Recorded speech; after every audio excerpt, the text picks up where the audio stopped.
At this moment, Wang Dar's heart burned like a fireworks display. Finally, the time had come.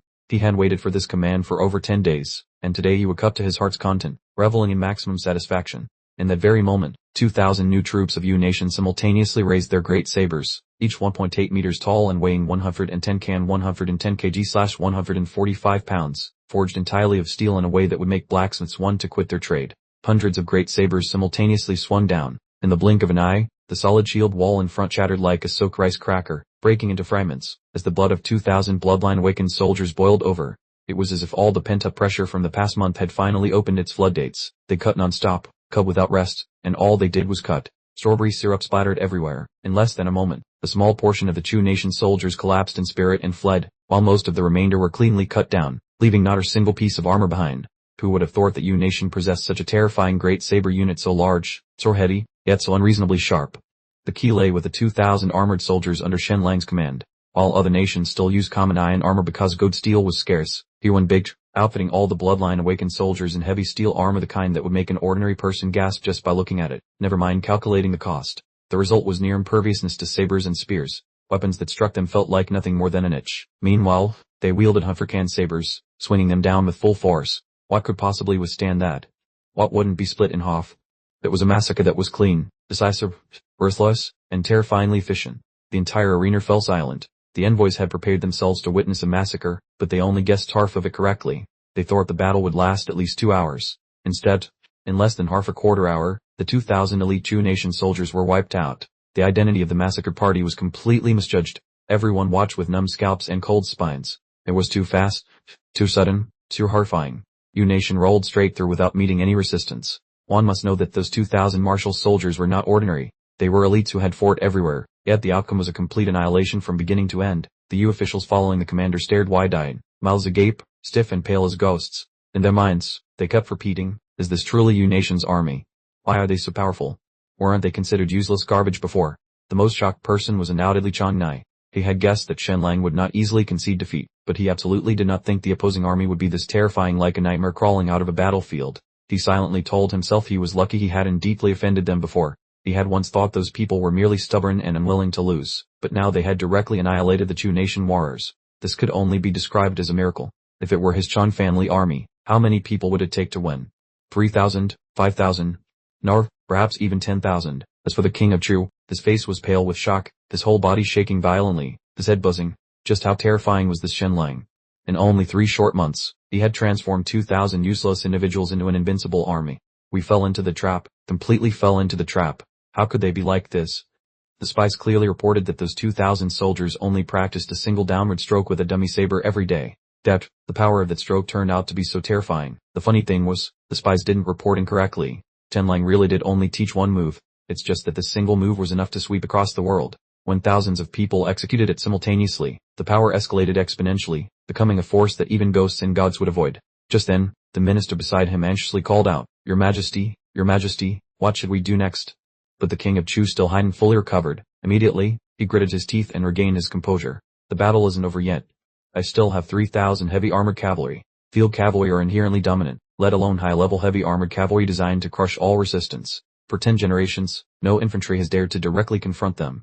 I have not lost. I am far from losing. Thus, the king of Chu calmed himself down, jumped up, waved his hand, and shouted loudly, Heavy armored cavalry, prepare to charge. Charge. Hearing this, the murmur spread below. Unbelievable. The king of Chu truly knows no fear. Does he really intend to deploy the heavy armored cavalry? And 3,000 against 2,000? Since ancient times, when infantry meets cavalry, they rarely win unless they are merely targets. The king of Chu's determination to win, regardless of the means, truly reaches a new level of shamelessness. Following his command, 3,000 heavy armored cavalry mobilized simultaneously, their war horses accelerating to the rhythm of the battle drums, faster and faster, until they reached their ultimate charging speed. Just at that moment, 2 giant blocks of steel suddenly charged out, nearly 2.5 meters tall, wearing over 200 kg 120 kg/265 pounds of super heavy armor. In their hands, they wielded spiked maces more than 3 meters long, weighing around 3 to 400 kg 180-240 kg/400-530 pounds. These were the special bloodline twins named Tudar and 2Nhi. They were the killing gods serving under the Chu crown prince. Every time they went into battle, blood flowed like a river, costing at least 100 lives. They were true monsters of the battlefield, sending shivers down everyone's spine just by looking at them. Following them, A general on horseback darted out as fast as lightning, grasping a silver spear so long it seemed to pierce through the clouds.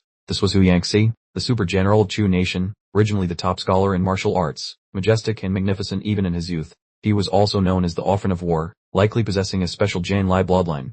This showed just how dominant and ruthless the Jianlai Emperor Lord was. Currently, 8 or 9 out of 10 great generals or powerful martial artists in the world were connected to Jianlai. When Tudor, Suene Shai, and Hu Yangtze appeared simultaneously, the envoy's eyes widened as if about to pop out. Was the king of Chu really so shameless in his pursuit of victory? Who could possibly handle 3 battlefield monsters entering the fray together? Their reputation alone was enough to make one's ears ring. Just as everyone was frozen in despair, a roaring wind also echoed from Xianlang's side, and a giant figure darted out, causing everyone to shout, "Look quickly!" It was none other than Big Dummy. He carried a massive piece of wood over his shoulder, working leisurely as if strolling through a market. No one expected that alongside the boring slaughter, 3 peak-level duels would erupt simultaneously.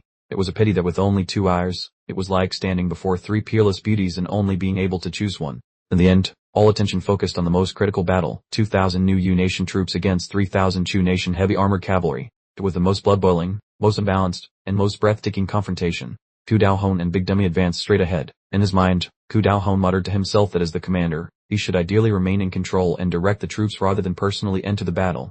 However, circumstances forced his hand because no one else was strong enough to fight Hu Yangtze. Moreover, the Nirvana army didn't require close command. The general with the guts of the soldiers, and if the general didn't dare to charge, how could the soldiers dare to risk their lives? Having finished his thoughts, Ku Daohon charged straight ahead to meet Hu Yangtze in battle. The clanging sound of weapons colliding sent shivers down one's spine. A showdown between 2 heavyweights, evenly matched in strength, with neither willing to yield. 3,000 heavy cavalry of the S-1 EDF state madly accelerated, going faster and faster, generating pressure as heavy as a mountain. Their speed, hoofbeats, and impact force combined to form a tsunami of steel, with crushing power capable of reducing both people and earth to scattered flesh and bone. When the distance closed to mere inches, a soldier under Th-1 EA9M Lang suddenly yelled, "Stop! Prepare the second strike." 2,000 greatswords were simultaneously raised, their angles precise as if measured with a steel ruler. The first strike was for cutting men, the second strike for cutting horses. Their eyes revealed neither killing intent nor fear, only the emptiness of those accustomed to endurance. They stood firm as a steel wall, waiting the incoming cavalry tsunami. Everyone around jumped up simultaneously, unable to believe the scene before them. Over 1,000 envoys and officials had their hair standing on end. No one remained seated. Everyone held their breath because the new army of the VI-1 EC-7T state intended to use their bodies to block heavy armored cavalry. This truly was madness to the extreme. Even if they lost, the scene would be enough to be recorded in history as a heroic tragedy. All eyes were fixed on those 2,000 men, as if watching people about to face the apocalypse, while the S-1 EDF army excited the roared kill. But hold on, it was too soon to conclude who would kill whom. Just wait calmly for the next moment, and all would become clear. With a cold asterisk swoosh asterisk, hundreds of super broadswords simultaneously chopped down like thunder descending. In the blink of an eye, hundreds of galloping warhorses were cut down on the spot, their bodies collapsing as if struck by the Grim Reaper's scythe. Many riders were crushed on the chest by a force as heavy as a mountain. Fresh blood gushed from the corners of their mouths, and they died instantly. Seeing the scene, Chen Lang's cheeks flushed with excitement. This joy was indescribable, this heart felt like a festive celebration, and he simply couldn't contain his delight. These people are truly strong.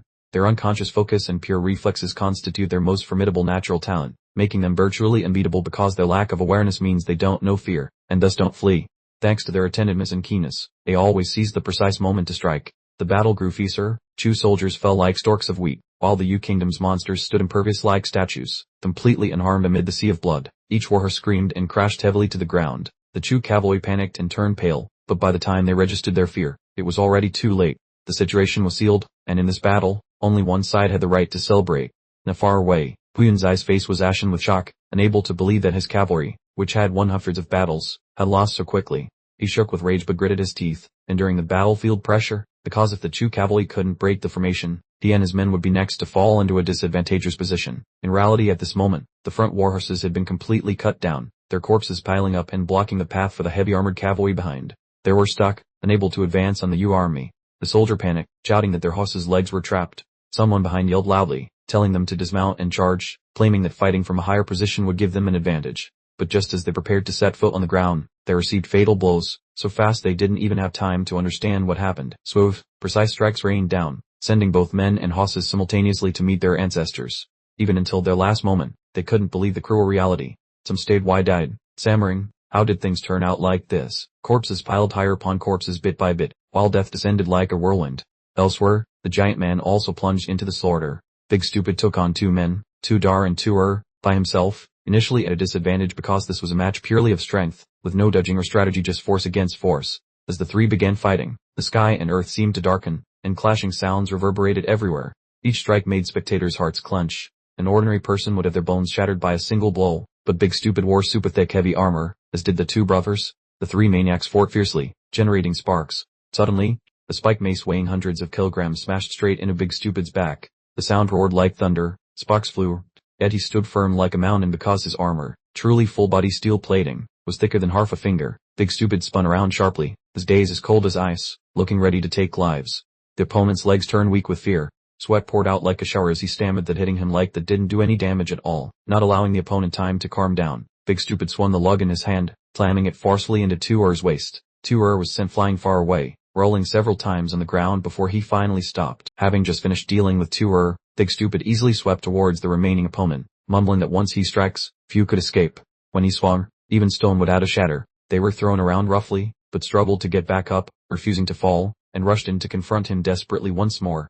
The three super fierce generals fought so violently that the envoys from other countries watching felt a deep sense of inadequacy. This battle alone was enough to make people lose heart. Observing from afar, Tenlang thought to himself that this battle wasn't about who was stronger or faster, but about who was tougher and more resistant to blows. After thinking this, he shifted his gaze to another direction, where the fighting style was completely opposite, favoring refined technique. As expected, the duel between Qiu Huan and Hu Yunzai had a completely different character, beautiful and visually satisfying to watch, dazzling the spectators. Both were experienced martial arts masters who had fought on battlefields, their every move and form precise like a living textbook, a feast for the eyes every time they struck. However, Qiu Huan was actually at a disadvantage because for many years he had focused on personal training to avenge his family, resulting in less real combat experience than before. The clang sound of swords hitting each other rang out, and both men took blows, staggering back several steps. Hu Yunzai smiled gleefully, silently cheering internally because he had found an equal match. Fighting felt exhilarating and satisfying, as it had been a long time since he faced such an opponent. On the other side, Qiu Huan also thought to himself that this person was upright and honorable, using techniques openly and straightforwardly, absolutely refusing to resort to dirty tricks. The more they dueled, the more respect they developed for each other. One side simply wanted to settle the match immediately, while the other side fleetingly thought about asking the opponent to become sworn brothers, as if they had met a kindred spirit of a different family during a life or death battle. They saw each other's character on the line between life and death, and in this respect, neither had any flaws worth criticizing. In the Plarsar, hundreds of envoys had completely forgotten their original purpose, staring without blinking, their eyes bright with excitement. This truly was a peak versus peak match. They hadn't expected the fighting to reach this level. To witness such a fierce border hunt in one's lifetime was truly a great blessing, with the strongest armies clashing, battlefield monsters colliding, and famous martial generals fighting life-or-death battles, a sight rare to behold even once in 100 years. The first battle to decide victory was tilting towards Big Stupid. After about the time it takes for an incense stick to burn, Chenlang continued to watch intently, calculating that two Dar and two strength was declining, and Big Stupid was about to gain the upper hand. In the middle of the battlefield, two Dar and two collapsed to gasp for breath, while Big Stupid stood tall and firm despite his tattered and torn armor. In their eyes, he didn't resemble a normal person but a genuine monster. However strong his first blow was, his 1000th blow was exactly the same. Two gasped heavily, blurting out that this guy was truly a superhuman, fighting until now without his strength diminishing at all. Engaged in battle, they didn't realize they had fought all the way to where the Chu state flag was planted. Big Idiot also saw the flag but didn't know that capturing it would essentially end the match. From above, the crown prince of Chu state turned pale with worry, crying out in his heart, "Danger! The standard is about to be lost. Do we have to admit defeat?" However, Big Idiot glanced at it, reached out and grabbed it, and naively said, "What is this tiny thing? It's not as satisfying as the big tree I'm holding." After saying that, we ignored the chance to capture the flag and continued swinging the tree, smashing loudly. The whole field went silent. Chenlang, watching from afar, was also speechless, managing only a forced smile as he thought, he truly is Big Idiot. The flag is right in front of him, and he doesn't even bother taking it. Well, the overall situation is already in hand anyway. This group of people surprisingly managed to almost completely wipe out 3,000 heavy armored cavalry. It truly is hard to believe. Looking over at the battlefield where Shenlang's experts were fighting, posses had fallen everywhere, and cavalry lay piled up like mountains. The remaining Chu forces, numbering less than a few hundred, also scattered and fled. Even if they didn't want to run, their war horses panicked and turned around. Shouts echoed, telling them to run quickly. "The god of slaughter has arrived, please spare our lives." Wang Dar stood there deep in thought, feeling as if he had just broken a few ribs, but still told himself, the formation must not be disorganized. Our steps must not be chaotic. What caught his eye was a flag fluttering in the wind. Without hesitation, he approached, guessing in his heart that this was the military standard of the Chu state. Just taking down this flag completes the task, he thought. He swung his saber and cut cleanly. The flagpole, as thick as an arm, instantly snapped in half, and the Chu standard fell heavily to the ground. Victory and defeat were decided. The battle was considered over. The Viet state had achieved a complete victory. From above, King Nin Yuanxian's expression finally relaxed, and the smile of the victor became clear. From now on, he could hold his head high and proudly say, the Viet state has won. However, Big Idiot's side was still fighting. Even though the situation was clear, we continued chasing and beating the two brothers. The two men had just stumbled to their feet and were not yet standing steady when they were hit down by the large tree. Yet they still shouted loudly, if you're so good, just kill us. We won't surrender, even in death. Suddenly, Big Idiot seemed to realize something unusual. The wooden club he was raising paused and then lowered. Big Idiot asked blankly, is the fight over? Did I win? Fine, you guys go now, I'm not fighting anymore. Meanwhile, elsewhere, the duel between KH-1ED5D-1EA7 Yu Hon and Hodain Tao was also nearing its conclusion. Just as tensions were high, both suddenly ceased fighting, and the atmosphere fell completely silent. Hodain Tao sighed deeply, knelt on one knee with his sword resting on the ground, spit out blood, and accepted the truth, saying, I have lost. KH-1ED5D-1EA7 Yu Hon was no better. Pale-faced and covered in sweat, he struggled to remain standing. Picked up his hands, bowed politely, and said, I hope we meet again someday. Hodain Tao immediately returned the gesture and replied, I hope we meet again. The two men thus completed the formal exchange and returned to their respective camps. It was almost a pity the circumstances weren't different. Otherwise, they might have become sworn brothers. VI-1EC7TQU-1ED1C swept all three matches in this border hunt, concluding the results. It was a spectacular hunting performance, rare to see in 100 years, yet it ended swiftly like a gust of wind. Over 1,000 envoys watched, excited as if they had just finished several cups of strong wine, and simultaneously shouted might and power. Might and power. Everyone understood VI-1EC7TQU-1ED1C might become a rival in the future, yet the world loves heroes. VI-1EC7TQU-1ED1C's new army was stunningly impressive. Watching them left people breathless. This was the true trump card. Once the shout subsided, the VI-1EC7TQU-1ED1C side roared back, VI-1EC7TQU-1ED1C's might. 10,000 victories. Long live the great king. At this moment, Ninchin formally approached the hunting platform, bowed, and said, I am fortunate not to have failed the mission. Immediately after, Lam Than Vuong of D-1EA1I VAM appeared on the high platform and announced in a resounding voice that the border hunt between S-1EDF and VI-1EC7T was officially over, with VI-1EC7TQU-1ED1C emerging victorious. Shouts of long live immediately rose like waves. From officials to the Imperial Guard, from Western Army generals to soldiers from all areas, all shouted enthusiastically. Regardless of previous loyalties, this victory now belonged entirely to VI-1EC7TQU-1ED1C. The king of VI-1EC7T was supposed to personally lift the flag and plant it permanently on the hunting platform as a memento, but with his severe illness, could he possibly lift it? The flagpole with the royal banner weighed over 100 jin. It was not a trivial object. Very quickly, Ninchin presented the flag before Nin and Guyan HI-1EDFN. S-1EDF Yuan saw this and sneered inwardly, thinking, so the scene is still happening. The winner must wave the royal banner with dignity. Is he trying to make things difficult for his father? He clearly knows the king is seriously ill, yet he offers 100 jin flagpole. Does Ninchin want him to fail to lift it and lose face? Everyone can see the king cannot raise the royal banner. All eyes immediately focused on Nin and Guyan HI-1EBFN. He wore a thick, blanket-like coat, thin with white hair, sitting motionless on the high platform. His body trembled, and his face was pale. The entire arena fell silent. From Lam Than Vuong to S-1EDF Vuong and many others, everyone waited eagerly to see what would happen next. But at that exact moment, the king of VI-1EC7T seemed to transform. His hand tightly gripped the flagpole, and his expression became resolute. Then he unconsciously smiled confidently. With a slight flick, his thick coat flew off, revealing the majestic imperial robe with a formidable golden dragon underneath. His hat was also sent flying by internal energy, and his silver hair fluttered. In the blink of an eye, he completely transformed, shedding all traces of illness. The wrinkles vanished, his eyes changed from cloudy to sharp, and his face hardened as his aura flared powerfully. The silver hair only enhanced his majestic and domineering presence. Poe would believe he was over 50. He looked like a man in his prime. At that very moment, Ninangai HI-1EBFN lifted the 100 jin royal banner high with one hand, as lightly as if he were holding a feather. He laughed heartily. VI-1EC7TQU-1ED1C has achieved a great victory. The sight made everyone drop their jaws. No one could have imagined Ninangai HI-1EBFN suddenly bursting with the vitality of a young man. They were absolutely stunned. Then he turned to Ninchin and said cheerfully, Ninchin, all done. You did not disappoint me. That single sentence was enough to bring Ninchin to tears. He had rarely heard his father speak so gently in his life, and he was so moved that he choked up, unable to speak, saying, Father, Next, the king of VI led 1 EC7T looked towards the 2,000 new soldiers and said in a low voice, each and every one of you is the pride of both myself and VI led 1 EC7TQU led 1 ED1C. You are truly our nation's trump card.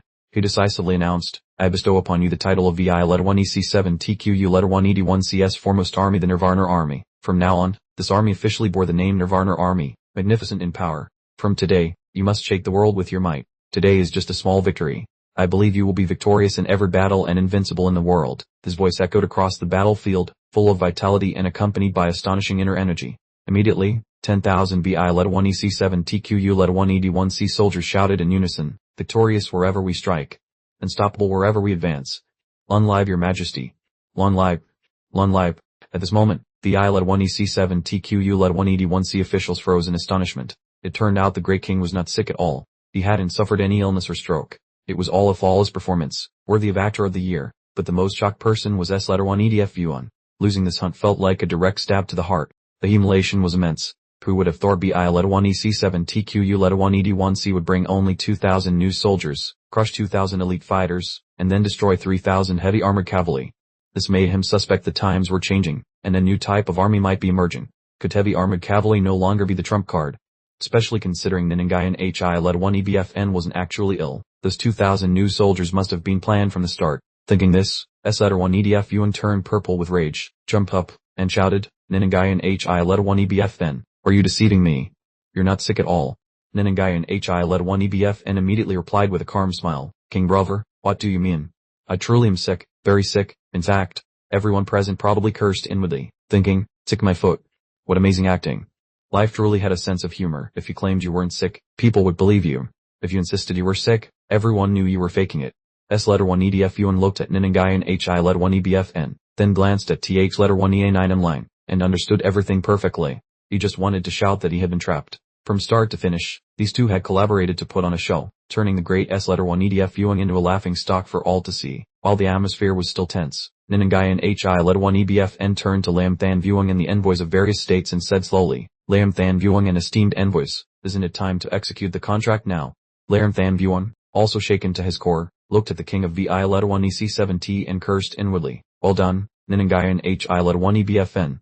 We are in laws and as close as confidants, yet you still deceive me.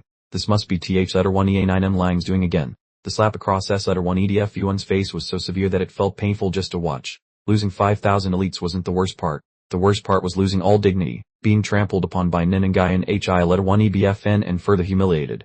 The humiliation was boundless. Even as the presiding authority, Prince Lim had to declare this hunting as symbol legitimate and effective, immediately enforcing the contract between both parties, starting to move the border markers, without any haggling or prevarication, doing it immediately on the spot. The people of Chu S letter 1 EDF were so resentful they could only gnash their teeth, thinking, do we really have to cede 20 *D letter 1 EB7M * of land and 23 fortresses? Damn it, just now where I stood was Chu territory, now I turn around and it's become UVI letter 1 EC7T territory. The humiliation is choking. Several thousand new imperial guards were immediately dispatched, fruiting the Chu markers and smashing them to remove any lingering sentimentality, then riding straight for 20 *D letter 1 EB7M * to plant new markers. Prince Lam of Great Yandi stroke letter 1 EA1 Ibam stepped forward to face the king of Chu S letter 1 EDF, seeing him still stammering in disbelief. How did it come to this? Why? Prince Lam replied that the king of Chu should rest assured, the imperial army would guarantee his safety, and all he had to do was give the command. The king of Chu felt helpless, resentfully sighing to himself that he had reigned for over 30 years and never experienced such humiliation. Perhaps a few months ago, the king of Wuingo felt exactly this suffocating resentment. Finishing his thought, he stood up and shouted in a harsh voice, Chu army, over 10,000 men, retreat 20 *D letter 1 EB7M *. Below, they responded in unison, your command is obeyed. Prince Lam immediately continued, now to implement the second clause of the border hunting agreement. I invite the king of Chu to read the imperial edict. 10 Lang TH letter 1 EA9M Lang listened delightedly, thinking, this part is truly the climax. Forcing the king of Chu to swallow bitterness and still praise the taste. The king of Chu briefly thought about having the crown prince read in his stead, but immediately dismissed the idea. A king must bear his own defeat. If he was so defeated that he didn't even dare to read the edict, what was the point of being king? This was a public admission of fault, acknowledging that the previous Chu-Yu border conflict was entirely his side's responsibility. Not only apologizing to the opponent but also to the whole world. Damn it, he had to read it. But as soon as he opened the UVI letter 1 EC7T edict, he almost fainted from shock. Heavens above, why is it so long? Who in the Ministry of Rights had so much free time to write this whole thing? He didn't know which genius drafted nearly 2,000 characters, written in elegant and polished language, with every sentence feeling like a direct slap in his face. Although choked with anger inside, the King of Chu still had obediently read it. Officials and envoys from various countries busily took notes, because this edict would spread throughout the world. He had to read it clearly and distinctly, and the longer he read, the more his heart ached, with tears nearly flowing out. He was over 60, almost 70 years old, and still had to suffer this humiliation. The edict was long, as if intentionally drawn out to ensure his complete and thorough shame. After reading for a while, the King of Chu's voice began to choke. Just then, an envoy loudly requested, "King of Chu, please read louder, I cannot hear clearly." It was the envoy from Liang Liuan. The King of Chu secretly cursed the envoy's entire family, but outwardly still had to raise his voice, because otherwise they would use the excuse of not hearing clearly to distort the content. At that point, he lost face twofold. He read nearly 2,000 characters for exactly 30 minutes, his body trembling, and his voice shaking with it. In contrast, King Nanangayan Hi1EBFN of Yu was so ecstatic he almost exploded. He had never felt such pleasure, more intense than defeating Sunan, more intense than when the King of Wu came to admit defeat in years past. Back then, they still had to maintain appearances, and no outsiders witnessed it. But this time, over 1,000 foreign envoys in the Great Yan delegation were present, witnessing the King of Chu being slapped directly in the face before the entire world, hearing every word distinctly. It was so exhilarating his hair stood on end. The king couldn't suppress a great laugh in his heart, thinking, Chen Lang truly was sent to me by heaven. Without ear, how could I have this glorious day? The battle for supremacy in the south hasn't even begun, yet the King of Chu has already lost to the point where his face is ashen. Today truly marks a new peak for me. 30 minutes later, King Chu finally managed to finish reading it. He swore by heaven, births, and 18 generations of ancestors that upon returning home, he would drag whoever had the spare time to draft this monstrous decree out and execute them immediately. Reading it made him stiff as a statue. He stood there, but his soul felt like it wanted to fly away. Just then, Prince Lairn calmly stepped forward and casually mentioned implementing the third clause of the Hunting Alliance Treaty, handing over the war operations. Hearing this, King Chu shivered in shock, screaming internally, "There's more. I have to lose face again." The handover of operations was exactly like present-day donation ceremonies. List an impressive amount, then both sides stand posing for the crowd to take pictures. The only difference was that this time, King Chu had to personally carry the 20-can gold block, bowing and clasping his hands to present it to King Bi-1EC17 and Ngayan Hi-1EBFN. Engraved on it were 4 massive characters, 8 million taels of gold. This item wasn't just money. It was a medal of defeat to be hung in the palace as a reminder for future generations. Nanangayan Hi-1EBFN smugly declared, "King Chu, please present the gold." Immediately, King Chu raised the gold block with both hands, bowed deeply, and replied in a hoarse voice, "King Bi-1EC17, please accept the gold." Just then, Chen Lang, standing below, couldn't help but let out a snicker, commenting, "That word choice sounds so soulful." Immediately, countless furious glances shot towards him, especially from King Chu and Prince Liam. They were furious internally. "How dare you laugh at a time like this? Have you let proper etiquette be carried away by dogs?" King Bi-1EC17 and Ngayan Hi-1EBFN, upon receiving the gold, deliberately bowed humbly and made sarcastic remarks, saying, "When my big brother King bestows gold like this, I feel extremely ashamed to receive it." King Chu remained mute as a clam, his face stiff as a frozen, feeling bitter but unable to do anything. Unexpectedly, Prince Liam broke the atmosphere with a loud voice. Next, officials from both sides' ministries of rights and ministries of revenue came out to inspect the gold. This wasn't just for show. Large scales were brought out to weigh each ingot individually. Not even half a can or half a tael could be missing. For half an hour, 56,000 can of gold were fully delivered, received, and weighed. At this point, the 3 clauses of the Border and Hunting Alliance treaties were officially completed. King Chu sighed, thinking, "It must be over now, right?" He couldn't be bothered to say another word. He turned and clasped hands with Prince Liam merely as a formality, saying, "I'm feeling unwell, so I request permission to return to the camp to rest first." As soon as he finished speaking and turned to leave, Nanangayan Hi-1EBFN quickly stepped forward as if afraid of missing the opportunity, offering to help King Chu down from the platform. He smiled courteously and teased, "King Chu, work slowly. The steps are very high. Let me help you." Hearing this, King Chu's face flushed red, but he had to swallow his anger, thinking, "I am not yet so weak that I cannot work by myself." He tried to pull his hand back forcefully to escape, but Nanangayan Hi-1EBFN held him tightly like an iron clamp, thinking internally, "Want to break free?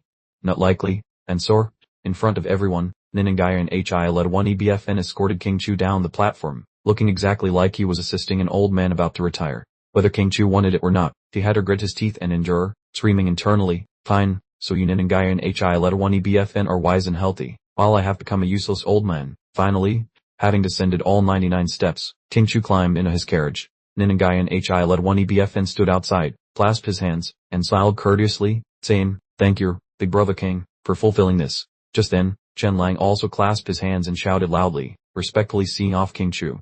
Safe journey, take her. Not stopping there, Chen Lang continued to shout, King Chu, remember to come back in 7 days to see your house.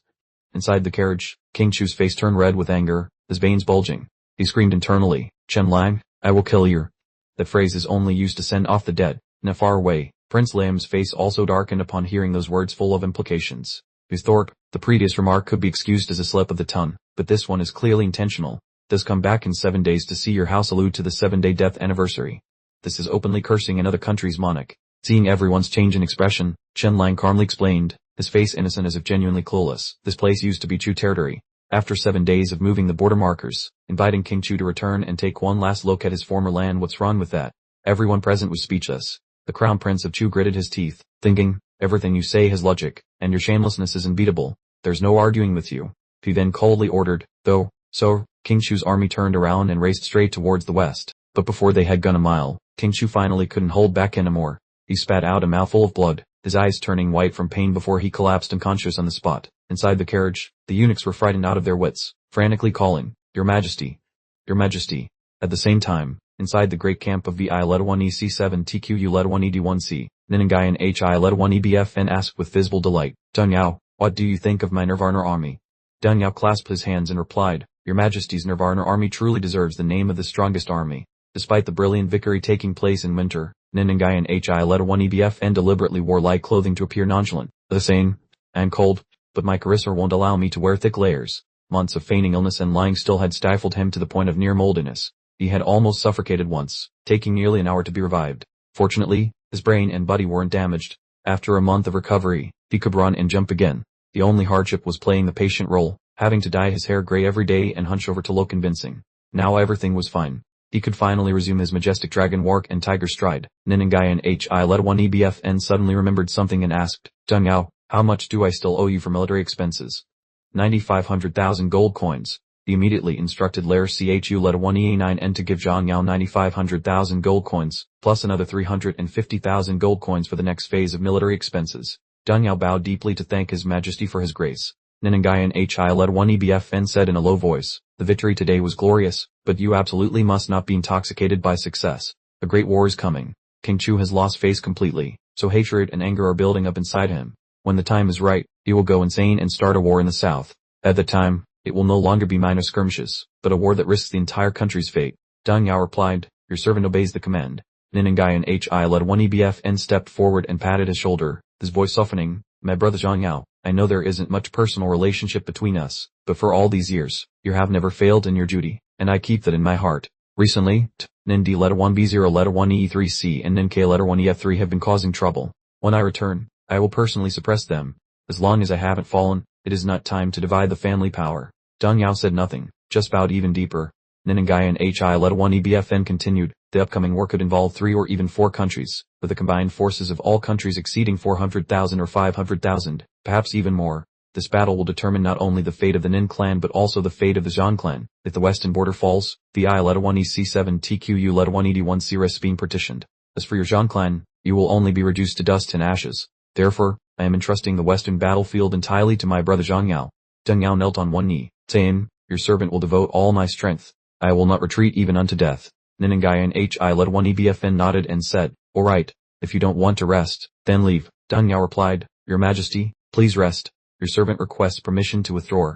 Just as Zhang Yao turned to leave, Ninangayan HI-1EBFN suddenly spoke up, brother Zhang Yao, what do you think of Nin Chen? The moment he was asked, Deng Yao flinched, guessing internally that His Majesty intended to push responsibility on a Nin Chen. Before he could even open his mouth, Ninangayan HI-1EBFN said, never mind, no need to answer. Deng Yao then silently withdrew. The next day, Ninangayan HI-1EBFN issued an imperial decree to return to the capital. The large army swept away like a flood, leaving the location of the incident and heading straight back to the capital. In Ninangayan HI-1EBFN's carriage, Chen Lang sat beside him. The monarch smiled brightly and praised, Master Shen is truly miraculous. You have opened my eyes and astonished me. Chen Lang simply remained silent upon hearing this kind of polite flattery, grumbling internally, be serious for once.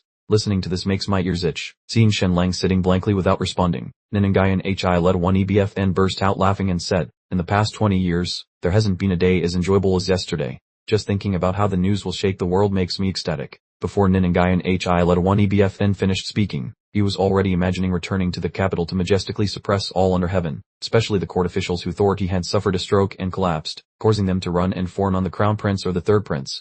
Those two also thought he was weak, so they fought more fiercely for power, even trampling on BI-1EC7 TQU-1ED1CS interests. Just imagining their faces filled him with joy. The king continued, "The man, this time you've achieved unprecedented merit." Chen Lang calmly replied, "Your Majesty, allow your subject to teach you a few words." Ning Yuanxin raised an eyebrow and asked, "Are you criticizing me for being uncultured?" Chen Lang picked up the brush and wrote 4 characters on the paper. "Great wisdom appears foolish." The handwriting was neat, as if stamped. The king glanced at it, paused for a moment, then laughed heartily.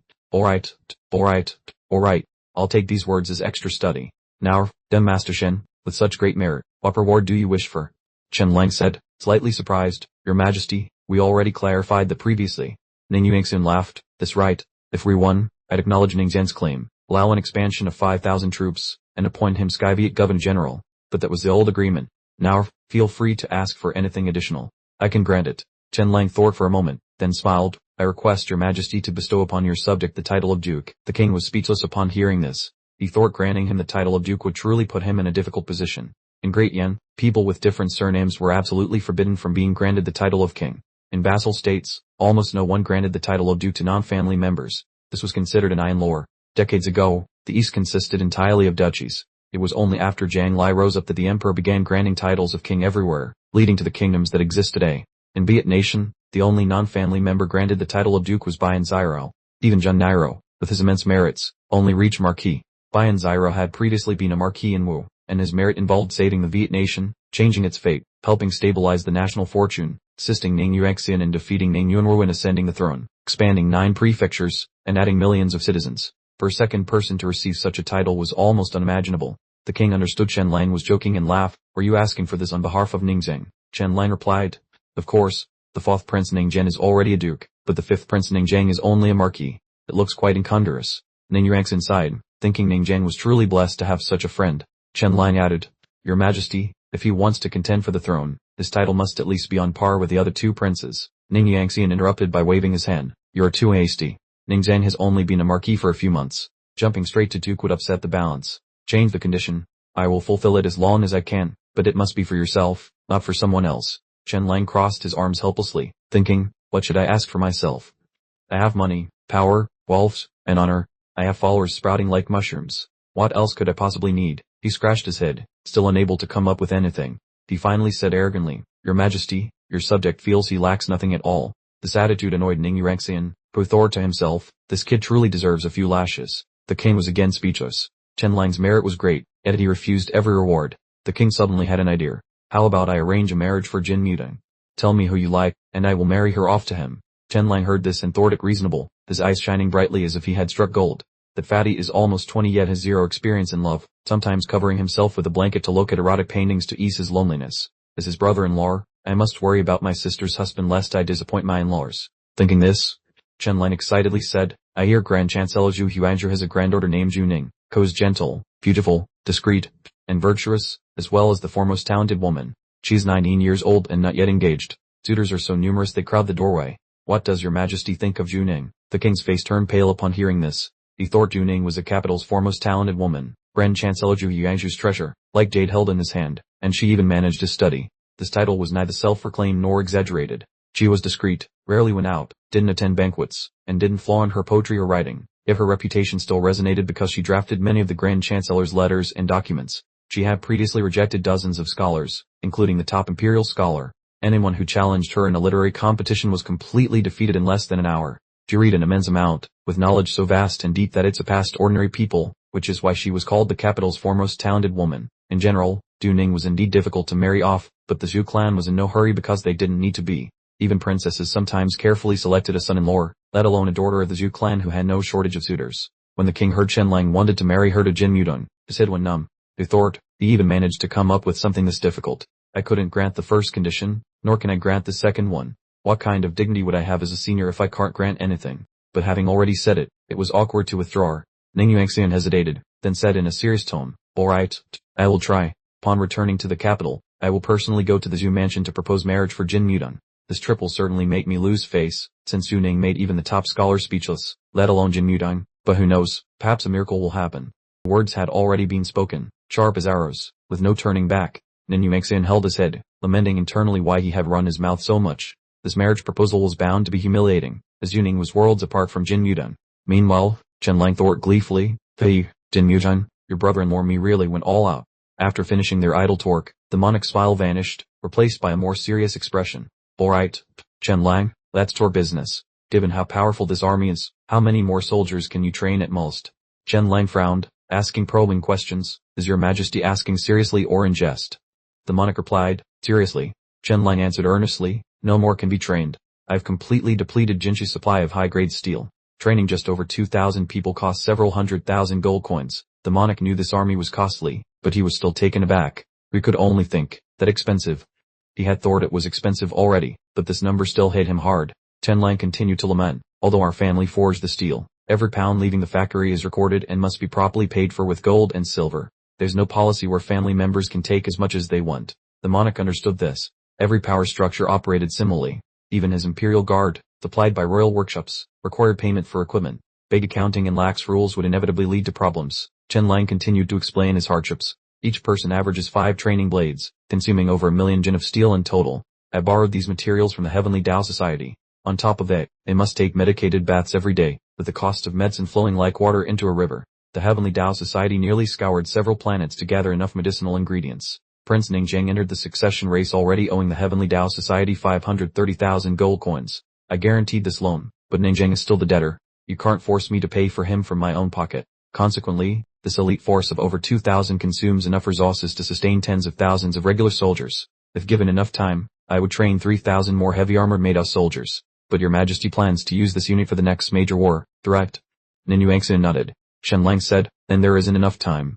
Jinshi's steel factory needs at least another year to produce enough top-grade steel. Furthermore, while the Nirvana army is invincible on flat plains, it would be severely disadvantaged in the southern European kingdom's battlefield due to the dense forests and narrow, dangerous terrain. Heavy-armored soldiers like that are like stranded fish in the mountains and forests, possessing strength but unable to wield it properly. That area is best suited for mountain troops. The Meidao army relies on collective strength. Several thousand blades must strike simultaneously to create a crushing effect. To achieve this, the terrain must be sufficiently open. However, your majesty, I have already made preparations to train the second batch of the Nirvana army." The monarch immediately paid attention, his eyes lighting up as he blurted out, "Tell me quickly." Chen Lang replied confidently, "The second batch will still be incredibly powerful, but they won't be Meidao soldiers. It will be a specialized mountain combat unit, extremely flexible and high speed, consisting entirely of archers, about 3,000 people." Ninyu Exin frowned, finding 3,000 archers insufficient to change the course of a war. Chen Lang smiled meaningfully. What if everyone uses a 2-stone bow, shooting dozens, or even 100, arrows consecutively with terrifying accuracy?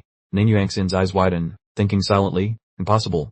Currently, across the entire Great Yan, even the most elite archer unit uses only 1-stone bows. The 1-stone Jor force already signifies a divine marksman level. The 2-stone bow used by 3,000 people sounds preposterous. If Shen Lang's words were true, a 1-stone bow's effective range is about 150 paces, while a 2-stone bow's would be at least 250 paces. Shooting accurately from a distance with high volume would tear any army apart. Chen Lang planning to train a specialized mountain combat unit on such a large scale with 3,000 people was truly astonishing. The monarch slowly pointed out that using a 2-stone bow to shoot 100 arrows continuously would require tremendous physical strength. "I fear even the Meidao soldiers of the Nirvana army might not be able to do it," he said. "Furthermore, super strong bows are almost impossible to mass produce." Chen Lang thought internally, "'Tis right, it is difficult, even with arm strength up to 500 jin, continuously shooting 100 arrows with a 2-stone bow is hard. That's over 200 pounds of Jor force. Also, bows in this world are mainly composite wood, making it very difficult to achieve that level of strength. Historically, the English longbow was famous for being made from a single piece of yew wood. Short ones were over 1.5 meters long, while longer ones exceeded 2 meters. The draw weight was typically around 100 English pounds, with those exceeding 200 being extremely rare. The farther back you pull, the greater the force increases. It's difficult enough to hold steady when fully drawn, let alone aim accurately. However, Chen Lang was not making an ordinary bow.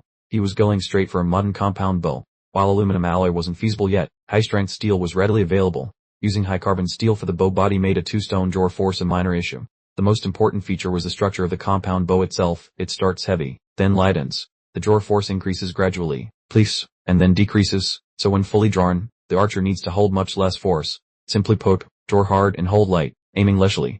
The archer has time to stabilize their posture, breathe evenly, lock onto the target, and then release. In terms of archery, This was truly revolutionary. Chen Lang knew well that those bloodline users possessed incredible focusing talent. Once in the zone, they forgot fatigue. When training the Mado, each person repeated the one cut, two halves technique over 1,000,000 times in just a few months. So, switching to archery after bloodline modification requires no further discussion. Just throw them onto the range to practice until familiar. After a few months, each person shooting millions of arrows is entirely plausible. 3,000 archers like this would frankly be a nightmare for any army. The Mado unit crushes in close combat, while the archer unit clears from a distance. Combined, they would have virtually no match. Chen Lang was even more eager to train the archer unit than the Mado army. We slowly explained everything to Ning Yuanxin. After a while, the monarch still asked confusedly, is this truly possible? How long will the second Nirvana army unit take? Chen Lang replied casually, at least half a year or more. Hearing that, Ning Yuanxin mumbled, half a year. He thought to himself that the Kang army wouldn't allow him to wait half a year.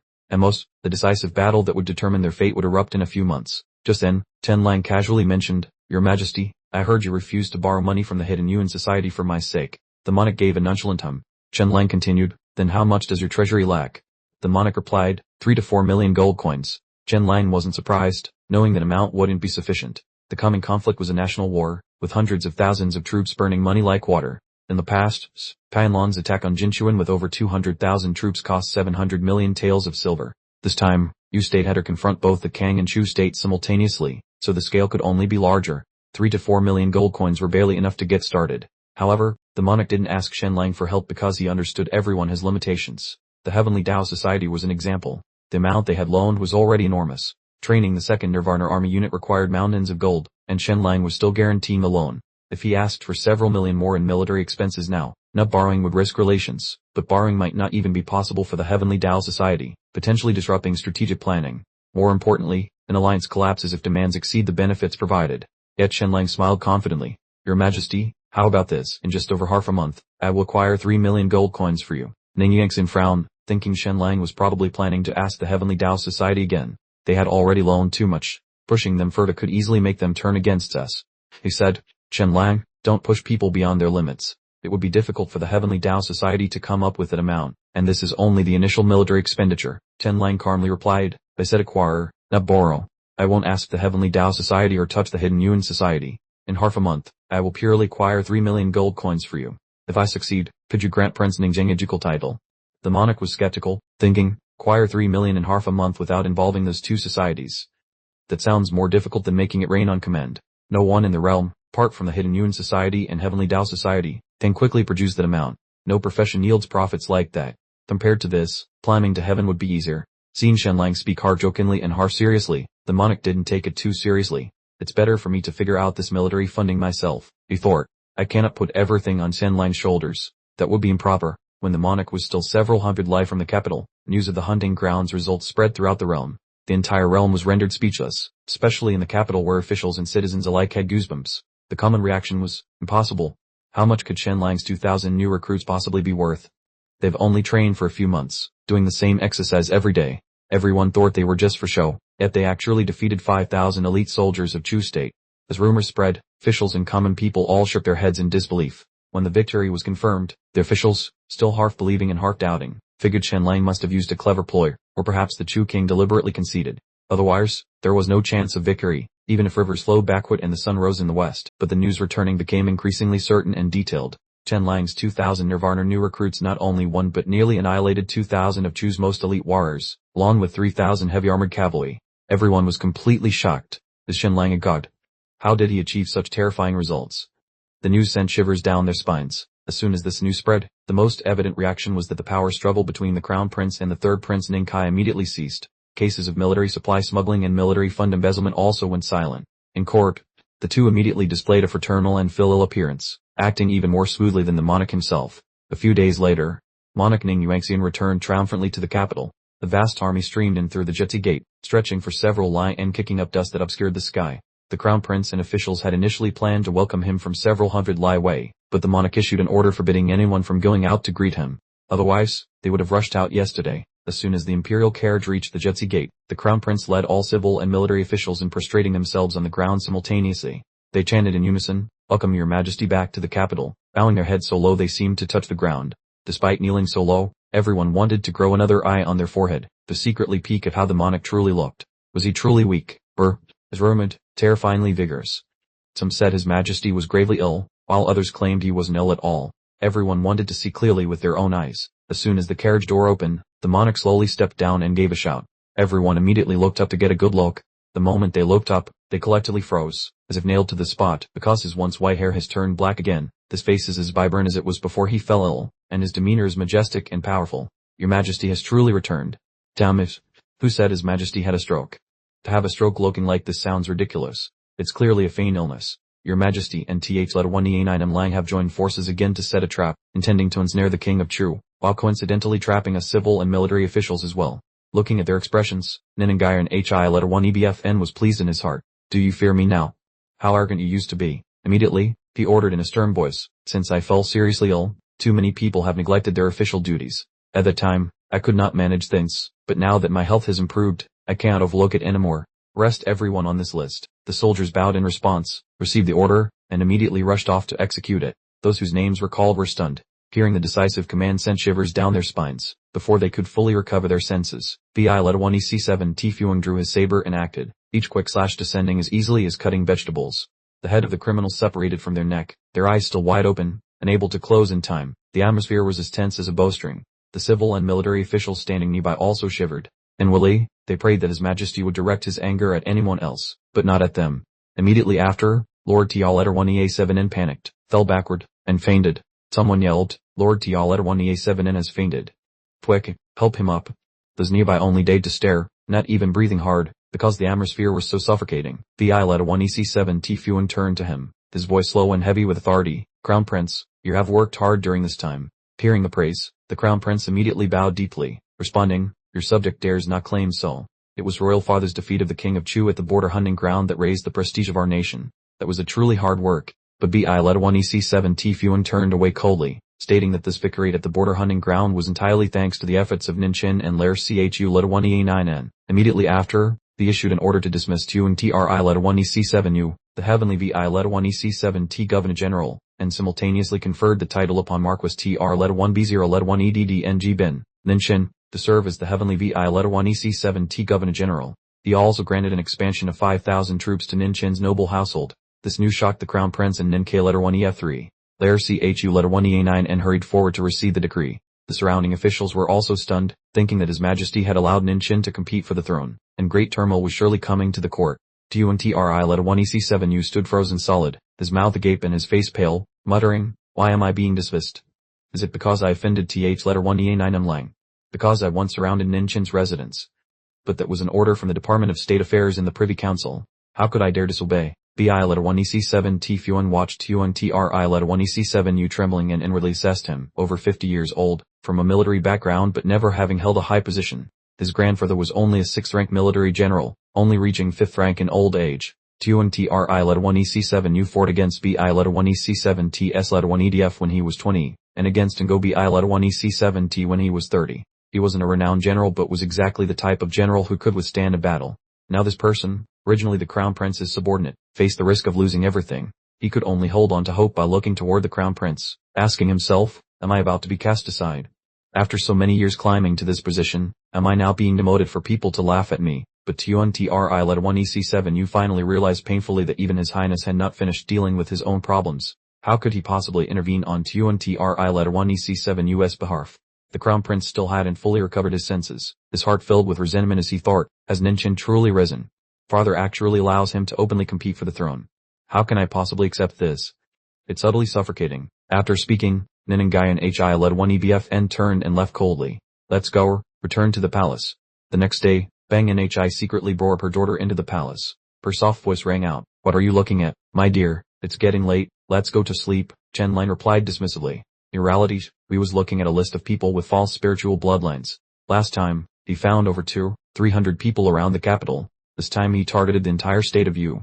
The task was carried out by the Heavenly Way Society and the Black Mirror Division of the Changping Marquisate. The Black Mirror Division was nascent, with wandering martial artists and idealistic bandits forming its core, making them highly suitable for intelligence work. Chen Lang was the highest person in charge. After more than 4 months of screening, the preliminary list was completed, and the results left him speechless. Outside the capital, many people across the state of Yu had long since been abandoned and died. The plight of those still alive was even more miserable than imagined. Chen Lang told himself he must quickly rescue them, bring them back to the capital to change their lives. and transformed them into the second generation of the Nirvana army, an astonishingly powerful special forces unit, specifically top-tier archers. Bang and Hi saw him still lost in thought and impatiently reminded him, "My dear, you should rest now." Chen Lang started, turned around, and froze. Bang and Hi was wearing only a thin bodice, her white skin soft as snow, making him breathless. One glance made his male member stand erect. Meanwhile, little Bang thought to herself, "Go to sleep, little darling.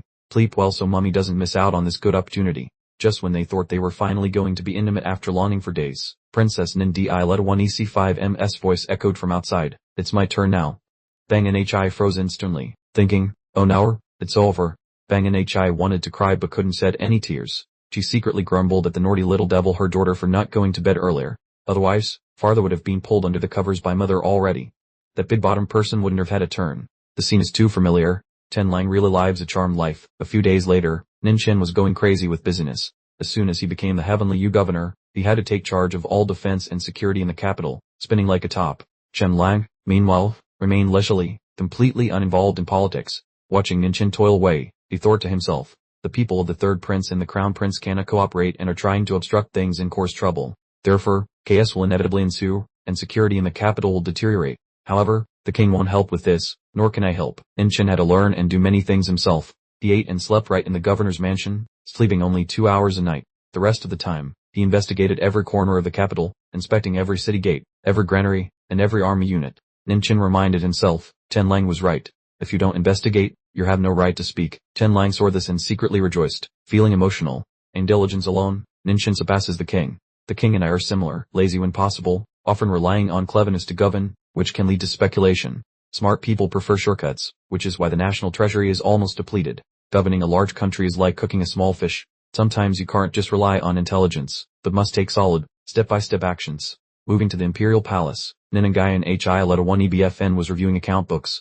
After a while, he murmured to himself in a daze, "Am I, the king, truly this poor?" He looked at the report from the Ministry of Revenue, turning pages repeatedly, his expression growing grimmer. Last year's taxes had been completely spent, and the spring tax collection was still months away. The national treasury appeared to have funds, but every coin was already earmarked for expenditure, stipends, military pay, maintaining the court. Even with strict austerity, it was still insufficient. Last year, they borrowed over 2 million gold coins from the Hidden Source Society, yet still ended up with a deficit of 1.6 million. This year was even worse. After just 2 months, the Ministry of Revenue calculated a shortfall of over 2 million gold coins, even assuming no drop in spring and autumn taxes and no natural disasters throughout the year. But how could there be no disasters? 2 major battles were highly likely in the coming months, one in the south and one in the west, both crucial life and death struggles for the state of Yu. The words new policy kept circling in Ninangayan Hi Letta 1 EBFN's mind. Why implement a new policy? Isn't it precisely because the national treasury is empty? Across the state of Yu, dozens of ancient noble families occupied fiefdoms, maintained private armies, and monopolized salt and iron, seizing huge profits. If the new policy were fully implemented, reclaiming fiefdoms, disbanding private armies, nationalizing mineral resources, and establishing state control over salt and iron, the national treasury would swell immediately. Annual taxes would at least double. This was a path to national wealth and military power. Thinking this, the king slammed his hand on the table, frustrated that it wasn't the right time. A major war was about to erupt, so internal stability was paramount. The Zhu family couldn't be touched, nor could the Zhu family, and definitely not the Xuanwu Marquis Jin family. The thought gave Ninangayan Hi Letta 1 EBFN a splitting headache. This Parkinson's disease was worsening, and time was running out. At this moment, the top priority was no longer the new policy but destroying the Kang army. As long as they won the Great Southern Battle and pacified the southwestern Now Kingdom, Yuan Chu wouldn't need to engage in a life and death struggle. 2 goals were clear in his mind. First, eliminate the Kang army. Second, establish a successor. He needed to support the new king in the early stages to ensure a smooth transition, but this was incredibly difficult. The crown prince relied on the Zhu family. The third prince relied on the Zhang and Zhu families. The fifth prince relied on Chen Lang and the Nirvana army. Whichever one ascended, the other 2 factions would become obstacles. Just thinking about it made his head want to explode. Seeing His Majesty's pale complexion, there Chu Letta 1 EA9 wordly called out, "Your Majesty." Before he could finish, the king waved his hand, cutting him off. "I'm fine." The king continued calculations in his mind. The Northern General Nangangao had assembled 50,000 troops, and the Heavenly Yu governor's office had gathered another 30,000. Combined with the Zhulin army, this totaled 130,000. However, the Kang army also had 100,000 troops. It would be difficult to defeat them. At best, they could only hold the southern defense line. They only stood a chance of victory if the Kang kingdom sent troops to help, acting from both east and west. Fortunately, thanks to Shen Lang, but the Kang Kingdom also needed time to recover before they could deploy troops. Did BunRv leave the capital already? Ninangayan Hi led 1 EBFN turned to ask Lair Chu led 1 EA9N. Lair Chu led 1 EA9N immediately replied, BunRv did not return to the capital with us. He followed us to Lang County, and turned south to go to the Kang Kingdom. He might arrive just in time for the Kang Queen to give birth. Ninangayan Hi led 1 EBFN nodded, thinking the Queen of Kang was truly exceptional. She was benevolent and straightforward, unlike her cunning grandfather, yet her throne was stable. Her popularity among the Kang people was frighteningly high, like that of her saintly queen. This was partly thanks to the state of Yu, which had previously provided substantial aid to help the Kang people improve their lives, leading to their gratitude towards the queen. There Chu letter 1 EA9 and suddenly reported, Your Majesty, the Queen of Kang once sent a secret letter to Shenlang, saying she still has a very large amount of gold in her palace, which she is willing to lend to us. Hearing this, Ninangayan Hi letter 1 EBFN thought to himself, the previous king of Kang was greedy and selfish, never satisfied. Yet this queen wants to lend me gold. Ninangayan Hi letter 1 EBFN immediately shook his head resolutely. Do not accept, absolutely do not accept. The strategic value of the Kang Kingdom to us is far greater than a few million gold coins. Our alliance with them, while existing, is not yet stable enough. Accepting this loan would cause others to look down on us. He then asked if Elder Shu Biao the Hidden Source Society had arrived. Lair Chu led 1 EA9 and replied, Not yet. Ninangayan Hi led 1 EBFN narrowed his eyes and frowned in annoyance. I have to borrow money from the Hidden Source Society again, but this time it's different. I just defeated the King of Chu at the border hunt. The situation is favorable. I've also put Ninchin in an important position. The Crown Prince Nin Nao's status is shaky. Even the Hidden Source Society will be anxious to come and flatter me. Time passed quickly. After half an hour, Ninangayan Hi letter 1 EBFN impatiently asked, Has he still not arrived? Lair Chu letter 1 EA9N replied, Not yet, Your Majesty. Another quarter of an hour passed, and the person finally arrived slowly. Chu Biao stamped his feet, clasped his hands in salute, and said, This old man pays his respects to Your Majesty. The king thought angrily to himself, Damn if he finally decided to show up now. The king didn't beat around the bush and went straight to the point. Elder Shu, it's the same old matter. The king will use the salt tax as collateral and want to borrow 4 million gold coins from your society. This was 500,000 more than last time. The pressure could no longer be hidden. Chu Biao bowed his head in silence, thinking, Last time it was 5 million, this time it's 4 million. Ninangayan Hi led 1 EBFN's appetite truly grows bigger every time, but Chu Biao remained silent. Nin Yuanxin grew even angrier, thinking with irritation, What is the meaning of this? Given my current power, why does the Hidden Argent Society still hesitate? What is your purpose in helping the country? Do you want to offend me completely? After a long time, Chu Biao slowly replied, Your Majesty, the Hidden Argent Society can lend this amount, but we request that Your Majesty sends His Royal Highness the Crown Prince to conduct specific negotiations and sign the contract. The word struck like a lightning bolt. Nin Yuanxin's face flushed crimson, and anger surged within him. The Crown Prince. You want the Crown Prince to borrow the money. Is this interfering with court affairs or sticking your nose into my private family business? What exactly do you mean? The King of Yu cannot borrow money, but Crown Prince Nin Yu can. In the eyes of the Hidden Argent Society, am I inferior to the Crown Prince? We asked coldly, Elder Shu, surely I heard wrong. Chu Biao calmly replied, Your Majesty, you did not hear wrong. As long as the Crown Prince steps forward, the loan will be signed immediately. Nin Yuanxin laughed angrily. Parhar, Chu Biao, do you think I have no other way to raise money without the Hidden Argent Society? Or do you think I cannot manage without you? Chu Biao kowtowed and said, This old man dares not think that. But in his heart, he laughed coldly. The Hidden Argent Society knows exactly how much you owe us, and we understand better than anyone how empty the national treasury is. The 80,000-strong army has gathered, and every day of delay increases the danger to Nanyu. Outsiders may be fooled by the facade of power, but the Hidden Argent Society is not. Who else besides us can withdraw so much money at once? Even the Heavenly Tao Society cannot do it. There will also be a second and a third installment. Just wait, Nin Yuanxin. This is only the first condition. Next will be the second condition, forcing Shenlang to hand over the secret crystal glass formula, followed by the third condition where we can demand whatever we please. As long as the Yu Kingdom remains in danger, the Hidden Argent Society can have whatever it wants. Unexpectedly, Nin Yuanxin laughed loudly, a cold laugh like a winter wind. Without you, am I going to starve to death? He immediately ordered Elder Shu out of the palace. In his fury, the king directly expelled the elder of the Hidden Argent Society from the royal palace. But after the anger subsided, only helplessness remained. If he couldn't borrow the money, what about the 80,000-strong army? Time waited for no one. In a daze, Nin Yuanxin told Lezhen to go ask Shenlang if his claim of earning 3 million gold coins in half a month was true. Lezhen immediately obeyed, responding, Yes. Just as Lezhen stepped out, he was called back. Now, forget it. I'll figure it out myself. I shouldn't bother Shenlang with everything. Don't make things difficult for him. Thor, prepare the carriage to the Prime Minister's residence, the Vu Mansion. Today, I will risk losing face and officially propose marriage on behalf of Jin Mudang. Scene change. The group arrived at the Jew residence. Inside, Du Huanju sat watching his two grandchildren practice calligraphy, then looked at his granddaughter and smiled. Asfin, tell granddaughter, what kind of person are you looking for? Lass, will be 20 next year. It's time to find a partner. Grandpa is talking to you, but Juning pretended to be deaf and ignorant, acting as if she heard nothing. After a moment of silence, Juning softly replied, Granddaughter, and trying. This left him speechless. Is chasing away every suitor who comes to propose the kind of effort you're making. Just then, a loud announcement came from outside, reporting, Master, His Majesty has arrived. The sudden appearance of the king stunned them all. The servant noticed the movement and quickly shouted loudly to announce the news inside. Ninangayan Hi-1EBFN was annoyed to hear it. He had explicitly told them not to shout, yet they were still broadcasting the news for everyone to hear. The monarch decided to enter by himself, not wanting to create a fuss or force Truck-1E7 to personally come out to greet him. Just then, Truck-1E7 came forward, bowed, and said in a low voice, This old servant pays his respects to your majesty. How could Ninangayan Hi-1EBFN bear to let Truck-1E7 bow for long? He quickly stepped forward to help his mentor up, smiling. Ninangayan Hi-1EBFN pays his respects to Prime Minister Truck. The moment the words Prime Minister were spoken, Truck-1E7's eyelid twitched slightly.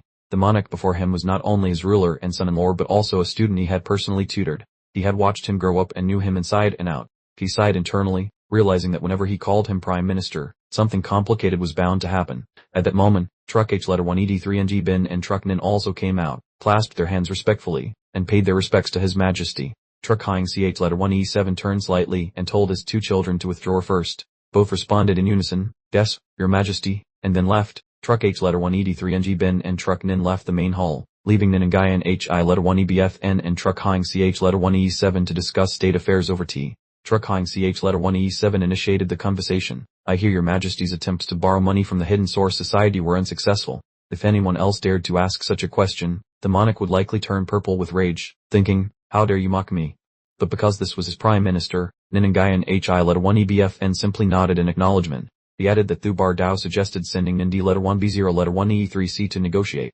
Ninangayan Hi-1EBFN asked in a low voice, What does the Prime Minister think that suggestion implies? Truck-1E7 frowned slightly, thinking to himself that the suggestion inherently carried the implication of driving a wedge between father and son. However, Ninangayan Hi-1EBFN waved his hand, not wanting to dwell on the unpleasant matter. Never mind, I came today for something else, he said. Truck-1E7 calmly replied, Please proceed, Your Majesty.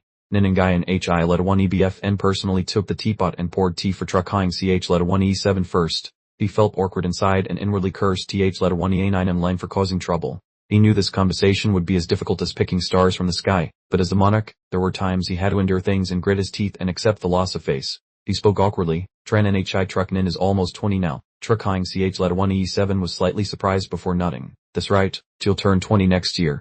Is Your Majesty asking if she has a potential husband in mind, and if I know anyone suitable? He shook his head and sighed softly, Any choice I make is useless. First, one has to get past the girl, and passing her test is as hard as climbing to heaven. This wasn't an exaggeration. The Truck family had presented dozens of talented young men to meet Truck-Nin, but the outcome was always the same. They all ran away in humiliation, not even bothering to save face. Ninangayan Hi-1EBFN remained silent for a long time. Then, as if making a firm decision, he gritted his teeth and said, Prime Minister, I have someone I wish to recommend. Truck-1E7 was slightly taken aback but calmly replied, Please tell me who, Your Majesty.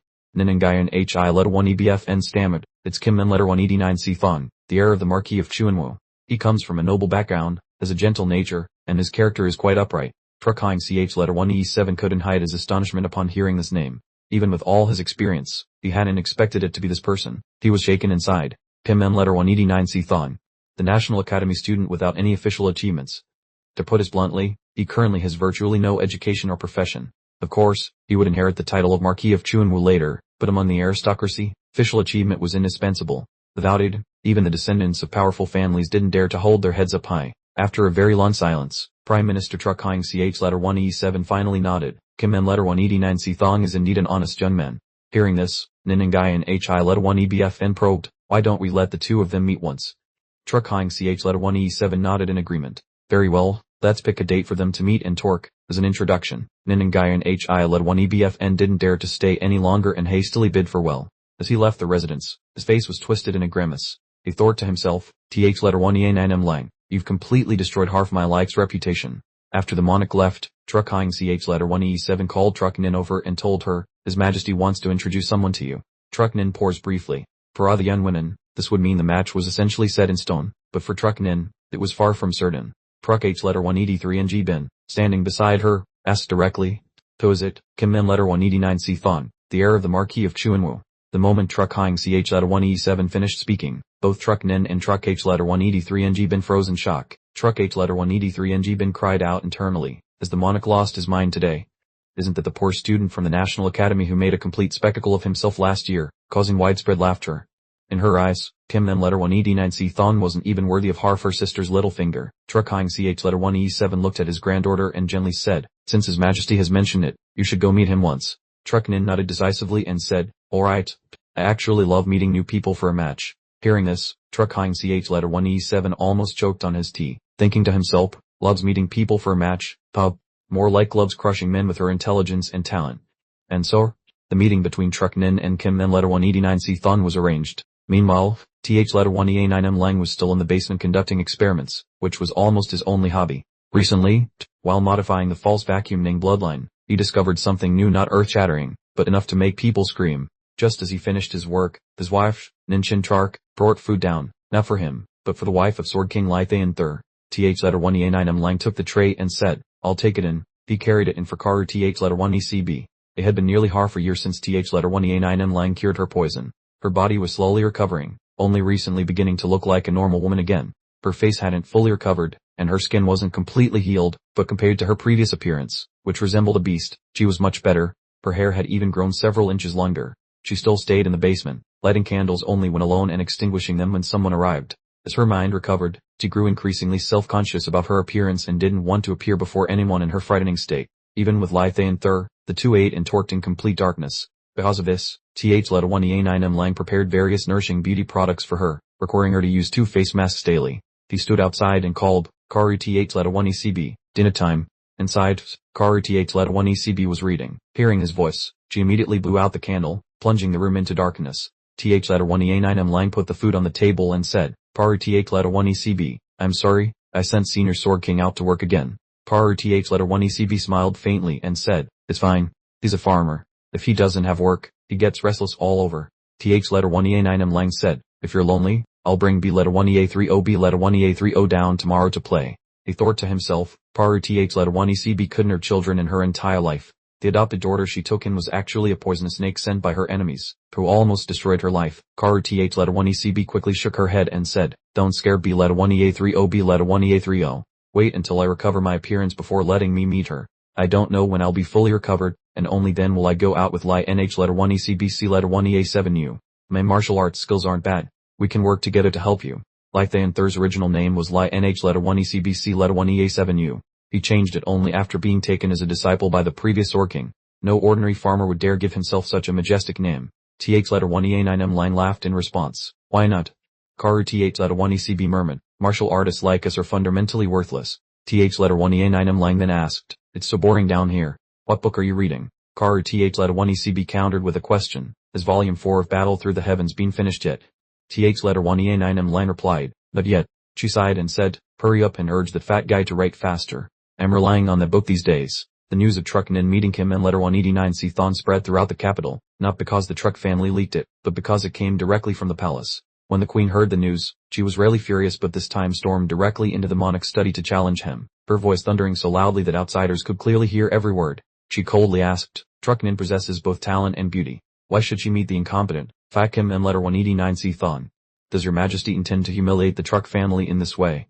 Nin and Guy and Hi letter 1EBFN avoided the argument and turned to leave. Their relationship had always been formal and respectful. The queen was exceptionally beautiful and dignified but excessively arrogant. She was once the most talented woman in the capital. After marrying Nin and Guy and Hi letter 1EBFN, she outwardly appeared virtuous and humble, but inwardly remained cold and distant. Due to her exceptional talent, her standards were extremely high. In her view, only the foremost men in the world were worthy, and Nin and Guy and Hi letter 1EBFN was considered incompetent and uninteresting. They had a son who died young, followed by a daughter who was now 13. Crown Prince Nindi led 1B0 led 1E3C was adopted as the queen's heir, which solidified her status. In all aspects, she was an irreproachable queen. She did not seek to dominate the inner palace or interfere with state affairs. The capital was stirred once more when it was announced that Kim letter 189C Thon, known as a piece of trash, was about to meet Trucknin, the capital's foremost talented woman. It was truly a case of a toad wanting to eat swan meat daydreaming in broad daylight. The monarch had only recently gained a firm footing, yet he had done something so unbelievable. This marriage was clearly unlikely to succeed. Did His Majesty feel he hadn't lost enough face already? But Nin and Guyan HI letter 1 EBFN could only swallow his bitterness, having already agreed to TH letter 1 EA9M Lang's request. People began to pity Kim and letter 189C Thon because so many talented young men who had sought Trucknin's hand in marriage have returned in utter humiliation. After arranging the meeting, Nin and Guyan HI letter 1 EBFN faced another headache: military expenses. The 80,000-strong army had finished assembling, but the hidden source order was unwilling to provide assistance and almost openly demanded that the Crown Prince personally go to negotiate the loan. This arrogant and deceitful attitude seemed poised to escalate violently once again. After a series of successful plans, TH letter 1 EA9M Lang officially entered the palace to negotiate the enormous military expenditure with the monarch. At the same time, in the Phoenix Pavilion, Kim and letter 189C Thon's blind date officially began. He had only one wish in his mind: let's get this over with quickly so I can rush home, climb into bed, and sleep away this darkness in my life. He was completely clueless about this blind date. He was just minding his own business when his brother-in-law dragged him there without warning. He hadn't had time to prepare at all, and his mind and spirit were as empty as an overturned jar. Suddenly, footsteps sounded outside the door. Kim and letter 189C Thon's heart pounded so hard that he could barely breathe. At that exact moment, the door opened, and a young woman entered. Her appearance was beautiful and refined, with the aura of an ethereal sprite. Her face was elegant and gentle, and her eyes were bright and clear like spring water. It was Trucknin. The moment she arrived, she gave Kim Mok Thon a subtle glance. Just that single glance was enough to nearly shatter his composure, making him feel as if he had been pranked by a ghost in broad daylight. His entire body tingled and went numb. He stood stock still as if paralyzed, unable to move a muscle, like a wooden idol cursed by spell. Kim Mok Thon suddenly remembered he needed to stand up to maintain proper etiquette, realizing he couldn't just sit there like a lump. But as he moved to rise, B letter 1 E7NG B letter 1 E7NG a distinct sound echoed clearly in the absolute silence. At the most critical moment, he farted. Despair sent shivers down Kim Mok Thon's spine. Oh no, it was completely over. Everything was ruined like a pile of ashes. He truly had no hope left. He was so ashamed he didn't dare raise his head. His already poor image was now as tragic as a pile of fresh dung. Trucknin took out a handkerchief soaked in essential oil to cover her nose, standing still for a very long time, waiting for the smell to subside before moving again. Only now did she move to sit opposite him, her body tense like a drawn bowstring and her gaze highly vigilant, clearly guarding against him launching another biological attack. Trucknin said, Kim Mok Thon, the state with me is simple. If you answer 3 questions correctly, we can try to get to know each other further. 1 wrong answer, and it's over on the spot. Kim Mok Thon nodded frantically, like wild garlic bobbing, only hoping things would end quickly so he could hide under his blankets at home and cry. Trucknin continued, listen carefully to the first question. Kim Mok Thon instantly stiffened. Even before hearing the question, he was crying internally. Oh no, he'd be stumped regardless. How could a good-for-nothing like him, without education or profession, possibly answer questions from the capital's #1 talented woman? Trucknin slowly replied, since you just dropped the bomb, my first question is, why are some farts so smelly, while others aren't stinky at all? Tell me why. Kim Mok Thon turned to stone on the spot. Huh?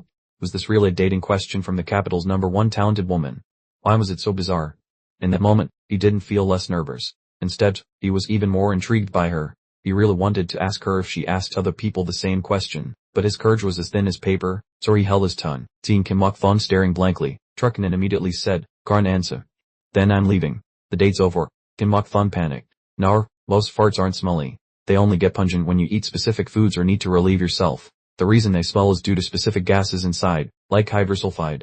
In fact, the gas released when you fart is flammable. If enough escapes, it can even catch fire. He spoke in one breath without pausing. The air seemed to freeze as Trucknin, upon hearing his answer, froze completely. She hadn't expected such an answer.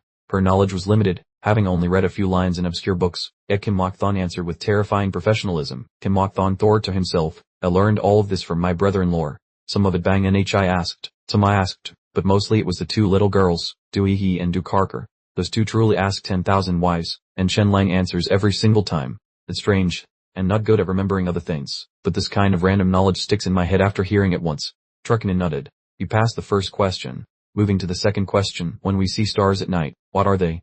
This question is extremely difficult for people in this world because since ancient times, they've associated stars with earthly figures, where a falling star signifies the death of a great person. Kim Mok Thon felt smug inwardly. This might be hard for other people, but for me, it's simple.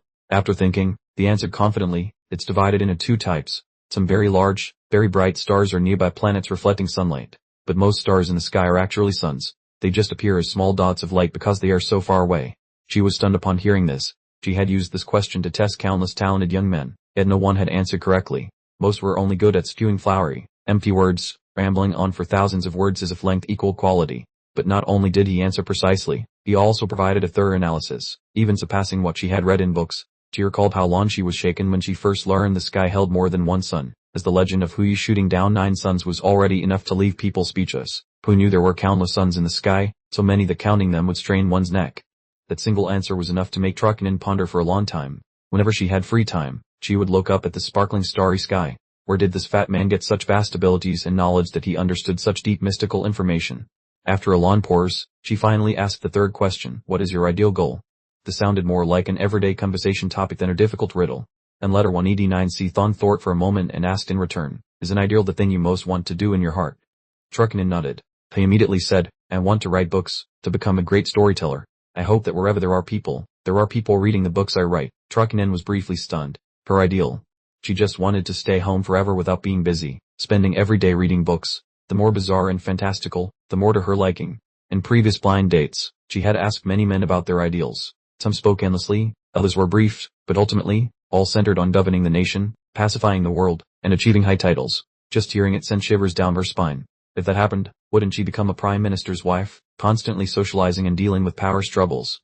Meanwhile, her only wish was to eat well, rest peacefully, and hide inside her home, not wanting to meet anyone outside her family. As for Kim and letter 189C thong in front of her, vaguely speaking, their ideals were somewhat similar. One liked staying home and reading, the other liked staying home and writing. It sounded like fate had accidentally paired them. Just then, he suddenly remembered something and pulled a small box from inside his shirt.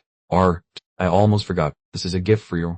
Trucknin accepted it and opened it, startled with delight. Inside was a pair of glasses, a strange invention she had never seen before, making her even more curious. She secretly wondered if there was really something in the world she hadn't known about yet. These are called glasses. Kim M. letter 189C Thong explained. You read books every day and use lamps at night, so you must be nearsighted. Do you normally have trouble seeing things far away? Trucknin nodded and replied, yes. When I walked in earlier, I only saw that you were plump, but your face was blurry like fog. Asked, sir, do you see clearly now? Faced her face like this. It's still vague. Then try putting these glasses on. As soon as Trucknin put on the glasses, she was slightly startled. The world before her eyes suddenly became clearer than ever before. For years, her eyesight had deteriorated, and seeing far away was just a hazy fog, but now, simply putting these on, she could see every detail clearly. At that moment, she saw Kim and letter 189C Thon clearly and felt a shock in her heart. It turned out he really was fat, not just because her eyesight was poor. Kim and letter 189C Thong immediately felt like this gift was digging his own grave, as it helped the goddess see the truth that he was not handsome at all. However, Trucknin still didn't remove the glasses. This clear world was incredibly captivating. My brother-in-law made this, he said quietly. Trucknin nodded, then took out several books, Boundless Wind and Moon, Journey to the West, and Breaking Through the Heavens. She asked, did you write all these books? And letter 189C Thong shook his head honestly and replied, my brother-in-law told me these stories. I just copied them down. So when will you write your own books? After I read another 30 long-form novels, I will start writing. Trucknin asked again, do you know why letter 189M Lang matched us together? Because of Prince Ninchin. She was slightly surprised to realize this fat man wasn't stupid at all. Indeed, letter 189M Lang did this to send a signal to the Truck family not to pin all their hopes on Crown Prince Nin D letter 1EF1C. If Ninchin ascended the throne, the Truck clan would still be pillars of the civil service. As for whether the marriage succeeded or failed, letter 1EA9M Lang didn't really care. Trucknin slowly said, I hate political marriages the most. No one forces me to marry someone I don't want, but I take every blind date seriously. I don't want to be lonely my whole life, and I also hope to marry and have children like everyone else. Among all the people I've met, only you passed the 3 questions. Kim and letter 189C Thon showed no signs of happiness. Trucknin sighed, saying, I've met many handsome men, like my older brother Truck H letter 183 NGTUY letter 1EBFT, so I thought I didn't care about appearance and only liked interesting souls. You are indeed interesting. Unfortunately, I overestimated myself. It turns out I still pay more attention to physical appearance than inner character. You are interesting, but not beautiful enough, not attractive enough. I'm sorry. Kim and letter 189C Thon lowered his head silently. The romance withered before it even had a chance to bloom.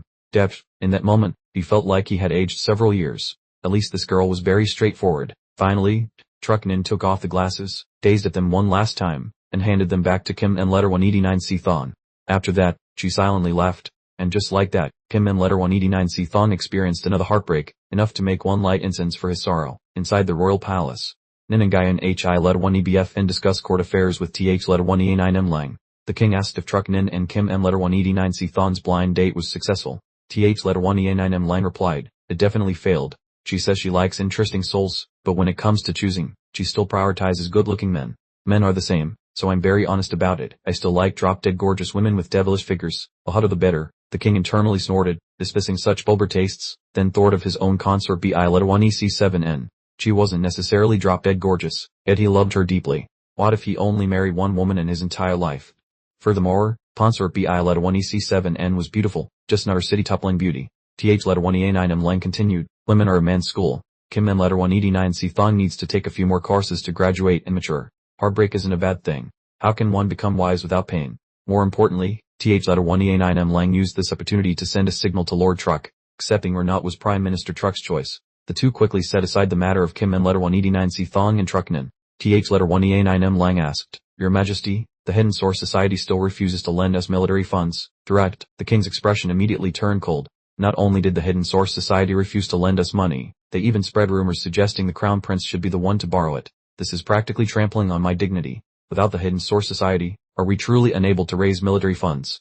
Ninangayan Hi Letter 1 EBFN and Th Letter 1 EA9M Lang both understood time was running out. The Kang army was rapidly unifying the Salmon tribes, and Queen Eleanor of Jiang country was about to give birth. Once war erupted, Jiang country would find it difficult to provide full support. The 80,000 troops already gathered were forced to advance south soon. So what does your Majesty plan to do?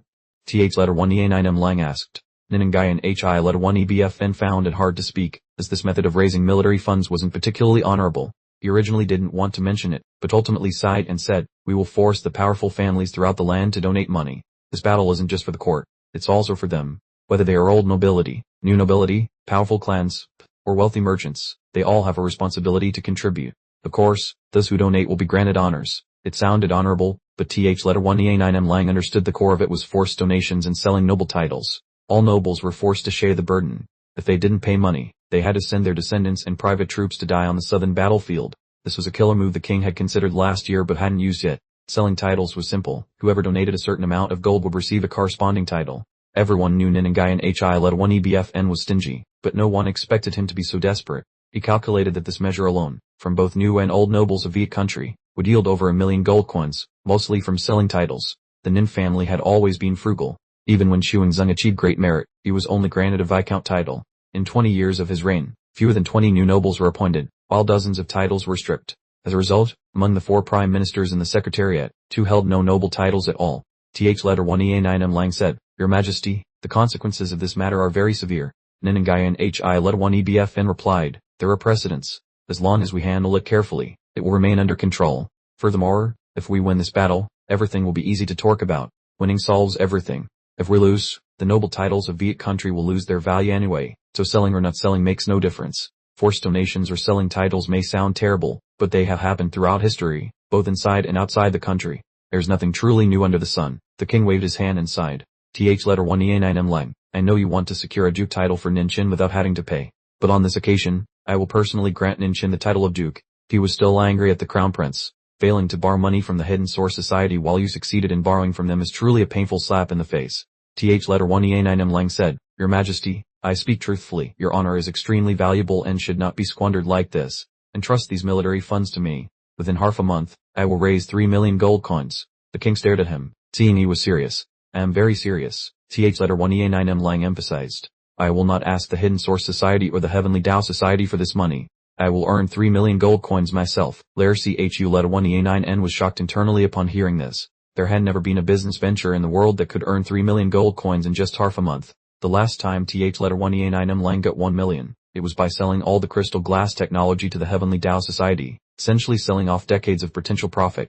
Even incredibly valuable crystal glass technology only fetched 1 million gold coins. Just thinking about it felt so unreasonable it made him want to laugh. Th Letter 1 EA9M Lang remained stubborn and refused to back down. Your Majesty, I dare to make a military pledge. Hearing this, the king of Viet grew furious, waved his hand, stood up abruptly, and growled, Enough.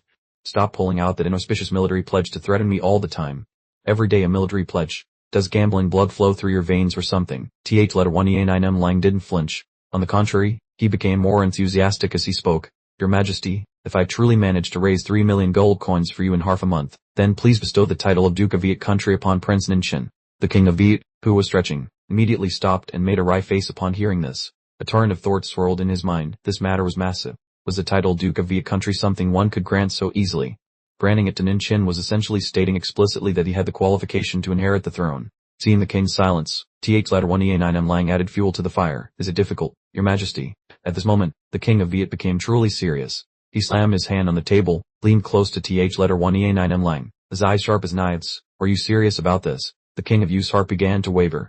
3 million in military expenses, perhaps Shen Lang could manage it with his capabilities. However, this young man never follows conventional rules. He causes chaos today and changes plans tomorrow. But on deeper thought, if he didn't dare to employ a person like this, how would he suppress the world later on? The king of Yu finally made up his mind, turning to call out, Lijian, bring Ningzhen's latest secret reports here. Lijian immediately bowed and accepted the command. Yes, your majesty. A moment later, the king of Yu focused on reading the secret report. The more he read, the graver his expression became, as if weighed down by a heavy burden. Finally, he lifted his head and said in a deep voice, Chen Lang, I cannot immediately grant your request. Ningzhen's title as Duke of Yu must be conferred only after the Great War. Otherwise, the turmoil caused would be too severe, and the state of Yu cannot currently handle it. Chen Lang immediately bowed and replied resolutely, your subject will keep his promise. The king of Yu watched his retreating figure, still pondering. Perhaps the state of Yu truly needed a diligent and patient sovereign like Ningzheng. That very day, a royal decree was issued. The fifth prince Ningzheng was appointed as a minister responsible for managing military funds, commanded to collect 3 million gold coins within 1 month. The moment the decree was announced, the capital was in an uproar. Did His Majesty intend to elevate Ningzheng, or push him towards his demise? Collecting 3 million in 1 month was a complete fantasy. This was forcing him in a direct confrontation with Crown Prince Ningyao. But others secretly understood this was a calculated move. If Ningzheng failed, he would be immediately eliminated. If he succeeded, the tightening grip on the hidden Argent society and the Crown Prince's faction would be agonizing. As night fell in the Marquis's residence, Chen Lang stepped inside to find Jin Muxing sitting alone in despair, looking utterly spiritless. He knew the reason perfectly well but still feigned ignorance and asked, Pai, were you heartbroken? Jin Muxing bowed his head and gave a light nod. Chen Lang put his arm around his shoulder, deliberately pressing the point. Is it really bad? Jin Muxing nodded again, so distraught he was nearly in tears. Chen Lang patted his shoulder in consolation. It's fine. Just get heartbroken a few more times, and you'll get used to it. Hearing this, Jin Muxing looked up, as red, and asked, brother-in-law, do all women like men who are both handsome and powerful? Chen Lang answered without hesitation. Of course, little brother. Jin Muxing collapsed upon hearing this, burying his face and sobbing. When they say they like men with inner depths, that's all a lie, isn't it? Chen Lang shook his head, his tone very sincere. No, it's not deceiving others, it's deceiving oneself. Jin Muxing grew increasingly bewildered as he listened. I don't understand. Chen Lang chuckled softly and patiently explained. Many people believe love is a collision of souls, a spiritual resonance. But when choosing a real person, the first thing remains desire. Desire comes first, then character is considered, and only then do we talk about spiritual connection. Jin Muxing pointed to himself and anxiously asked, so does someone like me still have attraction? Chen Lang laughed out loud but still spoke seriously. Of course you do. You are the heir of the Marquis Chuanwu, the top noble. This identity alone holds a fatal attraction for many women. It's just that you don't like the people who are drawn in by that. He glanced over and hit a sensitive spot. Deep down, you still want to marry a noble lady from a matching family, right? Jin Muxing nodded frantically. Chen Lang concluded naturally. That's exactly right. Everyone is model. You shouldn't blame Duning for being too practical either. Jin Muxing remained silent for a while, then slowly asked, brother-in-law, do I still have a chance to marry Juning? After hearing this, Chen Lang reached out and pinched Fatty Tong's round cheeks, making him want to laugh along. He laughed casually and replied that of course there was. As long as you become more beautiful and stronger, opportunities will find you naturally. Being fat means either shedding your skin to become a dragon or continuing to be ridiculed by the world. The choice of path is yours. Literature truly is a great dream in life, but as the heir to the Marquis Wu estate, one must spare the family legacy. Given that status, mentioning dreams sounds both extravagant and awkward. Only someone with ability like your brother-in-law dares to speak those two words. Understand? Kim Mutan froze for a moment before asking, then what exactly is your dream, brother? Chen Lang's eyes were icy cold as his voice decisively rang out. If the world holds no grudge against me, then so be it. But anyone who dares to hold a grudge against me shall be destroyed. Anyone who irritates me shall be wiped out as well. Do you find that acceptable? Shortly after, the new elder Huang of the Heavenly Tao Society traveled thousands of miles to the capital to take office. He was in such a rush because of the rumor that Chen Lang was about to raise 3 million gold coins for the monarch. We exclaimed in shock. Then Master Shen, the Heavenly Tao Society can raise 3 million gold coins, but the cost would be at least 7 or 8 million. Any businessman understands this. Currently, the society is in a period of expansion. Every gold coin is a lifeline. If we withdraw such a huge sum now, all development plans will have to stop. Chen Lang smiled and said, Elder Wang, it's enough that you say that. As I told you, I will take care of these 3 million myself, without touching a single cent from the Heavenly Tao Society. Huan Tong was shaken to the point of sweating profusely, his heart surging with emotion. Earning 3 million in half a month by oneself sounded like a ridiculous fantasy. Even picking up gold wouldn't be fast enough, unless one actually robbed someone. Despite his extensive business experience, he couldn't imagine how Shenlang would manage it. Finally, they had to ask, I trust your ability, master. I'm just curious what you're relying on to earn this amount in such a short time. Shenlang didn't answer, simply taking out a glass tube containing a liquid as golden as sunlight. They asked, is it beautiful? Huan Tong nodded, praised its beauty, and asked what it was. Shenlang slowly said, golden dragon blood taken from a deep-sea giant dragon. The fixed price is 3,000 gold coins per tube. We will stop selling once a total of 1,000 tubes are sold out. The opportunity to change one's fate and be appointed as a high official is right before your eyes. 3,000 gold coins for a future of aristocracy. Only sold for 10 days. Miss this opportunity, and you will regret it for life. The golden dragon blood is certain to shock the world. The new Heavenly Tao Society elder, Huan Tong, carefully picked up the tube of golden dragon blood, holding it up to examine it closely. The bright, glittering golden color was mesmerizing. Huan Tong called out in a low voice, Young Master Shen, is this truly related to dragons? Huan Tong smiled bitterly, saying, I know the name golden dragon blood is just a pretense, but you are different. From unearthing the 8 scions and 10 brothers to turning 2,000 disabled people into an ace army, you have created so many miracles. So I want to ask, is its efficacy real or fake? Shenlang shrugged and replied, fake. I wouldn't dare sell the real thing. Huan Tong frowned, saying, if it's fake, it might be hard to sell.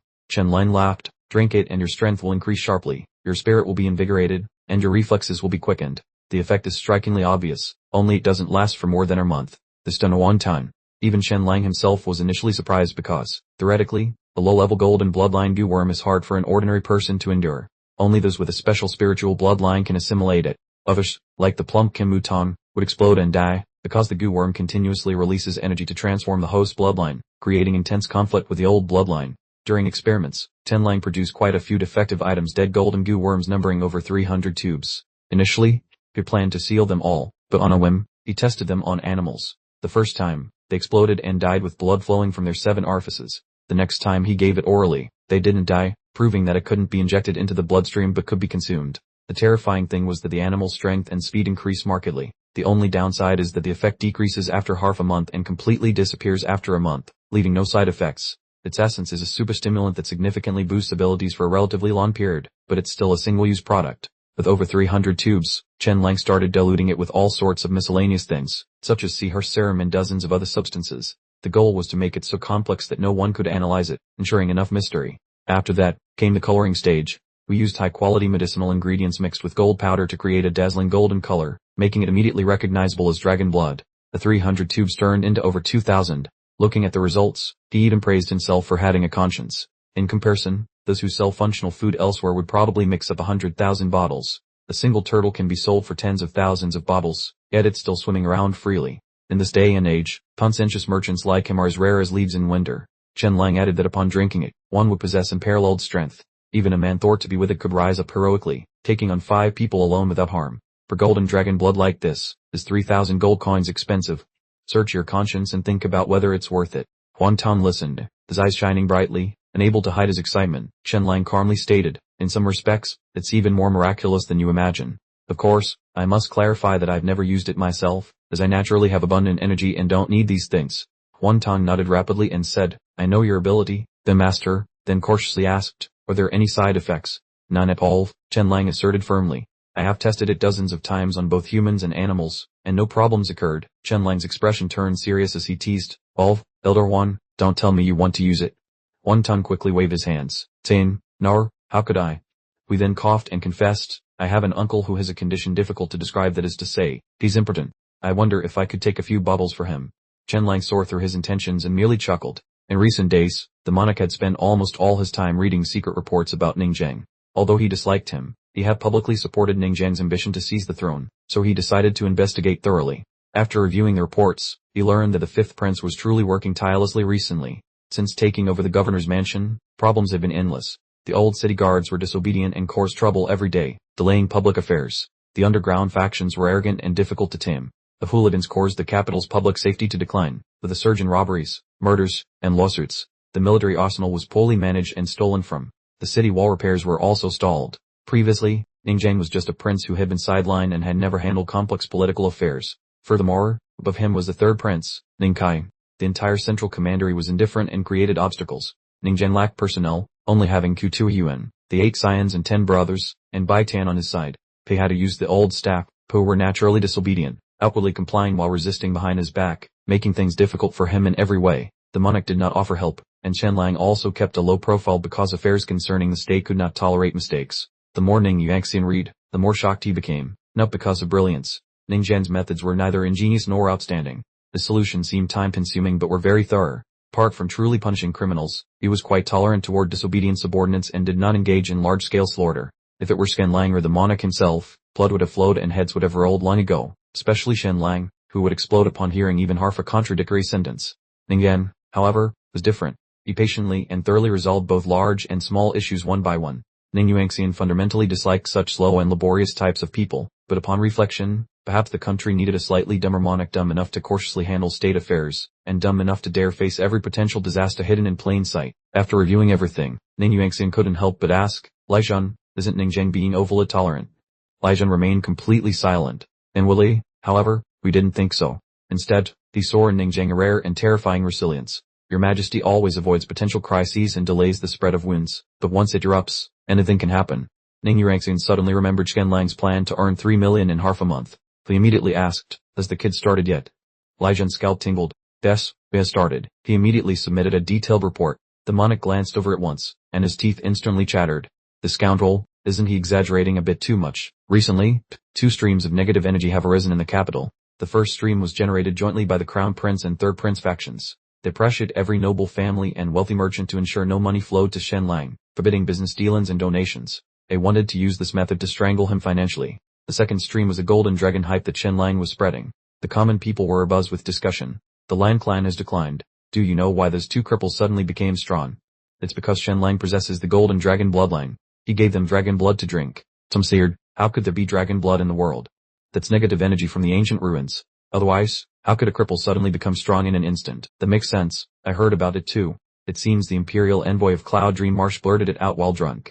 No wonder. The rumor spread throughout the capital like wildfire. Landlords, vagrants, and common people believed it wholeheartedly. The middle-class elite half believed, half doubted, while the upper-class nobility vaguely believed it but expressed disdain.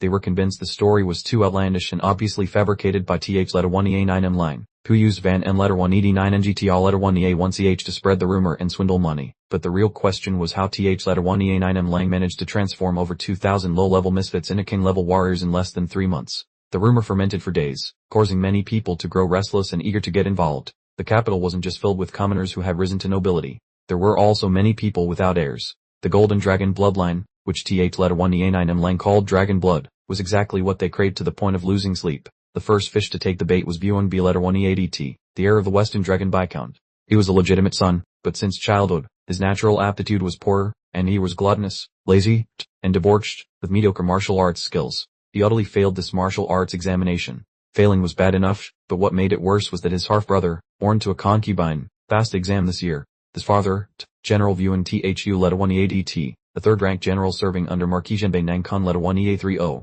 announced explicitly, if you still haven't passed in a few years, I will pass the title to your half-brother. You won't be able to hold on to it anyway. It's better to give it to him. Vuan B letter 1EADT's hands and feet went cold when he heard this.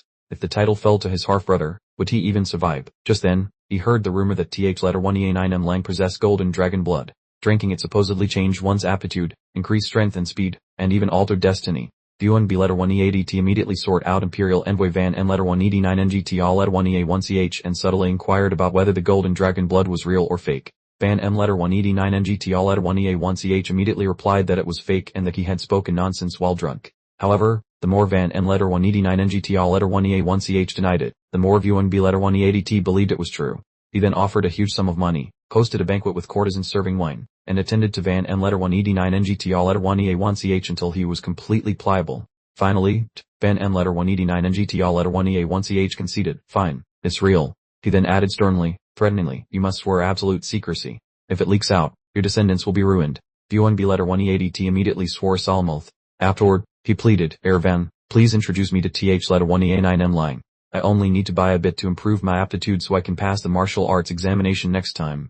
Van M letter 1ED9 NGT letter 1EA1CH initially refused firmly, but Vuan B letter 1EADT pestered him until he had a headache. So he finally agreed. The two secretly arrived at Ning Zheng's marquee Changping residence, entering through the back door and slipping inside. Before going in, Ban M letter 189 NGTR letter 1EA1CH reminded him, I'm only introducing you to TH letter 1EA9M Lang. Whether you can buy it or not, I can't be sure. BunRv letter 1EADT thanked him profusely, but inside he was anxious, wondering if these two were colluding to set a trap for him. Inside the secret room, TH letter 1EA9M Lang was furious, planning the table loudly. Brother, why did you do this? He yelled. You spread rumors that I possess golden dragon blood, bothering me to death. People come looking for me every single day, and now you even bring someone here. This is truly too much. He pointed directly at Van M letter 189 NGTL letter 1EA1CH. If you do this again, I'm cutting ties with you. Van N letter 189 NGTL letter 1EA1CH quickly apologized, then pointed at BunRv letter 1EADT. Denver Brother Lang, this is BunRv letter 1EADT, heir of the Western Dragon Viscount residence. He is a pathetic figure, and I like him. I can't bear to let him die without trying to save him. Give him a little bit. TH letter 1EA9M Lang's face turned red with anger. The golden dragon blood is my lifeblood. It's ancient dragon blood, a priceless treasure. How can I just give it away like this? Van N letter 189 NGTL letter 1EA1CH pleaded, just a little bit, okay. TH letter 1EA9M Lang frowned, his expression clearly troubled. Then he turned to BunRv letter 1EADT and asked coldly, you're BunRv letter 1EADT, right? If you use the dragon blood, you will definitely pass the martial arts examination and rise quickly in the future. At that time, will you stand with His Highness Ning Zheng? BunRv letter 1EADT immediately thumped his chest. Stand. Absolutely stand. He declared. But inwardly, he sneered, once I rise, why would I care about you two? Ask me to follow Ning Zheng, that useless prince. Dream on. Afterward, TH letter 1EA9M Lang turned around to retrieve the treasure. He let out a sigh and pretended, just an hour ago, someone offered 5,000 gold coins for this vial, and I refused. If my brother hadn't brought you here, I absolutely would not sell it. 5,000 gold coins made BunRv letter 1EADT almost wet himself upon hearing the amount. He screamed inwardly, my family doesn't even earn that much in a year. Where can I get the kind of money now? Clearly, TH letter 1EA9M Lang was inflating the price to extort money. Before he could even think of a solution, TH letter 1EA9M Lang waved his hand coldly. If you don't have the money, get out. BunRv letter 1EADT stammered in panic. I can't throw out such a huge amount when I'm not sure if it works. What if I drink it and it doesn't have the effect the rumors claim? Next, TH letter 1EA9M Lang calmly poured the specially prepared ancient dragon's blood into a cup, pushed it towards BunRv letter 1EADT, and with an indifferent expression, as if offering free street iced tea, said, just drink it for free. If it works, go back to your father and pay for it, then take the remaining 2/3 of the golden dragon's blood. Although he said this, BunRv letter 1EADT whispered to himself, the stuff isn't poisonous, is it? BunRv letter 1EADT stared at the deep red concoction and gulped, then told himself, if I have to drink it, I'll drink it. At worst, I'll die and go to heaven. Deciding to go through with it, he tilted his head back and drank it all in one go.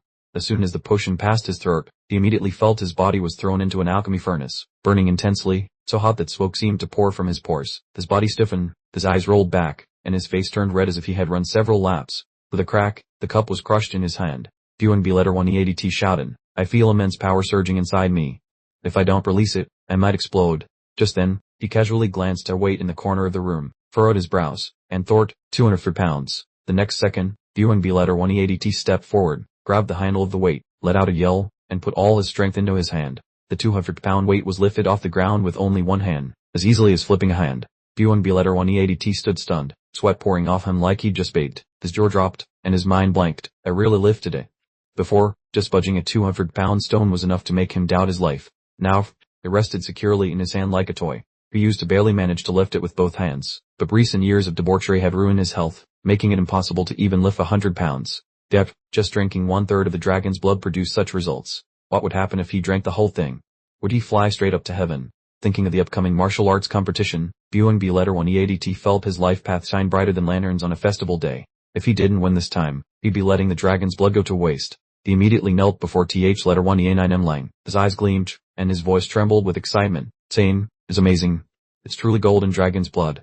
Young Master TH letter 1EA9M is trustworthy. Nar, you're truly a divine being.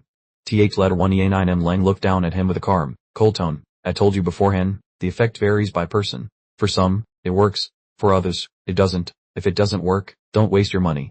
I won't take payment for this 1/3 dose. You can leave now. Hearing this, BunRv letter 1EADT was so happy he almost cried, saying, it really works. My strength has increased by at least twofold. TH letter 1EA9M Lang waved his hand to dismiss him. Alright, I'll hold the rest for you for 2 hours. If you don't take it, I'll sell it to someone else. Hearing that, BunRv letter 1 EADT was terrified. He quickly grabbed letter 1 EA9M lying sleep, looking like he was about to cry. Don't sell it to anyone. This is my path to survival and glory. Everything depends on it. After saying this, he jumped up, held up 3 fingers, and swore, I'll go get the money immediately. If my father doesn't give it to me, I'll commit suicide right in front of him. Without another word, BunRv letter 1 EADT turned around and ran off, disappearing quickly, as if afraid letter 1 EA9M Lang would change his mind. In the courtyard, his chubby figure sped off like the wind. Even he was startled, puffed, since when can I run so fast? He grinned widely, so happy he couldn't close his mouth. How strange. I run faster, and am not even out of breath. It was late at night, and in the Viscount's residence in the capital city, the lights were still brightly lit. Viscount Tae Longview Thu letter 1 EADT sat holding a book, grumbling irritably, it's this late, and the good-for-nothing son still isn't home. Who knows where he's off playing again. I send him to learn martial arts hoping he'd improve, but he's degenerated faster than falling off a horse, losing even to my second son. No sooner had he finished speaking than the door burst open.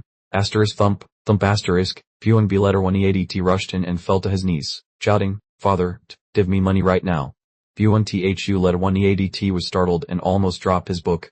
Before he could recover, he saw his son hold up 3 fingers and declare resolutely, 5. Narv, 6,000 gold coins. What? Thu letter 1 EADT shot up, grabbing a whip and roaring, 6,000 gold coins. Have you lost your mind? Do you know how much that is? Our annual income after expenses isn't even 2,000. 6,000 is a significant amount of the family's savings. What are you planning to do? Drinking and carousing don't cost that much. Did you lose a bet? Or get tricked in a scam? Without a second thought, you swung the whip, intending to beat the good-for-nothing to death. 6,000 gold coins. Were you not going to stop until you've squandered all our family's wealth? BunRv letter 1 EADT, however, beamed as if performing a righteous deed. Father, this time asking for money is good for the whole family. I'm about to become successful. I'm certain to pass the upcoming Imperial Martial Arts exam with high marks. Letter 1 EA9M Lang has golden dragon's blood and usually doesn't sell it to anyone, but because I know Van N letter 1 ED9 NGT all letter 1 EA1CH, he's letting me have a portion at a friendly price of 6,000 gold coins. Hurry up. Hearing this, Thu letter 1 EADT became even more furious. And Mizash, this was a case of being tricked while eagerly handing over the money. You fool. Letter 1 EA9M Lang and Van M letter 1 ED9 NGT all letter 1 EA1CH are clearly colluding to defraud you.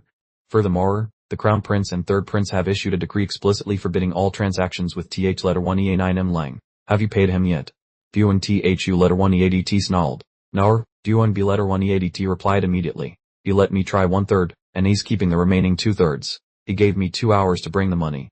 If I don't buy it, we'll sell it to someone else. Thu letter 1 EADT roared. Tam. Letter 1 EA9M Lang is a swindler. From now on, you stay inside the house and go nowhere. Guards, tie the boy up. BunRv letter 1 EADT panicked, pleading, Father, you're ruining my life. That's real dragon's blood. Dragon's blood, my ass. Letter 1 EA9M Lang is a scumbag fraudster. BunRv letter 1 EADT stopped arguing, rushed out to the courtyard, immediately picked up the 200-pound stone weight, stood in front of his father, and lifted it high with one hand. Thu letter 1 EADT froze in astonishment. BunRv letter 1 EADT put the weight down, then casually grabbed the large broadsword weighing over 100 pounds. He swung the broadsword rapidly in the middle of the courtyard, his figure spinning like an enraged whirlwind. Thu letter 1 EADT stared in utter shock. He knew his son too well. A few years ago, he had some martial arts foundation, but years of debauchery had ruined his physique. He couldn't even lift a 100-pound weight, let alone perform such a powerful broadsword dance. Yet now, both his strength and speed had skyrocketed. Most terrifying of all, BunRv letter 1 EADT finished the dance completely calm and not out of breath. He slowly said, Father, I'm like this after just 1/3. How incredible would I be if I drank the whole tube of golden dragon's blood? Thu letter 1 EADT was truly shaken. Could it be that dragon's blood really exists? BunRv letter 1 EADT became increasingly excited. Father, the 2,000 useless simpletons letter 1 EA9M Lang recruited were originally far inferior to me, and in just 3 months, they became a core army unit, all thanks to the golden dragon's blood. Currently, not many people believe letter 1 EA9M Lang, but this matter will eventually be exposed. The capital is full of rich families with greater influence than us. If we are slower, the dragon blood will be completely bored up. This is not just about your future, but about the fate of our family. Thu letter 1 EADT said no more, turning sharply to enter the underground vault to retrieve the money himself. The 6,000 gold coins weighed over 400 katas. It felt like his heart was being cut out. The amount was nearly a quarter of the Vuan family's savings, money he had painstakingly gathered through various schemes like skimming military expenses and accepting bribes.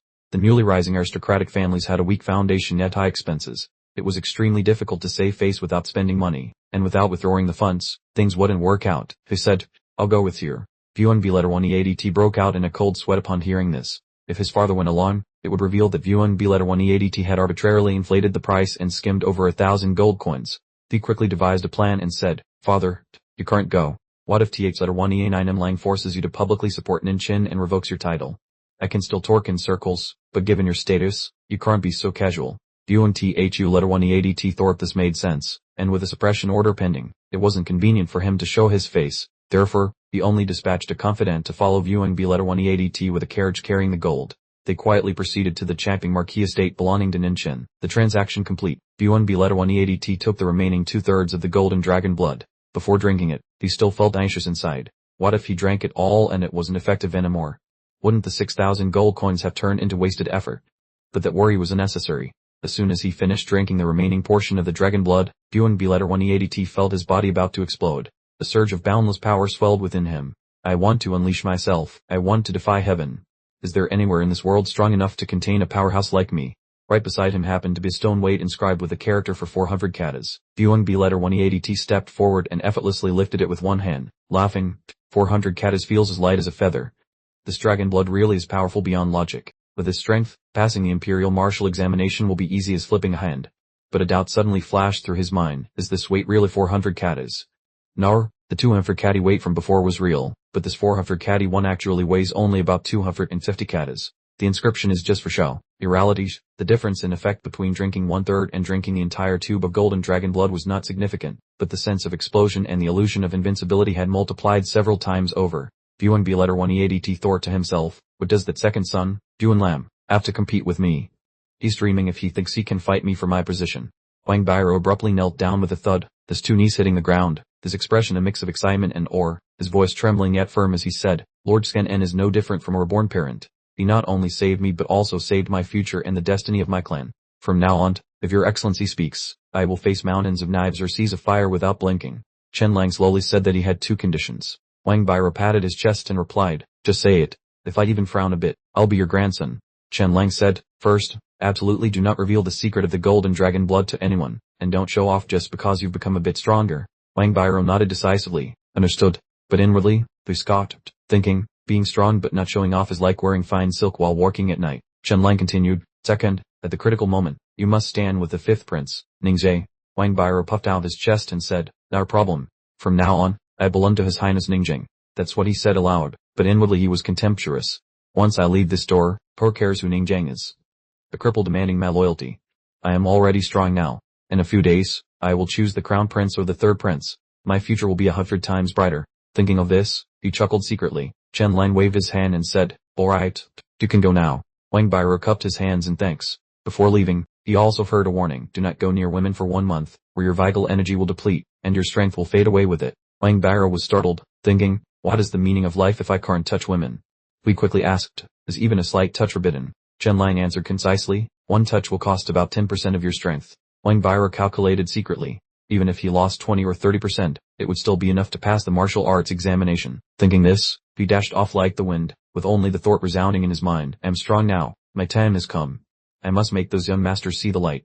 From today on, Wangbiro is not the Wangbiro of yesterday. Not long after Wangbiro left, Chen Lang opened the chest. Inside, gold bars were neatly stacked, their metallic gleam dazzling.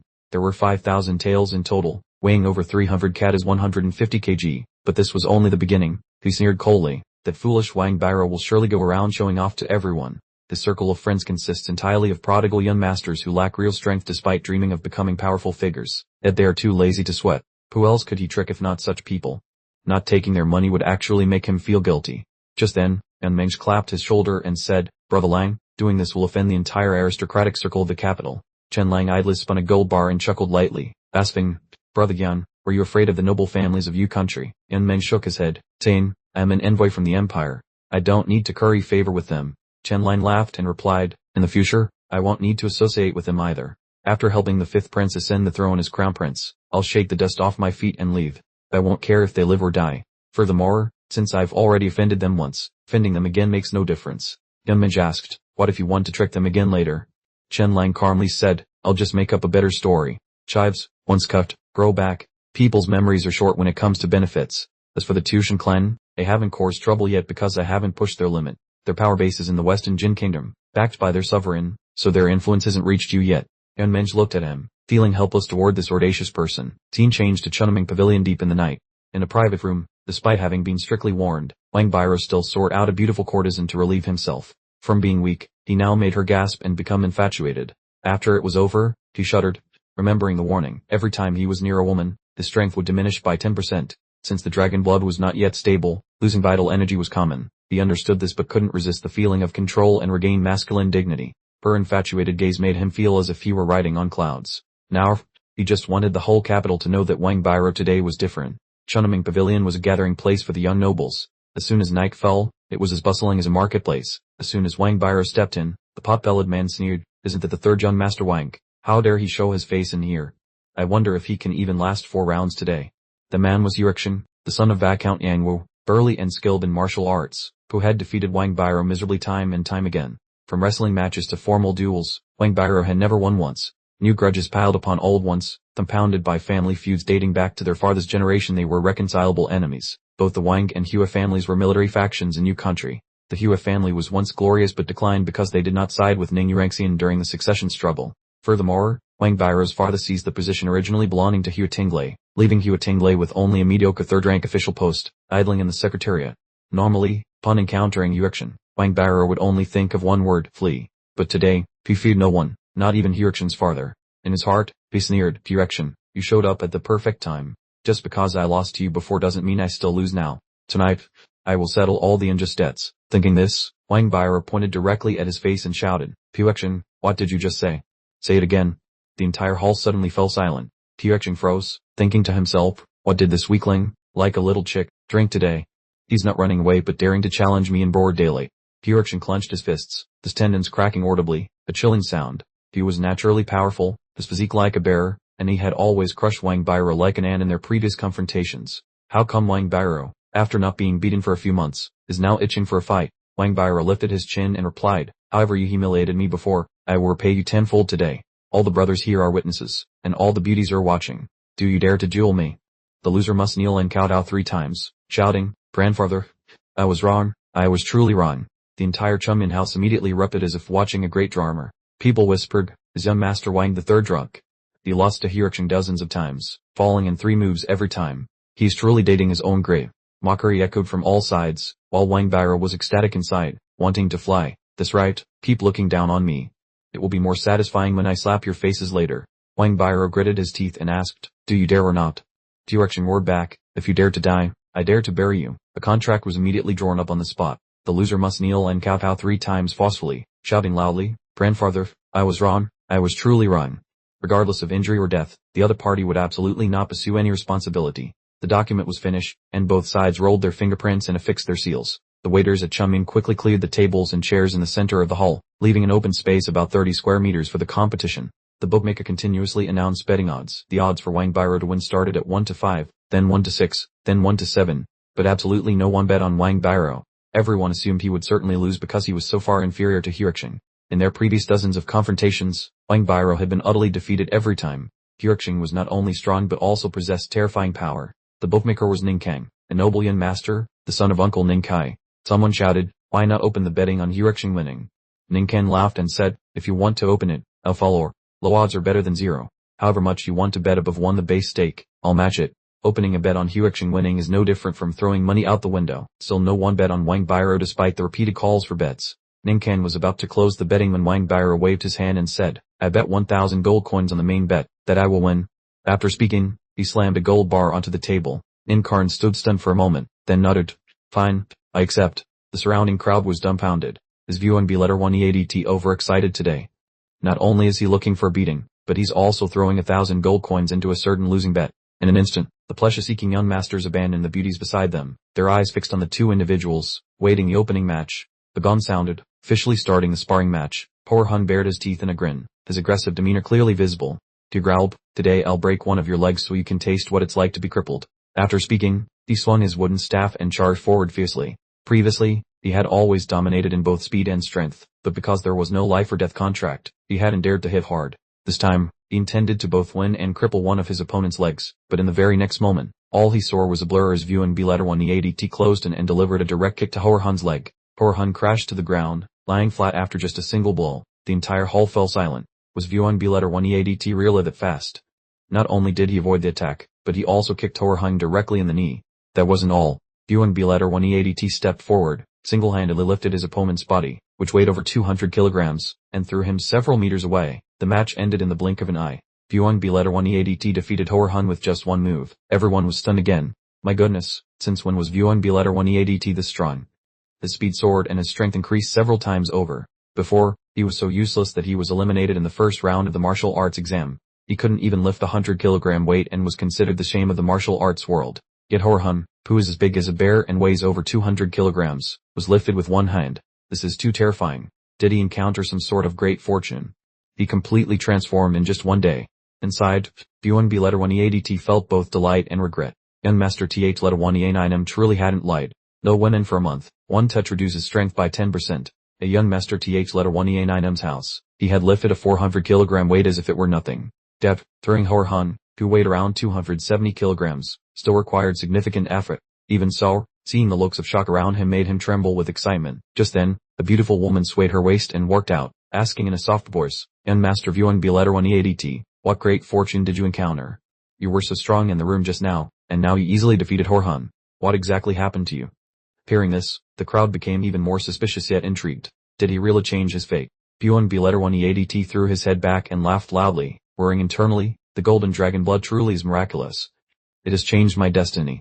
Vuan B letter 1 EADT, will absolutely rise up and change my fate, defying heaven itself. We stepped toward young Master Ninkarn, smiled, and said, thank you for your generosity, young Master. Ninkarn remained stunned for a moment before nodding. Alright, tomorrow I'll send someone to deliver 7,000 gold coins to your manor. Vuan B letter 1 EADT was numb with excitement. It was as if he hadn't spent a single penny and gained a clear 1,000 gold coins. After that, he turned to everyone, waved his hand, and shouted loudly, Brothers, I'm not going home today. I invite everyone to drink. Hearing this, the crowd changed face faster than flipping a rice pancake, competing to acclaim, Mighty Brother Vuan B letter 1 EADT. And Brother Vuan is fantastic. And he even got 7,000 coins. At the drinking table, the group of useless young lords offered flattery like a gust of wind, saying that Brother Wang had truly displayed divine power today and was incredibly impressive, everyone nodding in agreement and asking if he had encountered some miraculous opportunity. Wang Bo thought to himself with delight, Porhar, you've all become stronger. If I don't act cool, whom would I show off to? No need to say more, just drink to stay warm. Seeing that Wang Bo remained silent, they raised their glasses and changed the subject, saying that if Lord Wang had a secret, they wouldn't press him, so let's just drink and forget about the trivial matters. Today was only to celebrate for Brother Wang, and Wang Bo clinked glasses with a smile, saying that was fine and they shouldn't go home until they were drunk, and once they were, they shouldn't bother going home at all. Yet after only 1 hour, they had toasted Wang Bo until he was dead drunk, his face flushing red as if scorched by fire, and they took the opportunity to lean in and ask why he had suddenly displayed such divine power today. Wang Bo was so drunk he was practically drooling but still laughed wildly. Do you know why I grew strong? Because I went to Shen Lang's place to buy golden dragon blood, and then he waved his hand dismissively, saying don't even dream about it. Shen Lang would never sell it to you. It's only because I have a particularly good relationship with humans that he sold me one vial. Hearing this, the whole group was stunned with their mouths agape and their heads buzzing, thinking it couldn't be true that Shen Lang actually had golden dragon blood, and that he hadn't been boasting or scamming people after all. Someone asked anxiously about the price, and Wang Bo yelled, 6,000 gold coins, a solid 6,000 without a single coin missing. After shouting, he collapsed right at the table, so drunk he didn't know which world he was in. The remaining people felt a chill down their spines upon hearing this. The price was indeed exorbitant, but it was worth it. Drinking golden dragon blood made one strong, so 6,000 gold coins were certainly not wasted. Then, just as dawn was breaking and before it was fully light, someone stealthily entered the Chengping Marquis mansion through the back door. Chen Lang, who was sleeping with Ning Yan in his arms, was woken up while still dazed, while Ning Yan slept soundly, unaware, snoring steadily with her mouth open. Outside the door, a maid reported that someone had come to see the master. Chen Lang hurriedly changed and stepped out, only to see a man covered from head to toe so that his face was unrecognizable. Because the crown prince and the third prince had issued a blockade order, he didn't dare reveal his identity, and Chen Lang thought he was likely trying to avoid people from both sides. Chen Lang asked who he was and what he wanted, and the man didn't beat around the bush, pointing to a pile of gold he had brought and saying, Then Master Shen, here are 6,000 gold coins. I want to buy a vial of golden dragon blood. The 6,000 made Chen Lang freeze. He remembered originally planning to sell it for 3,000 and then raising it to 5,000, so how had it jumped to 6,000? Since gold had rolled right to his door like this, How could he bear to pass it up? Chen Lang didn't put on an act and immediately pulled out a vial of golden dragon blood, explaining clearly beforehand that the effects depended on one's constitution. Some might have an explosive improvement while others might only see a slight increase. And hearing this, the man was startled, wondering if he had encountered a seller of fake goods. Chen Lang continued by saying that to be fair, it had to be drunk on the spot. If it worked, he would take the gold, and if it did, he wouldn't take a single penny. The man was overjoyed upon hearing this as if he had won the lottery, praising young Master Shen as a true gentleman who wouldn't even let experimental goods be taken outside, requiring everything to be drunk on sight. The man hesitated for a few moments and then tilted his head back, gulping it all down in one breath. After drinking, he stood still and waited, looking like a guard at the gates of the underworld. Suddenly, he let out a roar, not expecting the golden dragon blood to take effect so quickly. His entire body felt tight as if it were about to explode, his muscles bulged continuously, and his strength surged visibly. His whole body felt as light as if he were about to fly, and a fierce fire erupted within him as if it wanted to burn him to ashes. He was so powerful he thought he was being possessed by a spirit. He saw a 400-pound stone lock nearby, stepped toward it, and lifted it clean off the ground with one hand effortlessly. He stammered, "Am I really this strong?" Lifting a 400-pound stone lock as easily as turning over his hand, so terrifying that he began to tremble. Golden dragon blood was indeed the real deal, and the 6,000 gold coins spent were an absolute bargain. It was such a bargain that he almost shouted to the heavens, "From now on, I will surely rise, and my family must rise as well. Father, look closely, I am the true pride." And after saying this, he turned and bowed deeply to Chen Lang, saying, "Young Master Shen is truly a divine man. I bid you farewell." Chen Lang spoke up, "Wait," and the man replied, "We shall meet again if fated," thinking to himself not to ask his identity or expect him to side with Ningjing.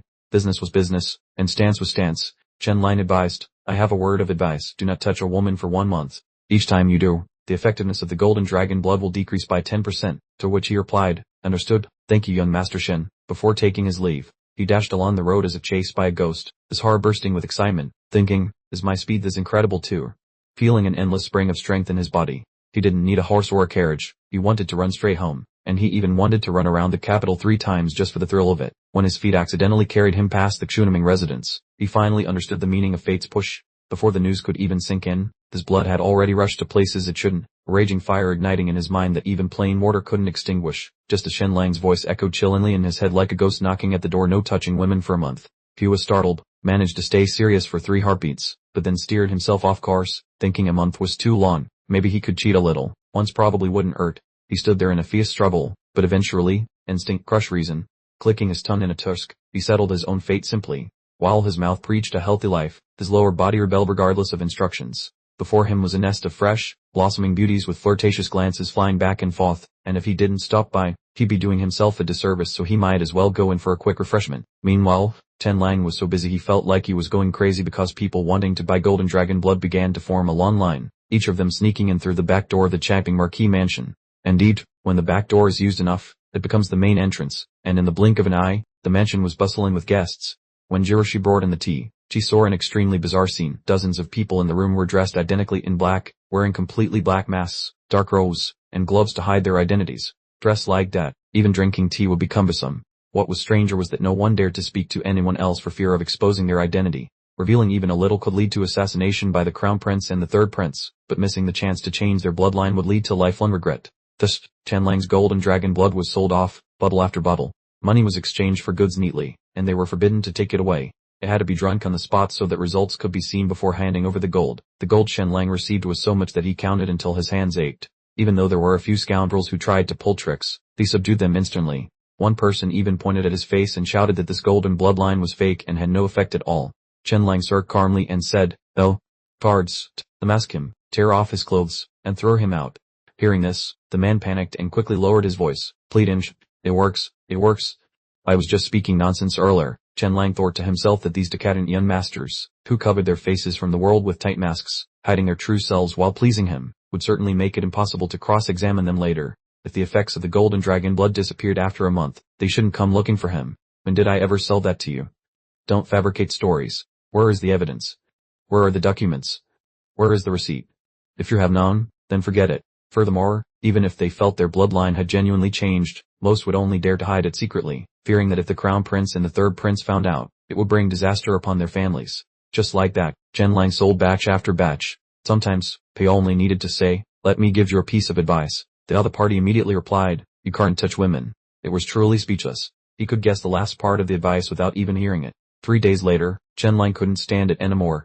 He was bored to the point of dozing off from this business. He handed over all transaction matters to Wu Lai and Han Nu, while he spent half his day holding his daughter and the other half deeply engrossed in experiments. What kind of experiments?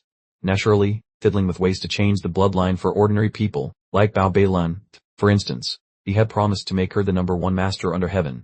A true man does what he says. However, scientific experimentation was exactly like legend. Failure was a daily meal, and success was rare good fortune. Chen Lang had failed hundreds, even thousands of times, chattering countless hypotheses, and going back and forth over the theoretical aspects of transformation. Time flowed like water. The days passed in a flash. 10 days flew by quickly, and soon the half-month deadline that Chen Lang had set with the monarch arrived. The two parties had agreed that if he could gather 3 million military funds within half a month, the monarch would officially confer the title of Duke of Yu upon Ningjiang. During these 10 days, selling the gold and dragon blood was a responsibility of Wu Lai and Han Nu, and Chen Lang hardly paid attention. He was only certain that the money earned had already exceeded 3 million gold coins. As for the exact amount, he genuinely didn't know. Upon stepping into the underground treasury, Chen Lang froze as if his pressure points had been struck. Before his eyes was literally a mountain of gold and a sea of silver. Everywhere he looked, dazzling gold shone. Even Chen Lang couldn't believe his eyes. His eyes were wide open, his mouth agape, and all he wanted to do was curse once to vent his frustration. He turned to ask Wu Lai how much they sold in total. Wu Lai replied, 4,930,000.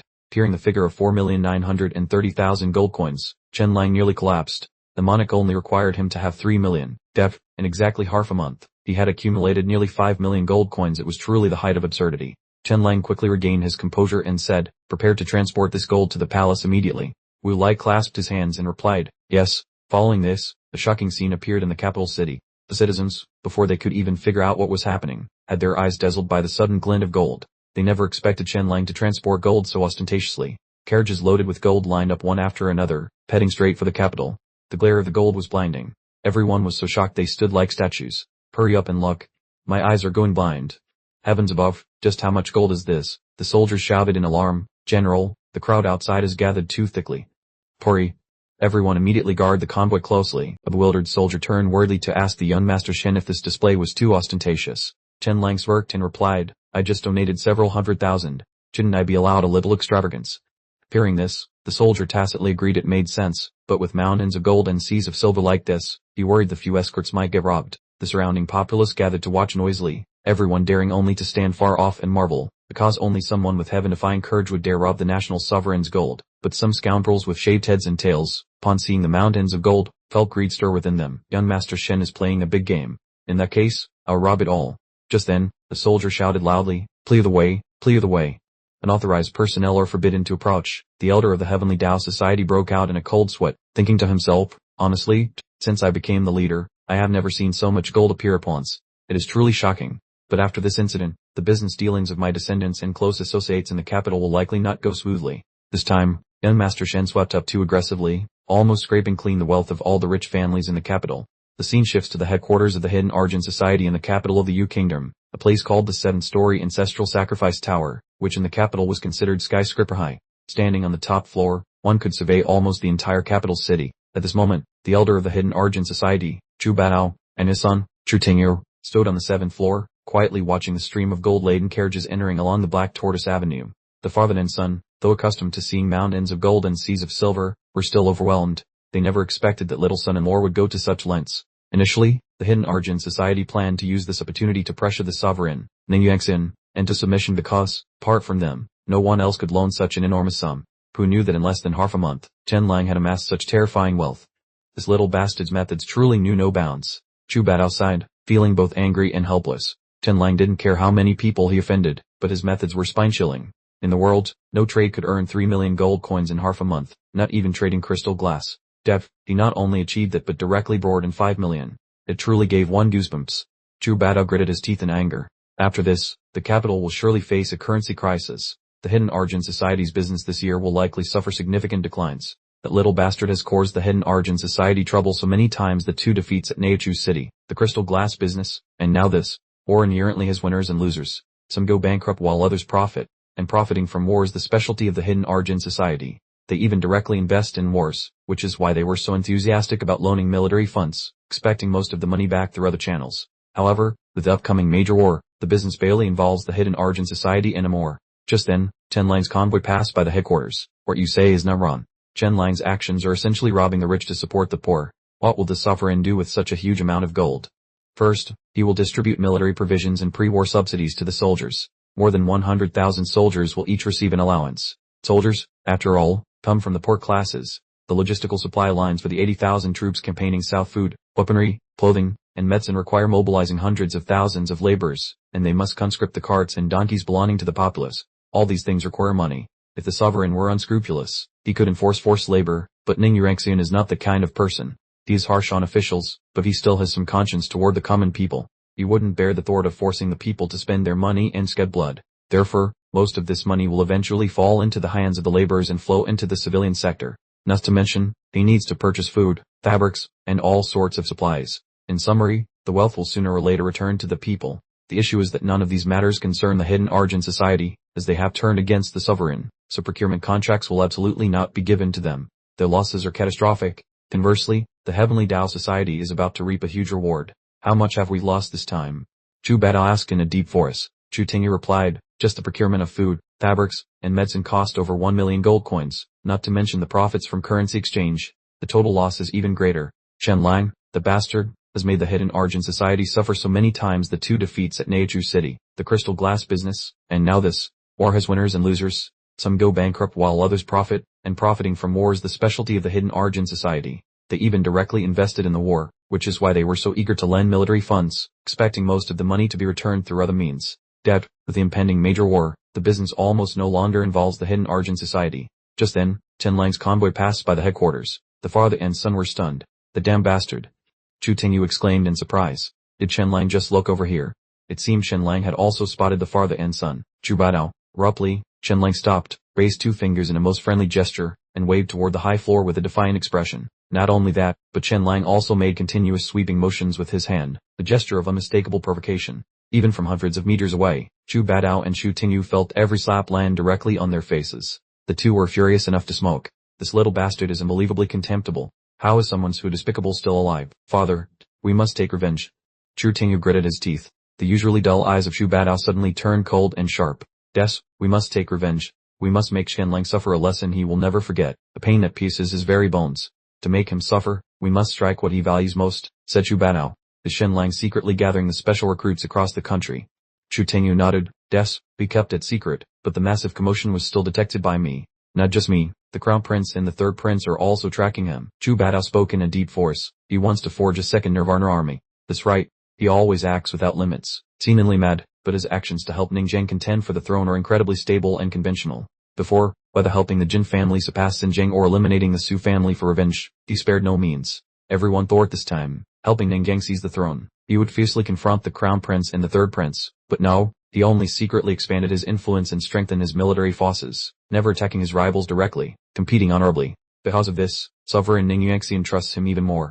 Chu Badao stated solemnly and decisively, the second Nirvana army absolutely cannot be allowed to be formed by Chen Lang, otherwise Ning Zheng will soar to the heavens overnight. We must sever his hope at the root. In the royal palace, Sovereign Ning Yuanxian's hair stood on end upon hearing that figure. How much? Lai Zhen replied, 4,993,000. The Heavenly Tao Society dislikes round numbers, so they intentionally added 70,000 to make it look better, conveniently reaching 5 million gold coins. The sovereign took a deep breath, chilled. The sovereign knew Chen Lang would succeed, but he never expected him to be this insane. The task that was already as difficult as climbing to heaven, yet he not only completed it but exceeded it by over 60%. Is there anything in this world that bastard cannot achieve? The sovereign laughed proudly. 5 million gold coins. This year's military expenses are covered. Not only is it enough to sustain a fierce campaign, but even if we have to confront the state of Chu, we won't be short. Truly capable, truly capable. I heard he stripped all the young dandies and noble families in the Yu Kingdom bare. Lai Zhen confirmed. In about 10 days, they will realize they've been tricked. The sovereign laughed heartily. Dodr, very good. They refused to cooperate with me and wouldn't cough up the money. Now they have nothing left. Parwar. It took the next 2 hours for the massive gold convoy to be fully escorted into the imperial palace. Why so long? Because by Chen Lang's order, this gold had to parade around the capital once. The poor in the city, who might not see such wealth in generations, finally had the chance. Chen Lang, want everyone to broaden their horizons. Even if you can't earn that much, at least you can see it with your own eyes. The soldiers inwardly cursed helplessly. Then Master Shen, you are showing off quite openly. The commander of the Imperial Guard finally couldn't stand it and spoke up. Then Master Shen, that's enough. That's enough. Those who needed to know have known, and those who needed to see have seen. Chen Lang pondered for a moment and said, there are still some courtesans in the pleasure houses who haven't gotten out of bed. Should I take another lap so they can broaden their horizons too? People work hard all night. It's not easy. The commander of the Imperial Guard panicked. No, absolutely not. Can you still handle it? The horses pulling the gold are about to break their legs. Chen Lang sighed. Fine, that's all right then. Take it straight into the palace. Let His Majesty and the concubines be properly astonished. Soon, they were standing right before the palace gates. Nin Nguyen was truly shocked, even though he had long known the golden amount. Seeing it with his own eyes was a strong jolt. The gold that passed through his hands during his lifetime as king was astronomical, and the debt left behind was even over 5 million, but seeing so much gold at once was a first. No wonder, as he was a monarch who spent lavishly. Money was always short every year, and the royal treasury had never accumulated much. Not only did the monarch come out to see, but in the palace, except for the queen, almost all the concubines flocked to admire the gold. Nin Nguyen was moved to tears, thinking to himself that all this gold would now enter his royal treasury. Since ascending the throne, he had never been this rich, or heart. This beast has given me great honor. After admiring it to his heart's content, Nin Nguyen ordered all the gold to be moved into the royal treasury. He said to himself that starting tomorrow, this gold would deplete rapidly, as provisions, textiles, and medicines had already been ordered and were waiting for payment, and the laborers conscripted would also need to be paid immediately. A moment later, in the monarch's study, only Nin Nguyen and Shen Lang remained. The monarch slowly asked, Shen Lang, you are truly formidable. I have promised to confer the title of Duke of Yu upon Nin Chin and will certainly not change it, but in more than 10 days, those who bought the golden dragon blood will realize they were deceived. How do you plan to handle this? Chen Lang calmly replied, Your Majesty, we need to clarify a few things. First, from beginning to end, the servant never claimed the golden dragon blood could exchange for innate talent and bloodlines. They imagined that themselves. Moreover, the servant never proactively offered it for sale. They all came seeking me out to beg me to sell. Second, the servant warned them many times, after using the golden dragon blood, they must absolutely not approach women. They did not listen, causing the dragon blood's power to dissipate, so they cannot blame me. Third, the servant did not take a single copper coin from the sale of the golden dragon blood. I even dipped into my own pocket to cover several hundred gold coins in expenses. The first two reasons might be considered grasping, but the third reason is unshakable no matter how much was sold. Chen Lang truly did not take a single cent. The act of parading the gold through the streets just now was to show the world clearly, if I cheat money, I cheat it for the sake of the country. If they have the ability, they should go find the monarch, not me. The monarch smiled and asked, aren't you planning to go into hiding for a while? Chen Lang calmly replied, I will not hide. Do they dare to storm in and attack me?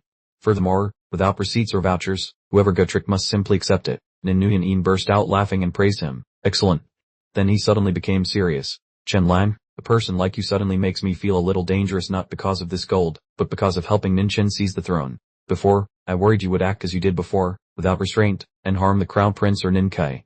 At the end, you did not, and even when they attacked you, you remained restrained, prioritizing the bigger picture. In the succession struggle, you have always built up rather than destroyed, and you have made me clearly see Nin Chen. This point is very good. Chen Lang was about to speak, Your Majesty, for decades in the state of Yu. Before the monarch finished speaking, he interrupted, Enough, you don't need to say any more.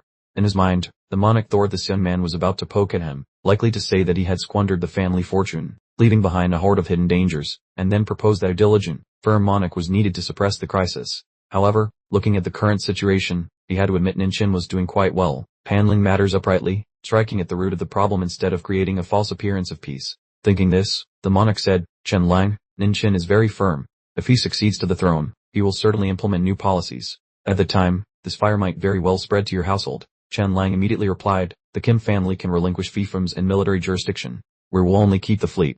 Nin Nguyen was startled, a loud clap of thunder sounding in his head. Chen Lang added, Of course, I must eliminate the Tite family first. The monarch's scalp immediately tingled, his face frozen in shock, thinking, the Tite family is also one of my trusted forces. Does he dare say that so openly? The monarch hastily changed the subject. Chen Lang, someone is trying to harm you. You know that, right? Chen Lang nodded casually, naturally knowing that someone wanted to tamper with what he was building. The crown prince, the third prince, and the three forces of the hidden Arjun society had all intervened, wanting to shatter the Nirvana army. The monarch sighed softly, truly disappointed in Ning Yuanxian. Chen Lang, who was seen as arrogant and lawless, knew how to prioritize the bigger picture and restrain himself from crossing the line. However, the crown prince and the third prince used such despicable tactics that they even disregarded him. The Nirvana army belonged to whom? To Ningjiang. No, ultimately, it belonged to the Yu kingdom. It belonged to His Majesty. His Majesty understood better than anyone what significance it would have on the battlefield in the future, even directly affecting the overall situation. He placed immense hope on it. They could fight for the throne, but they must not touch the interests of the Yu kingdom. What they did has now encroached upon national interests, which is also touching upon His Majesty's interests. How can I trust someone who disregards the Yu kingdom to be qualified to sit on the throne?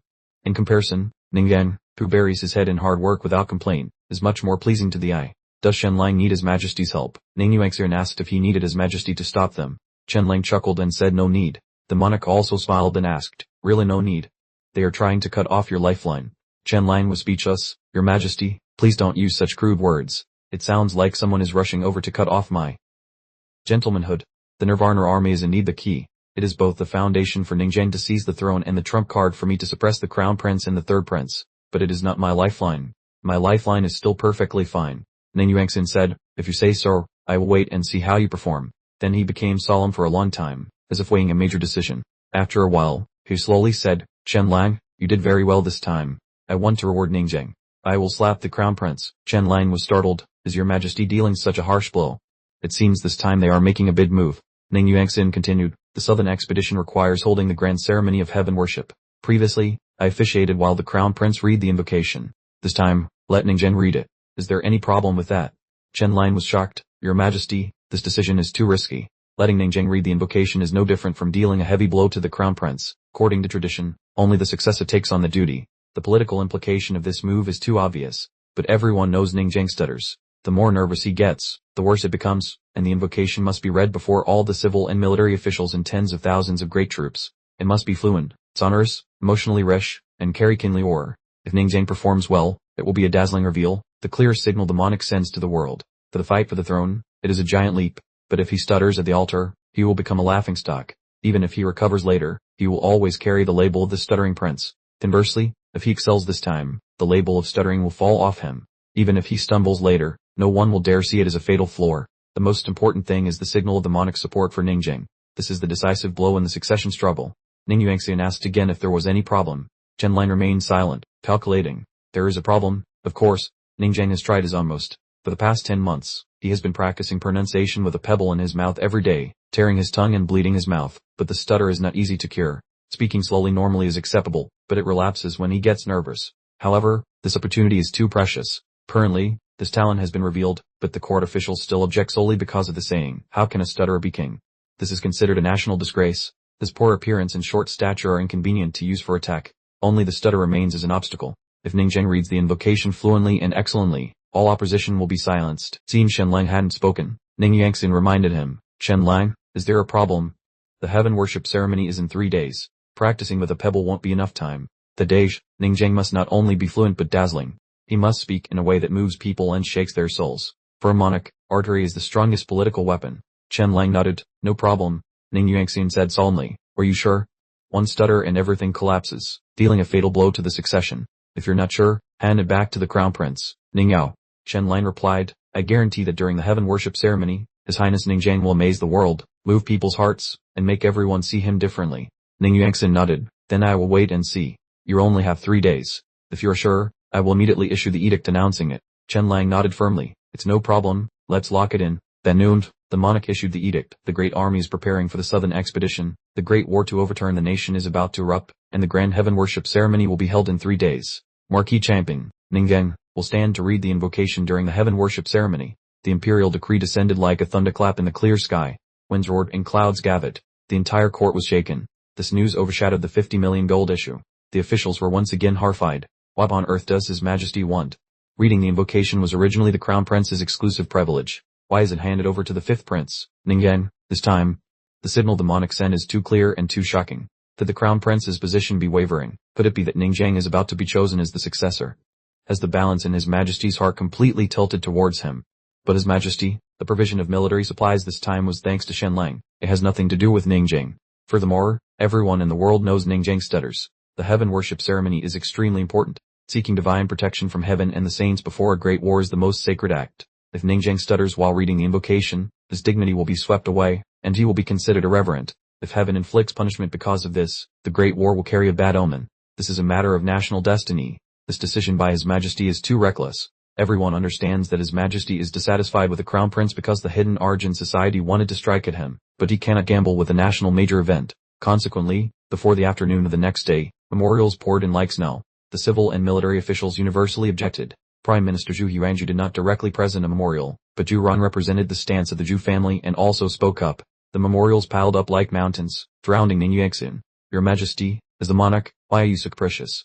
Heaven worship concerns the nation's destiny. Even a small mistake is enough to shatter morale. If this causes a bad omen for the war to overturn the nation, who will bear the responsibility?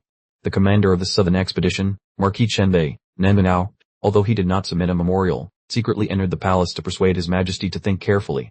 This battle determines life or death. The ceremony is witnessed by tens of thousands of troops, and even the smallest detail will be exaggerated as the will of heaven. The lapse will have unimaginable consequences. Facing all this, Ning Yuanxian only said one sentence: this monarch has made his decision. On the surface, the monarch was as hard as iron, but internally, he bore a mountain of pressure. Almost the entire court, regardless of faction, opposed him. The memorial surged like a tide.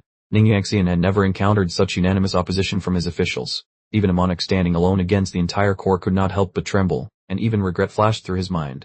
I was too hasty. Because the 50 million gold pieces were in hand, I was momentarily excited. I am still not calm enough. I easily lose composure when pleased, and coupled with anger at the crown prince, the decision became even more decisive. Now it's too late to regret. The die is cast. Ningjang absolutely must not disappoint me. If the heaven worship ceremony fails, not only will you be criticized by the world, but I will also become a target of attack. If the war effort goes poorly, all blame might fall on you and me. Chen Lang, I trust you. You create miracles every time. Don't be an exception this time. Switching to the Marquis Changping residence, the fifth Prince Ningjang was trembling violently upon receiving the imperial edict stating he would read the invocation at the heaven worship ceremony.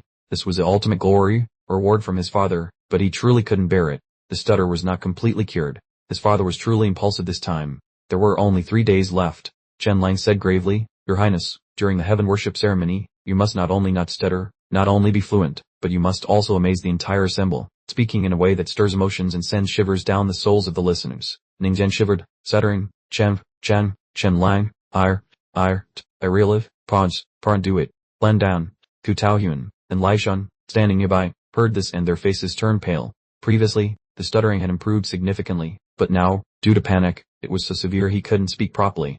Ningjian's face turned ashen and then dark. He was bewildered in his heart. Only 3 days until the heaven worship ceremony. I might ruin everything. Just then, Chen Lang burst out laughing, dispelling the tension. Your Highness, do you trust me? Trust me. 3 days is enough. During the heaven worship ceremony, I will definitely make you shine and amaze the entire assembly. Great national affairs lie in sacrifice and war. Heaven worship is the most important, so the sacrificial text must also be the best. Very quickly, Chen Lang put his mind to work. The sacrificial text is easy to write yet difficult to write. The first and almost only factor is praise. It must be magnificent and stirring, sounding like celestial music poured into the ear when read aloud. Writing it myself is difficult, but borrowing from ancient writings is possible.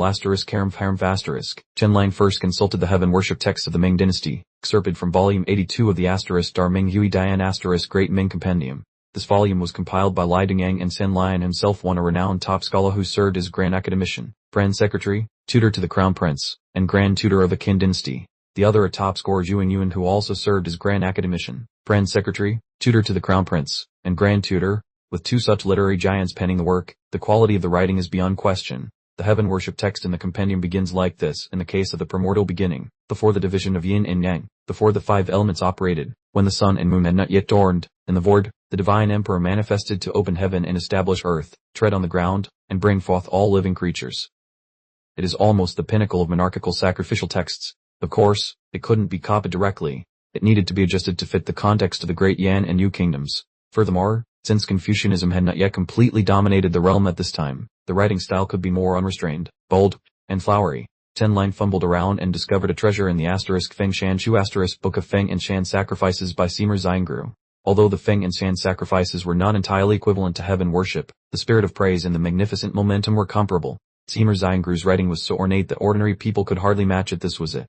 In just 1 hour, a complete and peerlessly magnificent heaven worship memorial text was finished. Chen Lang gave it to Lan Dan, Ningjian, and Lai Zhen to read. The 3 got goosebumps after reading it, exclaiming, "Holy crap! That's good, really good." The prose was grand and sonorous, solemn yet highly emotional, with a force like crashing waves yet remaining subtle.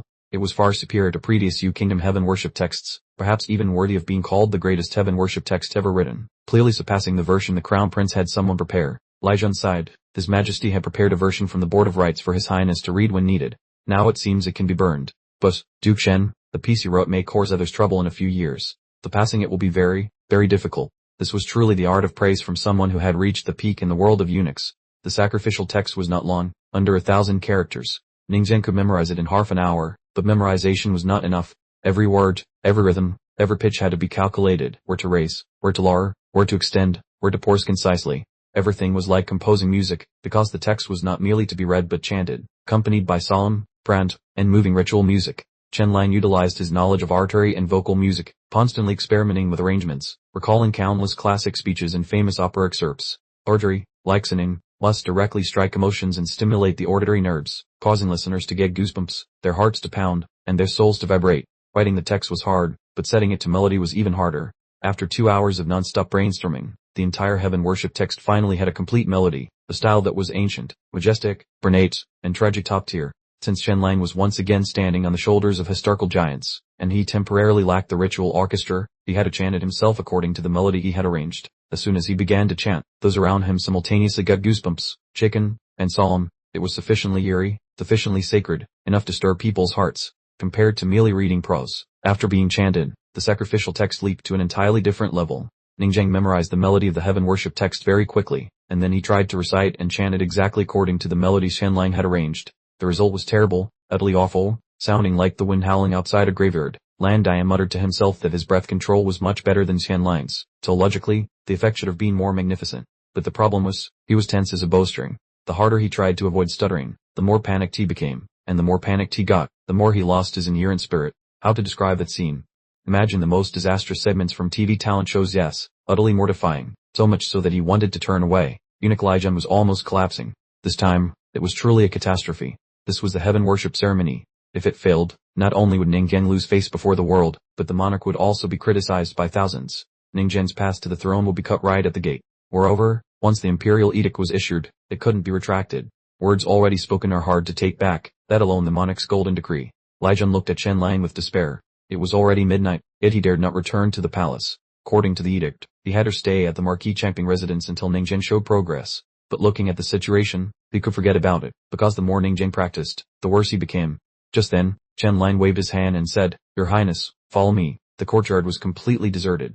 Ningjian couldn't hide the dejection in his heart, wondering if he had greatly disappointed Chen Lang. Chen Lang shook his head and said that was normal. In reality, many outstanding statesmen were not excellent public speakers. In the East, people rise through actual ability and action, whereas in the West, many climb up through speeches and slick torque. The ability to stir people's emotions is also a skill. Chen Lang asked if His Highness stuttered when talking to himself privately. Ningjian shook his head. Chen Lang thought to himself that the physiological stuttering was almost completely cured, but the psychological shadow remained. Whenever he became nervous or self-conscious in front of others, it would resurface. He felt insecure due to his appearance, status, and years of being looked down upon. To overcome it, he needed to enter a state where he was completely himself, where there was no fear and no judgmental eyes. Chen Lang pondered for a moment, then took out a vial of medicinal wine and handed it to Ningjian, saying, "Drink this and try." Ningjian didn't hesitate, tilted his head back, and drank it all in one gulp. At that moment, the faith he placed in Chen Lang was even greater than the faith he had in himself. Soon after, he felt as if a surging spirit within him expanded, breaking all shackles. The sensation was like standing high above overlooking the capital. Confidence and fervor surged up. "I will become the greatest monarch of the Yu Kingdom. I will make those who once scorned me tremble in fear." His blood boiled, the spirit ignited, and all fear vanished. Chen Lang commanded softly, "Your Highness, recite now." Ningjian took a deep breath, concentrated all his spirit, and began to speak. "Chaos primordial and vague, yin and yang not yet divided, the 5 elements informed, the sun and moon not yet bright."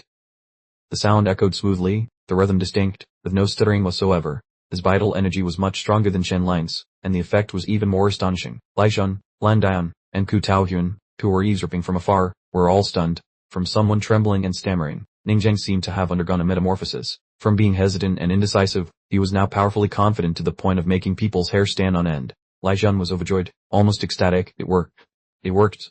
At this rate, he will stun the entire court in 3 days." But Chen Lang still frowned and thought, "It sounds good, but it's not explosive enough. The force is still lacking. Although the voice is loud, it doesn't have the penetration and resonance to strike directly into people's hearts. This is extremely difficult. It either requires decades of foundational training, like those who master deep bass notes, or achieving the lion's roar in martial arts. However, the heaven worship ceremony is in less than 3 days. Training the lion's roar now is too late." Chen Lang took out another vial containing a brilliant golden liquid and enhanced golden dragon blood essence. The substance would increase strength and make Ningjian's voice louder and much more piercing. Chen Lang didn't hesitate, bringing it right in front of Ningjian and saying, "Your Highness, please." Ningjian accepted it, then tilted his head back and drank it all in one go, clean as wiping a slate. The medicinal power was truly astonishing. After drinking the golden dragon blood, he immediately felt his strength surge and swell, as if it wanted to tear apart his meridians. His blood boiled, and power flooded him like a dragon roaring and a tiger growling in his chest. Immediately after, he continued chanting happily. South of the nation's mountains and rivers, the southern emperor resides, clearly established by the heavenly decree. If barbarian invaders dare to trespass, you shall see your defeat. The sound that emerged carried a chilling penetrating force, making the air tremble. Although the volume was too loud, Ningjiang was deeply engrossed. Even chanting only in his heart, the effect remained, the sound echoing beside his ears, shaking his soul. Lai Zhan said excitedly, this realm has reached great perfection. In 3 days, your highness's performance will surely shock the world. Chen Lang thought to himself that although the Marquis of Changping's residence was vast, he still feared outsiders overhearing state secrets. Shouting like that for 3 more days would lead to throw up horse as if clawed by a demon. With that thought, he patted Ningjian's shoulder and told his majesty to keep it in his heart. Then Chen Lang closed his eyes to calculate. The heaven worship ceremony was to be held at the ancient divine altar, a vast square nearly a square kilometer wide, capable of holding over 20,000 people. Ningjian's chanting was already breathtaking, yet still not powerful enough to shock them. He wanted everyone present that day to shudder as if their souls were firmly grasped and lifted up. Alas, this was not modern Earth, so there were no microphones, no speakers, no sound amplification systems, to create an effect like a massive concert, where the sound in any corner seemed poured directly into the ear, straight into the brain, shaking the soul to its core that would be earth-shattering. But what could be done now? Chen Lang wrung his head, thinking endlessly. Suddenly, an idea flashed, and Chen Lang's face instantly became triumphant, as if he had just found a pot of gold. Lai Zhan standing nearby sensed an unusual event was imminent, while Chen Lang remained lost in thought. The satisfaction was no ordinary kind. Ningjian lacked no emotion, momentum, or technique. What he lacked was amplification power. He needed a living amplifier, a person who could transform inner strength into terrifyingly resonant sound, and that person could only be Eunuch Lai Mu, the great grandmaster whose inner strength was as deep as an abyss. His voice, penetrating like a lion's roar, had once read imperial edicts that made hundreds of officials tremble, causing heaven and earth to resonate. If Lai Mu were hidden beneath the altar to amplify Ningjian's voice, the sound would cover the entire square, penetrate directly into everyone's ears, and shake them to their very souls. Thinking of this, Chen Lang immediately proposed the plan, causing Lai Zhan's eyes to widen. What? Asking his own father-in-law, the nation-guarding great grandmaster, to act as a loudspeaker. Young Master Shen truly dared to think. The man was the ancestor, the pillar of the royal palace whom no one dared command. He was asked to harmonize his voice for his highness's ritual chanting. Chen Lang calmly asked, what is impossible about it? With Lai Mu's power, he can do this without heaven or spirits knowing, leaving no trace. Lai Zhan broke out in a cold sweat, thinking that indeed, it was achievable, especially with the long distance and matching sound direction making it hard for anyone to detect. But he still stammered that this was a heaven worship ceremony. Using such trickery, was he not afraid of angering the 3 sovereigns and 5 emperors? However, if successful, the effect would surely be shocking. Finally, Lai Zhan gritted his teeth and said he dared not decide this himself and had to report it to His Majesty in the palace. Chen Lang nodded and told him to go immediately. Lai Zhan arrived back at the palace just as dawn broke. Upon meeting Ning Yangxian, he recounted everything from the previous night, including Chen Lang's plan to have Grandmaster Lai Mu harmonize the sound. The emperor's hand dropped the spoon in shock. The brat was truly reckless, not knowing the immensity of heaven and earth, daring to target a nation guarding great grandmaster. But the more he listened, the brighter Ning Yangxian's eyes became. The idea was wildly imaginative and audacious. Cool. If it were another monarch, he might have already imprisoned Chen Lang or even executed him publicly. But Yangxian was different. He was a rebellious monarch who held little reverence for deities. Others were terrified when the ancestral temple was burned, but he was delighted. To him, the rights of heaven and earth were merely political tools. He and Chen Lang were 2 of a kind, fearing neither heaven nor earth, only fearing that the world was not chaotic enough. Lai Zhan's scalp tingled as he realized His Majesty was moved by the proposal. He cautiously said Ningxian's performance was already sufficiently stunning, but Yangxian slowly replied, still not shocking enough, right? Lai Zhan was choked for words and suddenly realized that since Chen Lang appeared, His Majesty's thinking had become more bold and audacious. Truly birds of a feather flocked together, like fire meeting oil. Then Yangxian casually asked, Eunuch Lai, what do you think? Just then, a ghostly figure appeared beside them. It was a great Grandmaster Lai Mu. He clasped his hands and said in a steady voice, if His Majesty commands me, then I shall do it. Yangxian's eyes lit up. Lai Gong had secretly practiced the heavenly demon sound art. Annotation. The heavenly demon sound art is an ancient supreme scripture that can transform into countless sounds, mimic anyone, and possess a penetrating power stronger than the lion's roar, renowned as the foremost sound technique in the world. Ningjian practicing it now might be too late, but who could guarantee he hadn't practiced it long ago? What is feigned now will become real later. The monarch pondered, and the corners of his mouth curved up. Same, then let's try it. Lai Mu nodded and replied, very well, let us test it out. Throughout those 3 days, the imperial court seethed like oil poured into a hot wok. Public sentiment was agitated, and officials were outraged. Memorials piled up as white as snow. The following court sessions almost entirely ignored state affairs, revolving only around the heaven worship ceremony. With red eyes, they cried out that the nation's great affairs were sacrifice and war. The heaven worship ceremony concerned the fate of the realm. If Ningjang made a single mistake in chanting the liturgy, it would be a great disrespect to heaven and earth, inviting disaster. They exerted all their strengths, hoping the monarch would withdraw the imperial edict. Even if it meant losing face, they must change the efficient. If it were before, Ningyuexian might have wavered, but now he held an absolute trump card. He knew well that in 3 days, Ningjang's chanting would shock the world. How could he retreat? If the officials dared to press him again, he would slap their faces once more, slap them hard enough to wake them up, slap the crown prince, and slap the opposing faction. Because the monarch rigidly maintained his decision, the heaven worship ceremony proceeded as planned, and Ningjang remained the initial officiant. Rumors swept through the capital like waves. Everyone said the monarch was too willful, letting victory go to his head. They feared the ceremony would bring great shame and provoke the heavens, inviting ill fortune. Ningjang's stutter had not yet fully recovered. There was even news that the day before the grand rite, he was still practicing in his residence, and it sounded unbearable. His stutter was worse than before, stumbling over every word.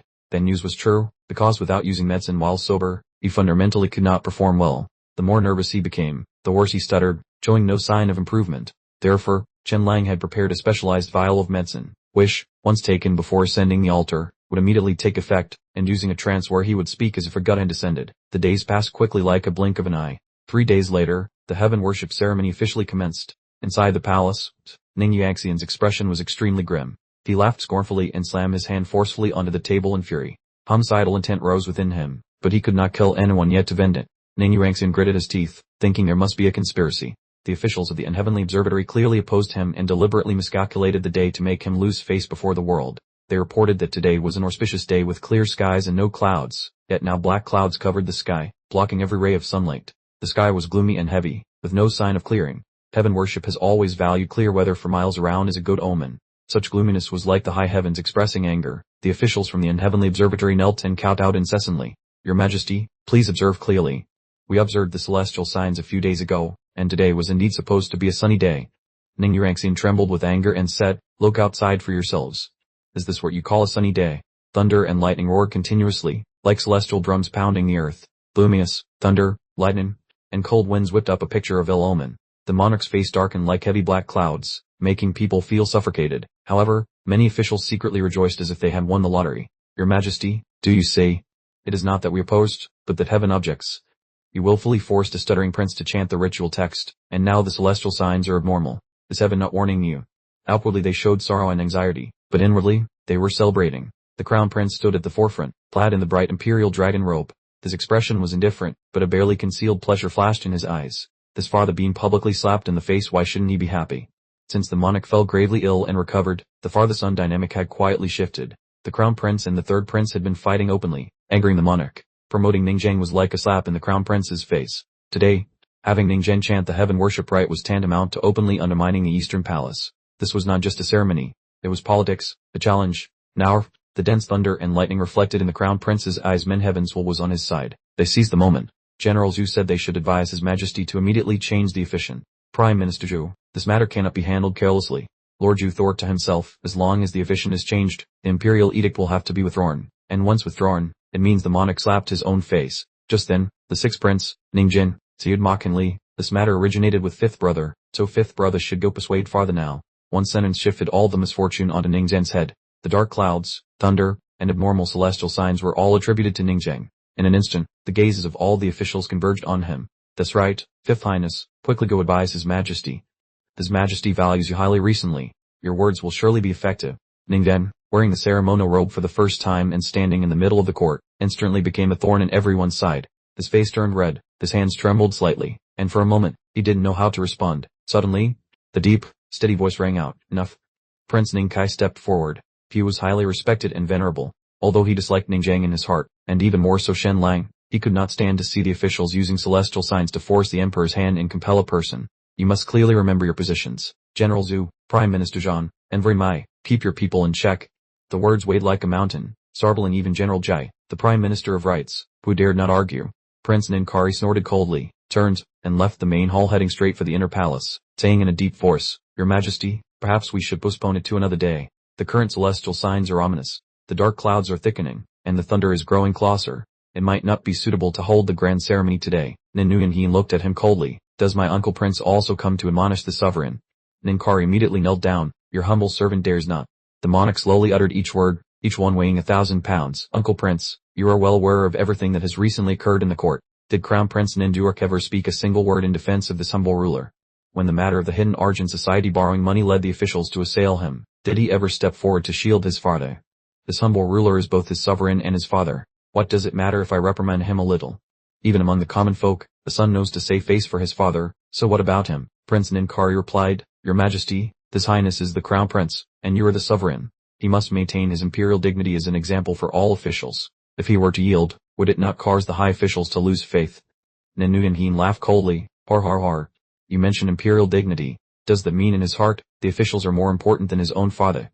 In front of this humble ruler, he is a subject. In front of the officials, he is the sovereign. So, is he supposed to be a subject or a sovereign? In the end, he must be a subject, and naturally, filial piety should come first. Then Nanuyanhin continued, his voice as cold as frost. He has studied the teachings of the sages, speaking of loyalty, filial piety, benevolence, and righteousness, yet when it came to a crucial moment, he sided with the officials and abandoned his father. It turns out the way of the sages is only useful when it benefits him.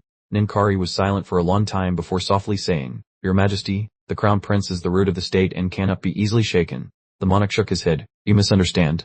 The root is the position of the Crown Prince, not an individual. Because the position is so important, it requires someone with virtue and talent to occupy it. Ninkari dared not argue further, only pleading that a major war was imminent and stability was needed, hoping Your Majesty would temporarily be patient. Nanuyanhin sighed, knowing the words were correct, yet his heart still ached. Merely chastising the Crown Prince once caused the court to press him to the brink like a surging wave. After a long silence, he suddenly said, Summon Ninchin and Shen Lang. Moments later, the two entered the hall. As Ninchin approached, he immediately collapsed to his knees, thinking with deep remorse that all the current troubles were caused by him. The monarch looked towards Shen Lang and asked, Shen Lang, will it rain today? Prince Ninkari coldly reminded Shen Lang to choose his words carefully. Shen Lang pondered and then shook his head. Your Majesty, this humble servant cannot be certain. Hearing this, Nanuyanhin frowned. If the rain poured down during the heaven worship ceremony, he would have to issue an edict confessing his guilt, shattering the dignity of a monarch. If he cancelled it immediately, it would mean admitting defeat to the officials. Finally, Nanuyanhin made his decision. He stood up and declared with an iron will that the heaven worship grand ceremony would proceed. Even if he had to confess his fault before the world, he would not retreat. As the imperial decree was issued, the officials were shocked. Outwardly, they bowed in obedience, but inwardly, they hoped the sky would quickly unleash the rain. Eunuch Lai Gungan raised his voice and announced, the procession is to set forth from the palace. Following Eunuch Lai's command, the grand ceremonial procession departed the palace, following the grand avenue towards the ancient altar of sacrifice in the east. Ceremonial music sounded, bells and chimes resounded to the heavens, and the civil and military officials followed in neat order.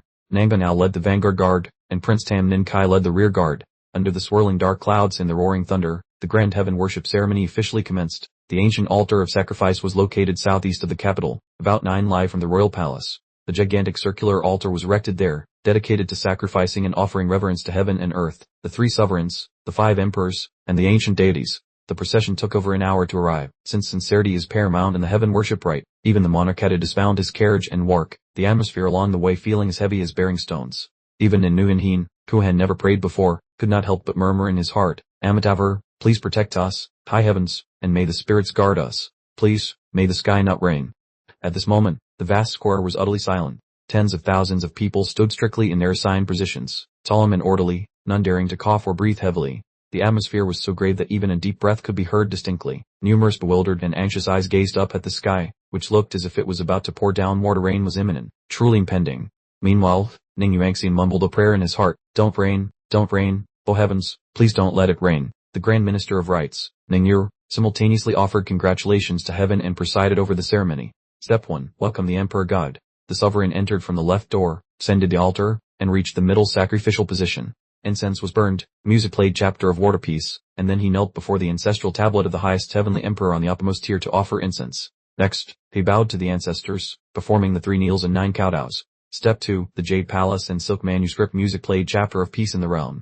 Step 3. The sound of chimes played chapter of Universal Peace. The lun, echoing sound of bells resonated between heaven and earth. Then, as the bells ceased, the drums began to beat. The deep, majestic sound of the heaven's sacrifice hammered straight into the heart. The great heaven's sacrifice ceremony officially commenced. Under the intent gaze of tens of thousands, Ning Yuangxian performed every movement meticulously, without a single misstep or deviation, maintaining the solemnity of a monarch on his face without revealing any wavering. Dead inside, he felt himself sinking as if falling into a well. This was because the thunder overhead no longer rumbled in the distance but exploded directly overhead. The dark clouds pressed down to their limit. It was early spring, yet the air was stifling and heavy, as if a heavy downpour would strike at any moment. Ning Yuanxian could even smell the rain carried on the wind. Whose thought, if heaven wants to rain, let it rain. At worst, the sovereign will issue a decree confessing his faults. His hope in his heart had almost extinguished. Below, the assembled officials stood in perfect order, their faces all serious, but quite a few were secretly grinning, thinking, let it rain, punish this capricious king thoroughly so he knows his mistake. However, the 20,000-strong army surrounding the altar felt a heavy burden. Many were about to set out on a campaign to the southern ocean. If the heaven sacrifice failed, wouldn't it reveal an ominous sign? Would the impending great war result in defeat? Would they lose their lives on the distant battlefield? The Grand Minister of Rights, Ning Yu, frowned deeply and looked up at the sky. He felt the sovereign was taking a huge risk this time, but ultimately, he was a member of the Ning lineage. He could not stand idly by while the officials pushed the king to this point, only hoping the heavens would not send rain. When Step 3 concluded, Ning Yu took a deep breath and raised his voice. Step 4 of the Great Heaven Sacrifice Ceremony, performing the initial presentation of offerings. As soon as the words fell, the entire square stirred in silence. Officials widened their eyes and strained their ears because the most crucial part was coming, the recitation of the initial heaven sacrifice. The fifth prince, Ningden, was to ascend the altar. In their eyes, the outcome was sealed. He would stutter, he would be humiliated, the sovereign would suffer a great defeat, and the heavens would be angered.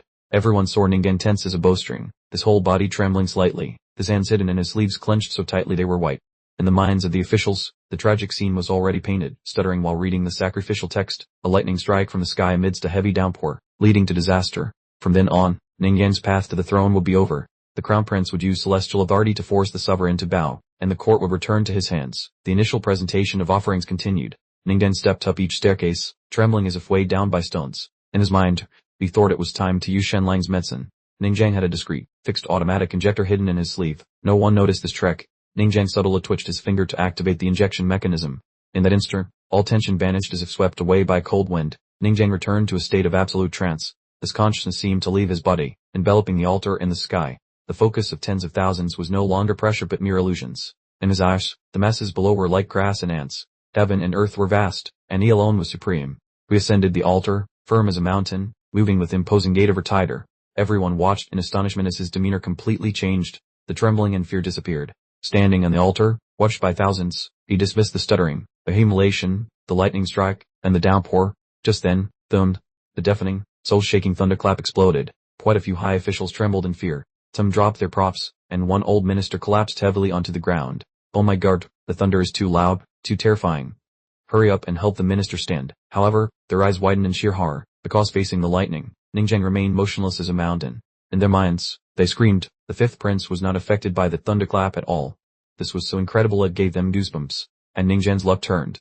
Why did the aura emanating from him carry such majesty? He slowly opened his mouth and began to recite the initial heaven sacrifice. The southern kingdom's mountains and rivers, where the southern emperor resides, their destiny is clearly established in the celestial decree. How dare the rebellious invaders intrude? You will surely meet with ruin. As soon as he spoke, the entire sphere was shaken.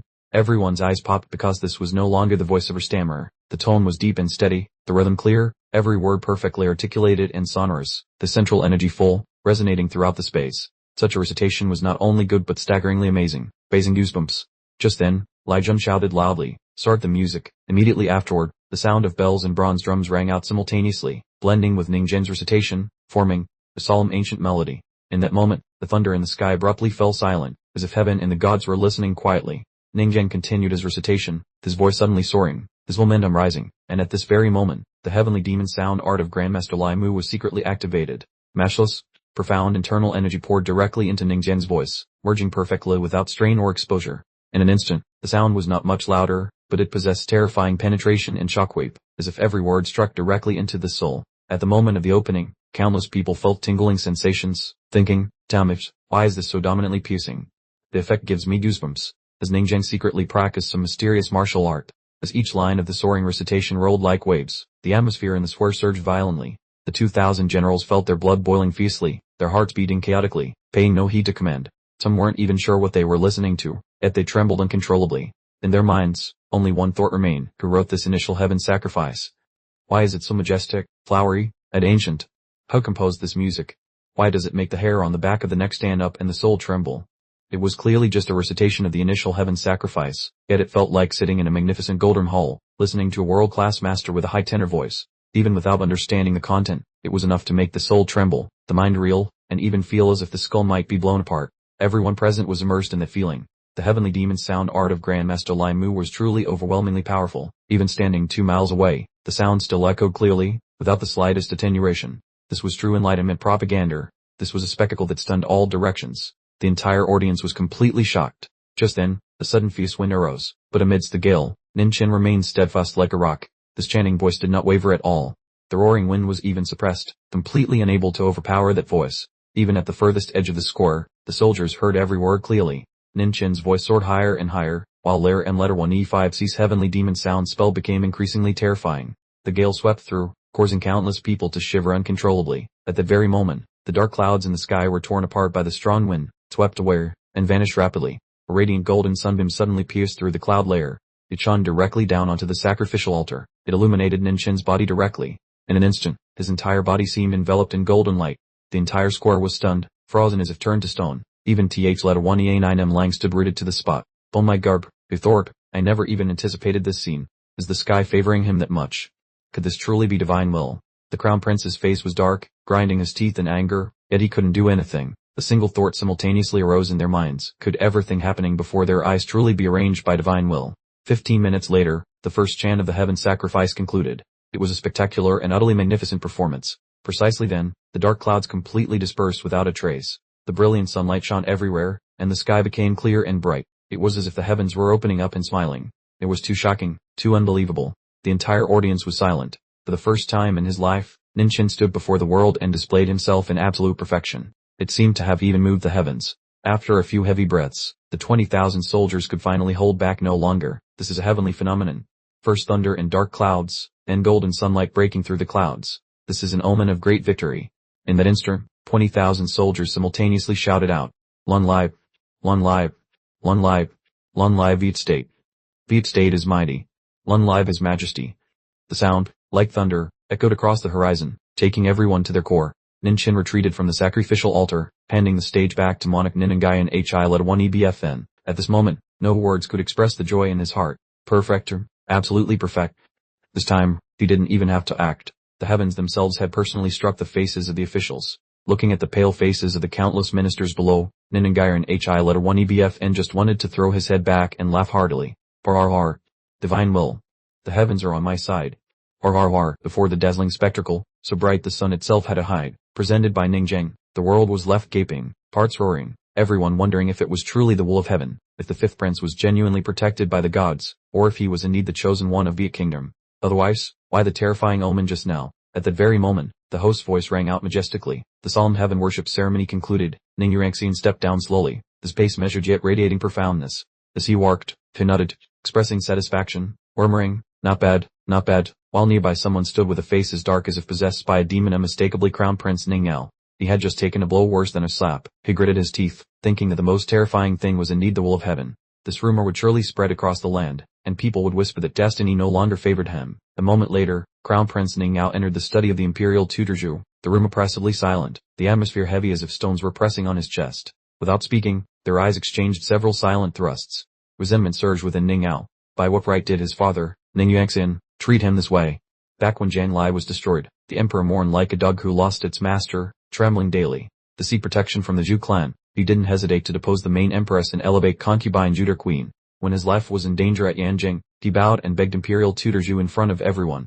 Had he forgotten all that humiliation? Yet now the emperor acted like a supreme monarch. Ning Yao swallowed those words, but the fire of anger burned clearly in his eyes. Imperial Tutor Zhu calmly watched the crown prince, fully aware that Ning Yao came to use the pressure from Yanjing to force Ning Yuanxian to quickly name an heir. The succession issue was not just the Zhu clan's intention but also the primary goal of the Great Yan Empire. The Yan Emperor did not want vassals to have military-focused rulers. They needed soft, easily controlled scholar officials. Plainly put, the future of Viet Kingdom had to remain within their grasp, and Imperial Tutor Zhu was essentially the Great Yan's spokesperson in Viet Kingdom. Since Jian Lai fell, the Zhu clan had become the absolute pillar of the civil officials. The fall of Jian Lai shook the world. Thinking of it, he could only shake his head in weary resignation. But now was not the right time. He waved his hand slowly, stating that even His Majesty had no intention of naming an heir yet. People in the world forget quickly. Today's shock will fade. Within 2 months, everyone will have forgotten completely. Ning Yao frowned and retorted curtly, but Ning Zheng is different. His reputation has soared.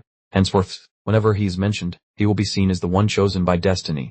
Imperial Tutor Zhu calmly remarked that fame shifts like the wind. Sometimes the east wind overwhelms the west, and sometimes the west dominates the east.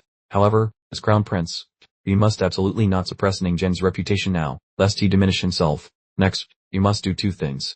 First, the war in the Southern O Kingdom is what truly matters. The heaven worship ceremony was merely a facade. If performed well, it's a political tool, but it remains fake regardless of perfection. Only war can determine victory or defeat. The Kingdom must win this battle. It cannot lose. When victory comes, you must claim the greatest merit. This is a nation-toppling war. The glory earned will be 10 times that of the heaven worship ceremony. Hearing this, Ning Yao immediately understood. His eyes lit up. His grandfather meant for him to personally go to the Southern O Kingdom at the crucial moment. Imperial tutor Zhu confirmed by nodding that when the overall situation is settled, the person present will secure the victory. Ning Yao hesitated, saying his father held prejudice and might not grant him the credit. Imperial tutor Zhu countered, what if the situation evolves to a point where you are indispensable? What if the victory hinges on whether you go or not?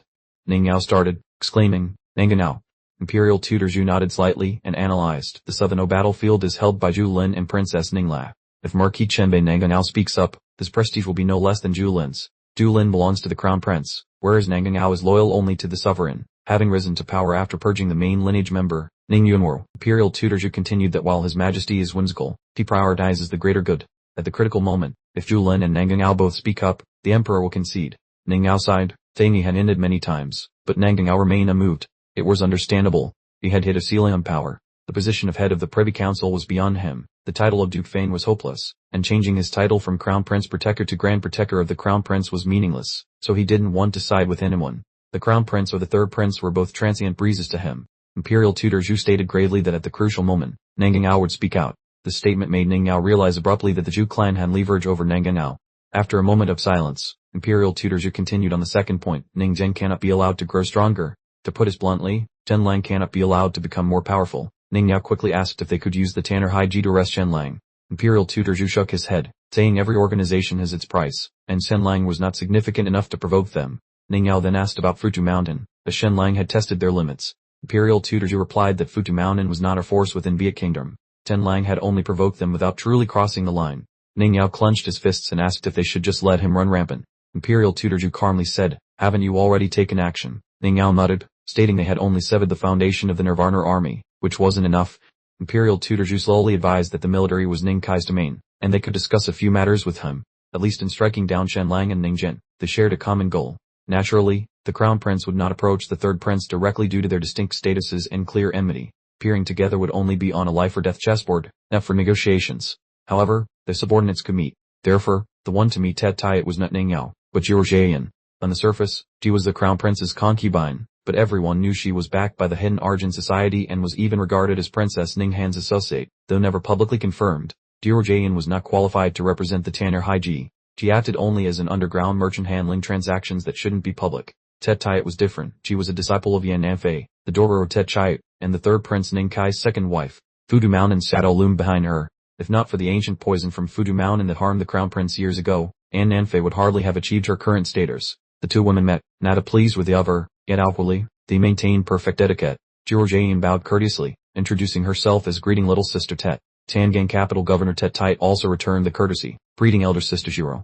As soon as the words left their mouths, the room fell silent, the air chilling as if a storm was brewing. After a long while, Zhu Jian slowly stated the Crown Prince's intention to split the 3,000 foolish children in half. These foolish children were those carrying the spirit bloodline resistant to emptiness, belonging to Shen Lang's second batch of the Nirvana army. He called them spirit bloodline reducers, which sounded neutral, but in the mouths of the two women, it was filled with contempt. Tet Tai frowned and shook her head, saying it was unfair because after seizing them, reforming their bloodline into a trump card legion would rely on connections with Futu Mountain. Therefore, the division should be 1/3 for the Third Prince and 1/3 for the Crown Prince. Zhu Jian gave a faint smile and asked if Futu Mountain truly had a method to reform the bloodline, and even if they did, would they share it with them? Tet Tai calmly replied that Sister Zhu didn't need to worry about that. Zhu Jian tilted her head, her gaze turning cold, and asked, even if you have the method, would you really share it with us? You have Futu Mountain. We have Tanner High Ji. Technically, we might not need to beg anyone. Tet Tai slowly analyzed that escorting the 3,000 foolish children were elites from the Black Meridian Bureau and the Heavenly Tao Society, operating with extreme secrecy. Only the Tet family and the Black Order platform could track their route. Zhu Jian coldly laughed, saying the Nirvana army nominally belonged to Shen Lang and Ning Zhen, but ultimately, they were the Emperor's men. If you trace them, to why, if the Black Order platform dared to leak information to you, would they dare to directly seize the people? Would the South Sea Sword sect step in, or would the Black Order platform? Tet Tai fell silent, understanding that both the Black Order platform and the South Sea Sword sect belonged to the sovereign. and there was a boundary they dared not cross currently. Zhiro Jian concluded firmly, stating that the only ones daring to directly see Shenlang's Nirvana army seeds were the hidden Arjun society. This force was immense and had already turned against the sovereign. They dared it and were capable of doing it. If that was their case, Zhiro Jian continued, after seizing the people, each side would take half. Tet-Tit remained silent for a long time, then nodded in agreement, one half each. Indeed, the enemy of my enemy can become an ally. This marked the first secret alliance between the Crown Prince and the Third Prince. 10 days passed quickly. At this time, the effectiveness of the Golden Dragon Blood Shenlang's soul began to noticeably wane. More and more people discovered they had been deceived. Initially, they consoled themselves, thinking the medicinal effect weakened due to excessive proximity to women. Given its incredible potency, even Ning Zheng sought out his wife repeatedly after taking it. That alone the dissolute players. Telling them to abstain was like asking a cat to refuse fat, but some genuinely abstained, yet the effect still grew fainter daily. After secret discussions, they unanimously concluded they had truly been cheated. Rage erupted. They cursed Shenlang for insulting their dignity, disregarding their intelligence, and openly affording them a laugh that wasn't funny. However, initially, they only dared to curse in secret because making a big fuss would be like sticking their heads in a noose, as the Crown Prince and the Third Prince had announced that anyone who gave money to Shenlang would be blacklisted. So they swallowed their anger until yesterday when the situation changed. News emerged from the two residences stating that they would temporarily not pursue past actions but would judge based on future behavior. Hearing this, everyone understood it was a green light for them to cause trouble. So, over 1,000 profligate young noblemen gathered thousands more people and loudly demanded refunds outside the Marquis of Ping's residence, shouting, "Pay back the money! Pay back the money!"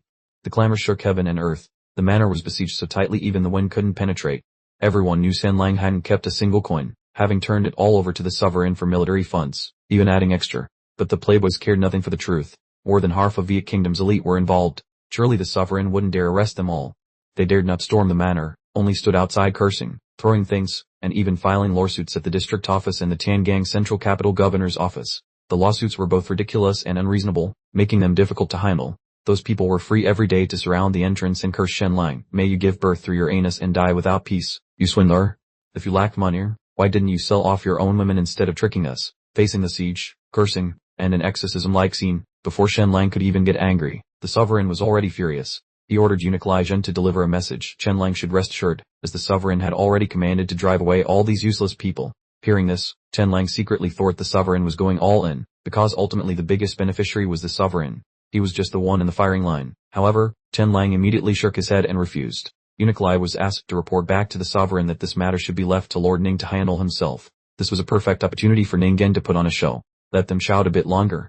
At first, the decadent idlers only shouted a few token curses. Then, seeing the sovereign remain silent and Shenlang ignore them completely, an idea sprouted in their minds: he must be guilty. How could he not be nervous after cheating so much money? Moreover, he represented more than half of the powerful families of Viet Kingdom.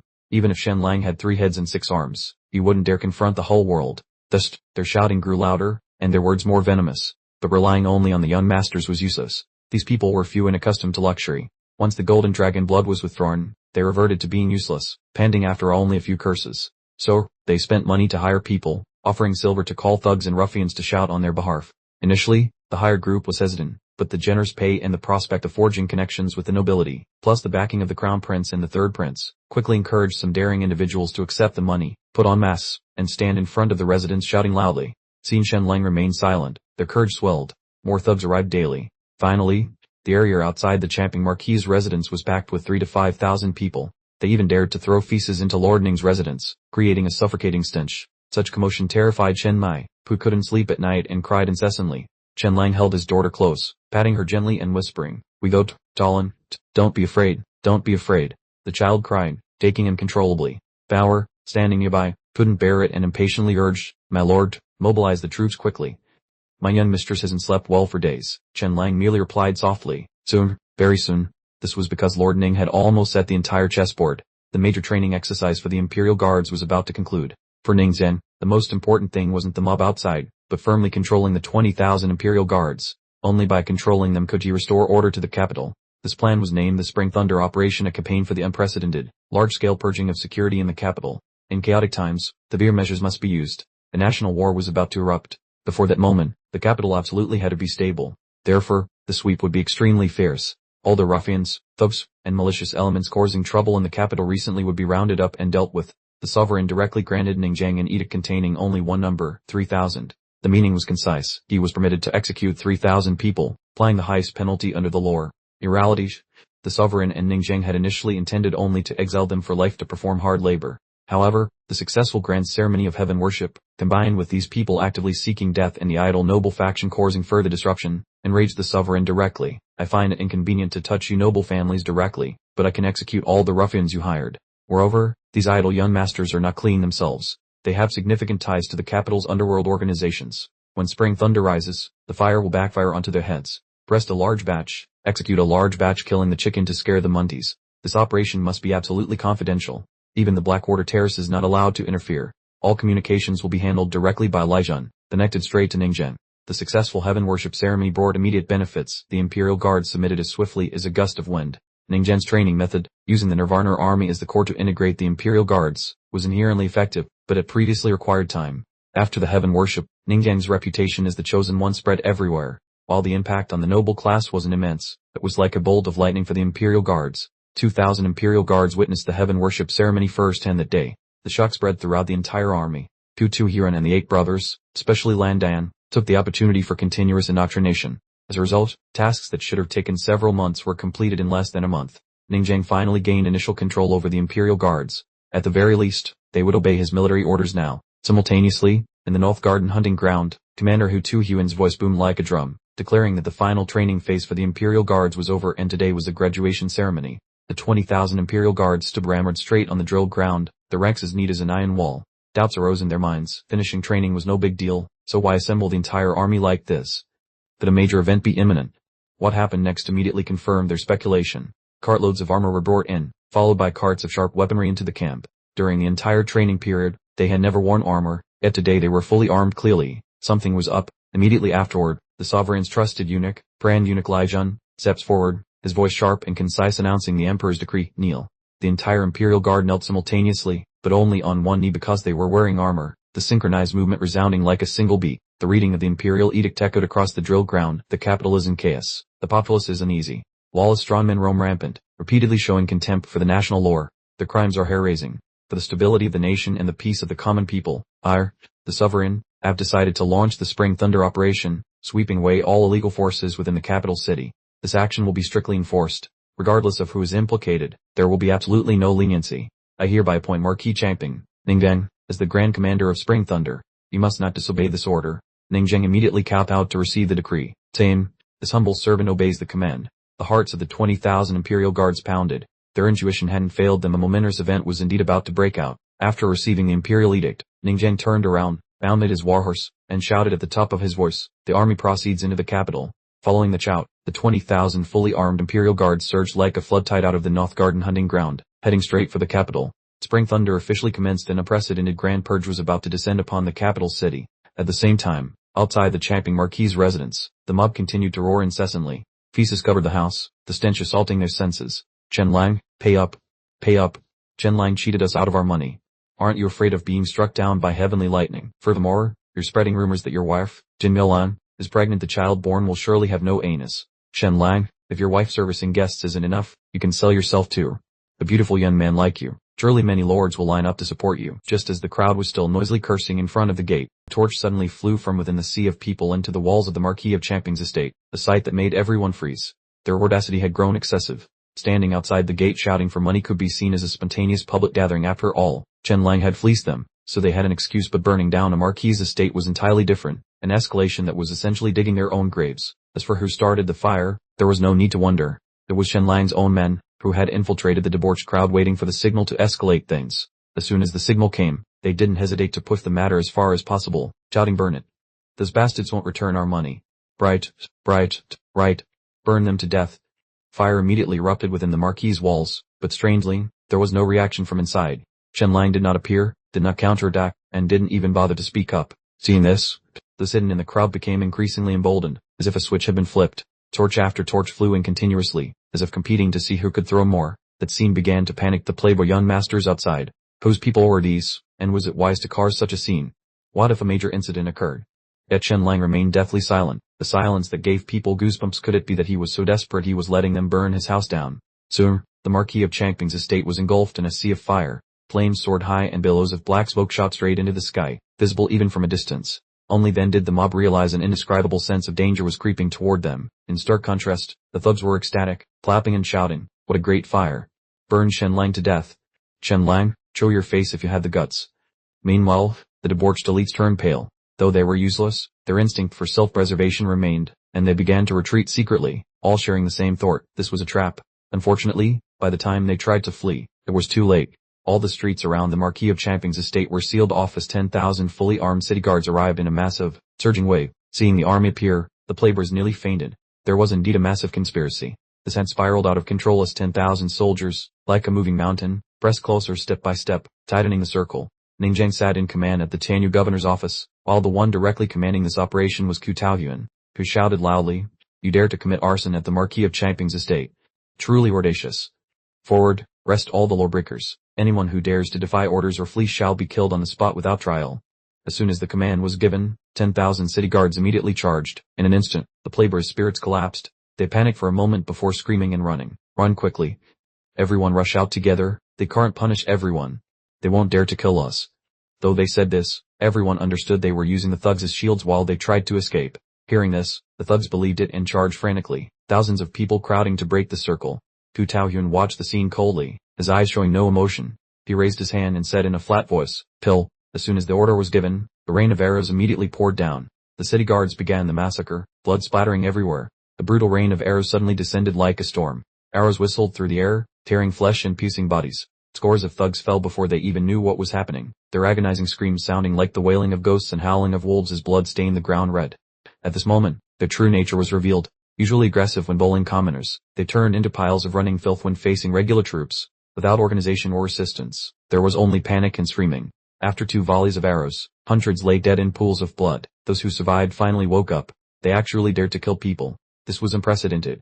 In the past, they had caused trouble at exams, pressured rankings, and protested at the temple, but no matter how they rioted, there had never been a massacre, for the saying had always been that the Lord does not punish the masses. This time, they thought they were in the right, that Chen Lang had cheated them of their money, so they had come for justice, yet they were being killed nonetheless. Seeing this, they trembled violently, their legs going weak. "Kneel down."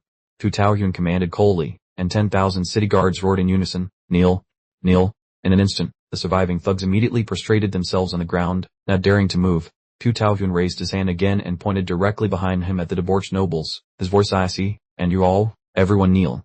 The players were immediately dissatisfied. Given their status, how could anyone dare to make them kneel? The Count's son stepped forward, his voice casual yet arrogant. "General, my father is Count Encher. Chen Lang cheated us, and we only came to seek justice as that run. The Marquis of Champing's estate is being far too overbearing. I fear you won't be able to bear the consequences of making us kneel." Ku Taoyuan stepped in front of him and asked, "Chen Kaian, the third son of Count Encher?" The noble raised his head arrogantly. "That is indeed me." Ku Taoyuan gave a cold shout. "Kneel." Chen Kaian was startled. He was a noble son of her Count's house, yet a mere minor commander dared to order him to kneel. "How dare you?" Chen Kaian said coldly. "Even at the Crown Prince's palace, I have never knelt to anyone." Ku Taoyuan said no more and simply waved his hand. 2 warriors from the Nirvana army immediately stepped forward. A single kick struck directly at the knee. With a loud thud, Chen Kaian immediately collapsed to his knees, the impact so painful his face contorted. At that moment, Chen Lang finally appeared. All eyes turned to him with venomous hatred, as if they wished to tear him apart on the spot. Chen Lang didn't care at all, leisurely walking over to stand right in front of Chen Kaian. "You never bought the golden dragon blood," Chen Lang said calmly. "You are a scholar and a student of the Imperial Academy, so why did you also come to my house to cause trouble?" Hearing this, the group of useless young masters became even more furious, grinding their teeth and cursing Chen Lang internally, calling him an animal. Who wasn't wearing a mask when buying the golden dragon blood? Now he's playing games to deny everything. Chen Kaian sneered, "You dare to act, but you won't let people talk." Chen Lang put on an innocent expression. "What did I do? You scam our money." Chen Kaian roared, "What's wrong with us coming to demand justice? You used the city guard to kill people just to evade guilt. This behavior angers heaven and men. Today you use the army to cover your crimes. Tomorrow will you use the army to rebel? Just like a noble scholar," Chen Lang thought, cursing that bastard inwardly for so skillfully throwing dirty water on him. Hiding his anger, Chen Lang spoke with a pitiful tone. "Pitiful? What's pitiful about me?" Chen Kaian exploded with anger. "I am the son of the Earl of Encher's Manor. My status is countless times higher than yours." Chen Lang spoke slowly. "You are not the heir to the title. Your talent is insufficient for the imperial examinations, and you haven't gained favor by siding with the crown prince, which is why you chose the path of opportunism, actively causing trouble at my home hoping the crown prince would notice and promote you." The statement hit Chen Kaian's sore spot, making him blush and scream. "Were you nobler than me? Didn't you also resort to opportunism, relying on Ningjang to climb up?" Chen Lang was too lazy to argue. He pulled out a list and said evenly, You thought I only called people here to demand money. You thought the city guard came just to drive you away. You're mistaken. Then Chen Lang calmly read aloud, Chen Qian, you own a loan sharking porn shop in the capital city that you acquired through robbery. You have broken the legs of 7 people for collecting debts, and you have beaten 2 people to death. Chen Qian trembled, filled with confusion. What trick was Chen Lang playing? What did he want? Just then, Fu Taoyuan immediately unfurled a decree from the sovereign. It wasn't an imperial edict but a proclamation spread throughout the capital, clearly stating that in order to suppress disorder and ensure the peace of the people, the Spring Thunder Sweep campaign to eliminate crime was officially launched. Below was the sovereign seal. Fu Taoyuan held it high in front of them. It clearly stated that the capital had recently been chaotic, robbers were rampant, and public security had deteriorated. To restore brightness and peace, the court launched the Spring Thunder action to sweep away all crimes. Chen Lang stood up straight, waved his hand, and pointed forward, his voice sharp and firm. You must understand clearly, those arrested are elements disturbing public order, violating laws and regulations, and offending the court. This is absolutely not using public power for personal revenge, nor is it an independent action by the Heavenly General's prefecture. All of this is a direct command from the sovereign. The sovereign wants to clean up the capital, and the Spring Thunder action is to achieve that. After speaking, Chen Lang smiled dangerously, like a villain. Deritter, you are finished. 2 city guards immediately rushed forward and shackled Chen Qian. Spare my life, Lord. I am willing to perform meritorious service to atone for my crimes. I am willing to join your highness's service.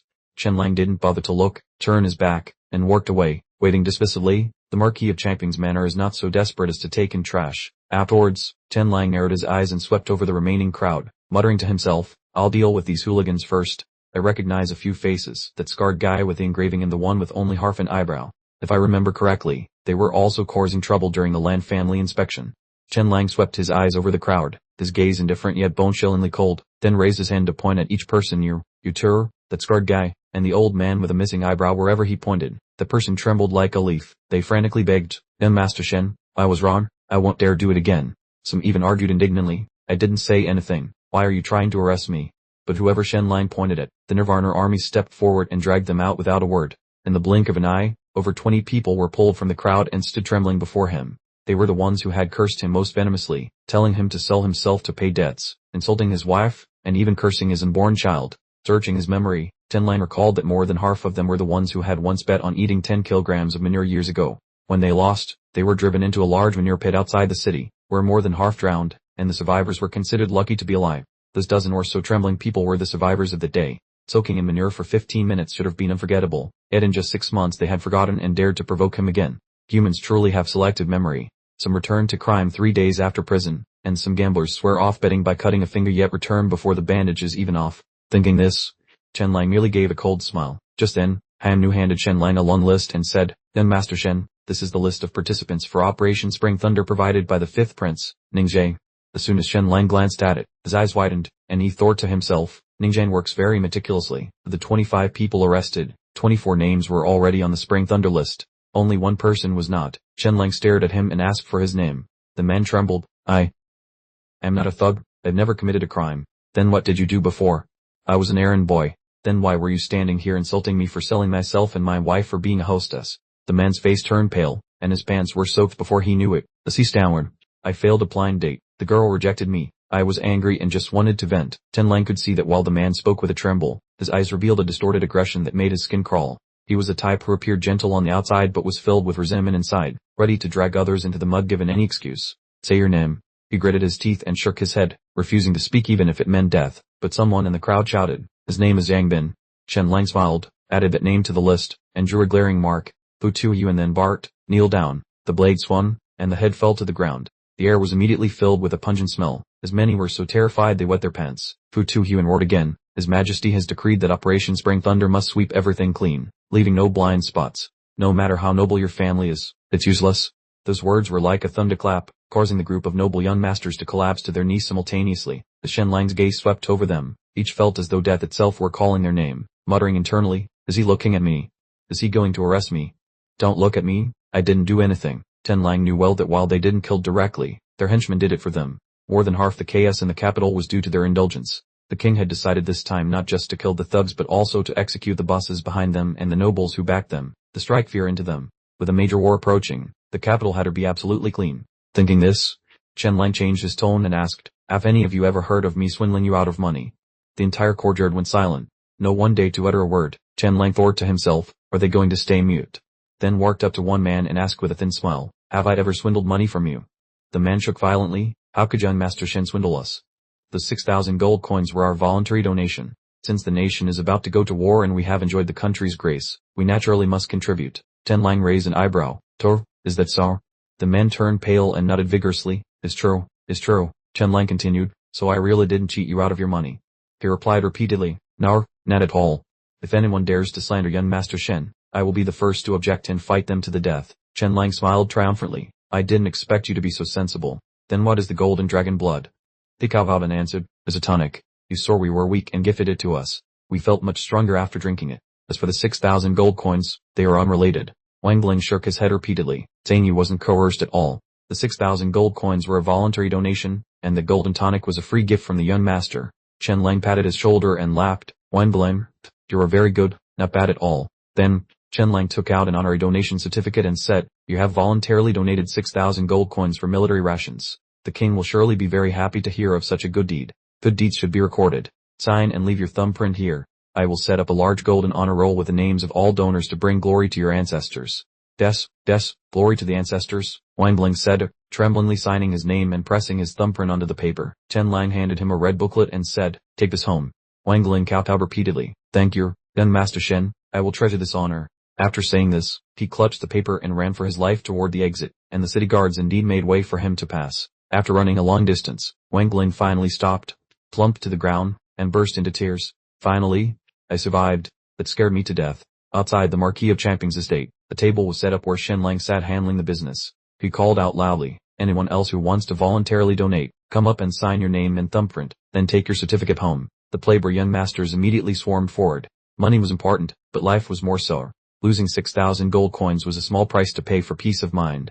Everyone understood that if they didn't sign and leave their thumbprint, they could never hope to lead and might even be added to the Spring Thunder list. In their hearts, they incessantly cursed Shen Lang for both swindling their money and threatening their lives. But on the surface, everyone obediently signed, affirming their donation was completely voluntary for the sake of the nation. Then, another scene unfolded that turned their faces pale with fear, as another young nobleman stepped forward to sign. Chen Lang waved him off, telling him there was no need to sign, and returned his 6,000 gold pieces. The chest of gold was carried out and placed right in front of him. "We do not accept your money. It will be returned in full to your home." Hearing this, the man turned pale and stammered in protest. "But I'm donating money," Chen Lang shouted coldly. "Silence. You have committed a grave crime and yet you intend to use money to buy your peace. What do you take the national law for? Your name is already on the Spring Thunder list. Go home and prepare for your funeral." Hearing this, he prostrated himself on the ground, weeping and begging, "Master Shen, spare my life. I truly volunteered to donate the money." Chen Lang coldly waved his hand and ordered, "Arrest him."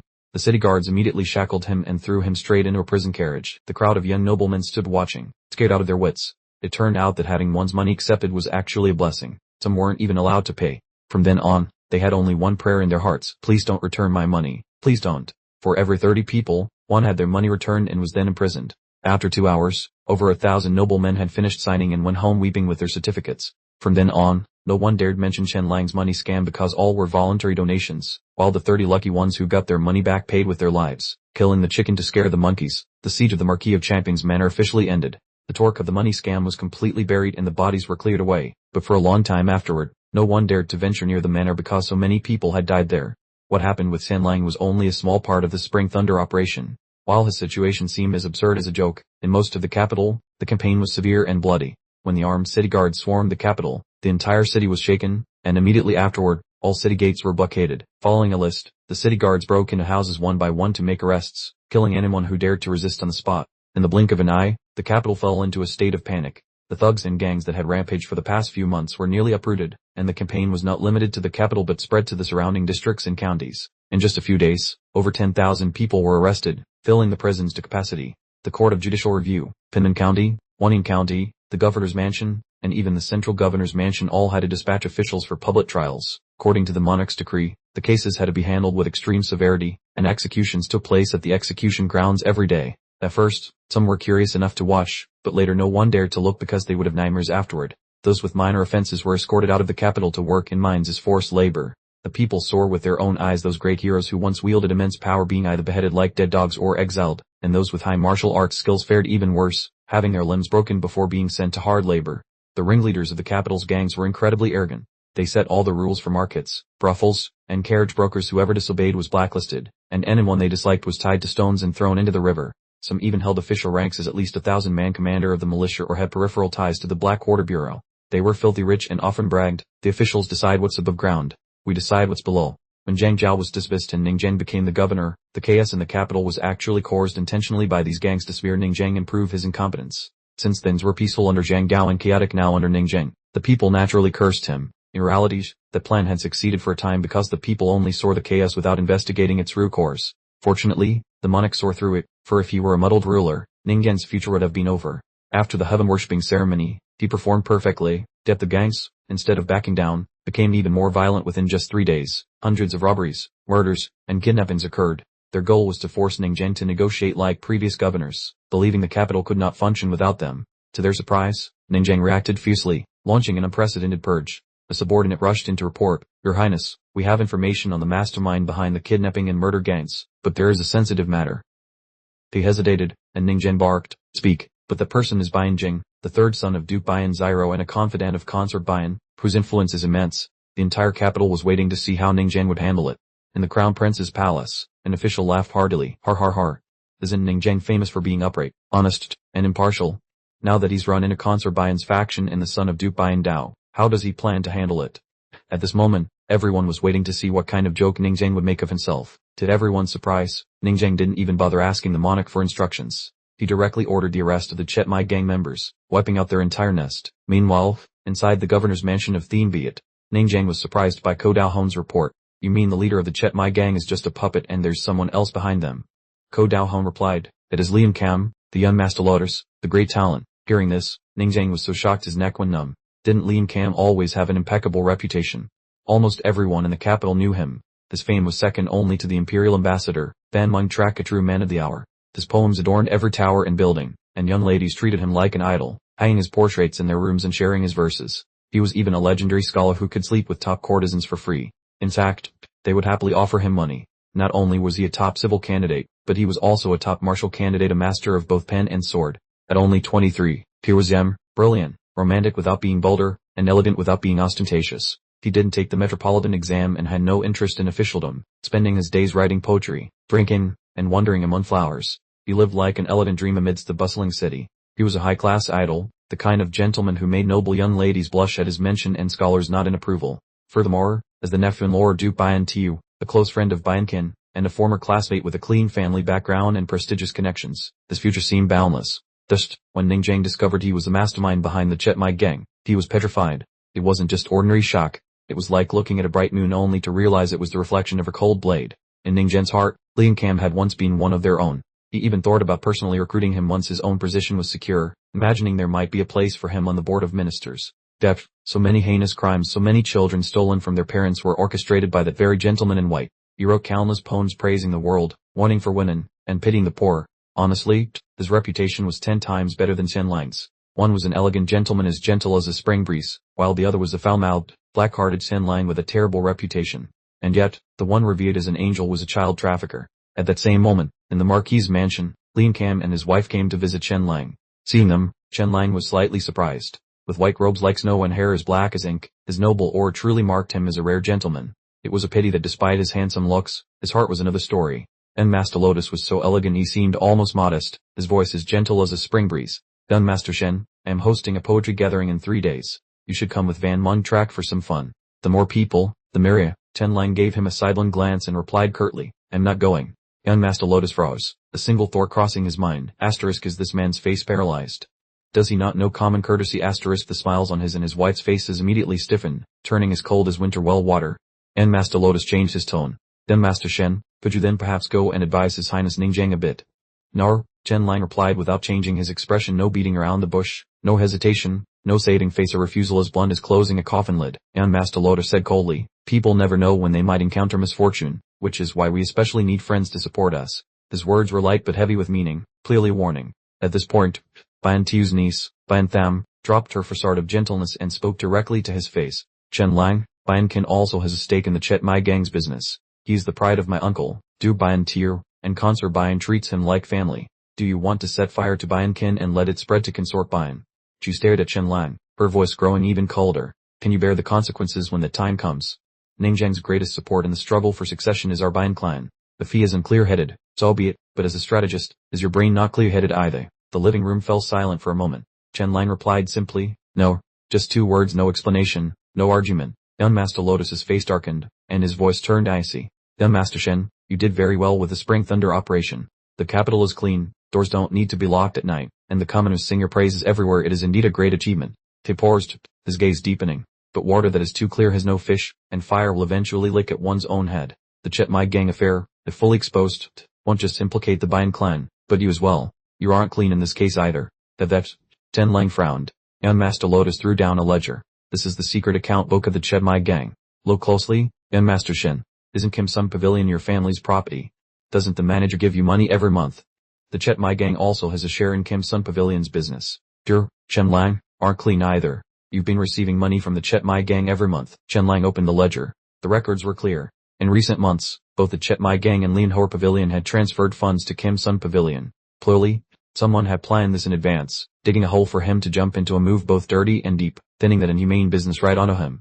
Behind this, there wasn't just Biankin. The water was deep enough to drown even the most confident person. The Spring Thunder operation had swept away the Chet Mai gang, forcing the landmine to detonate early.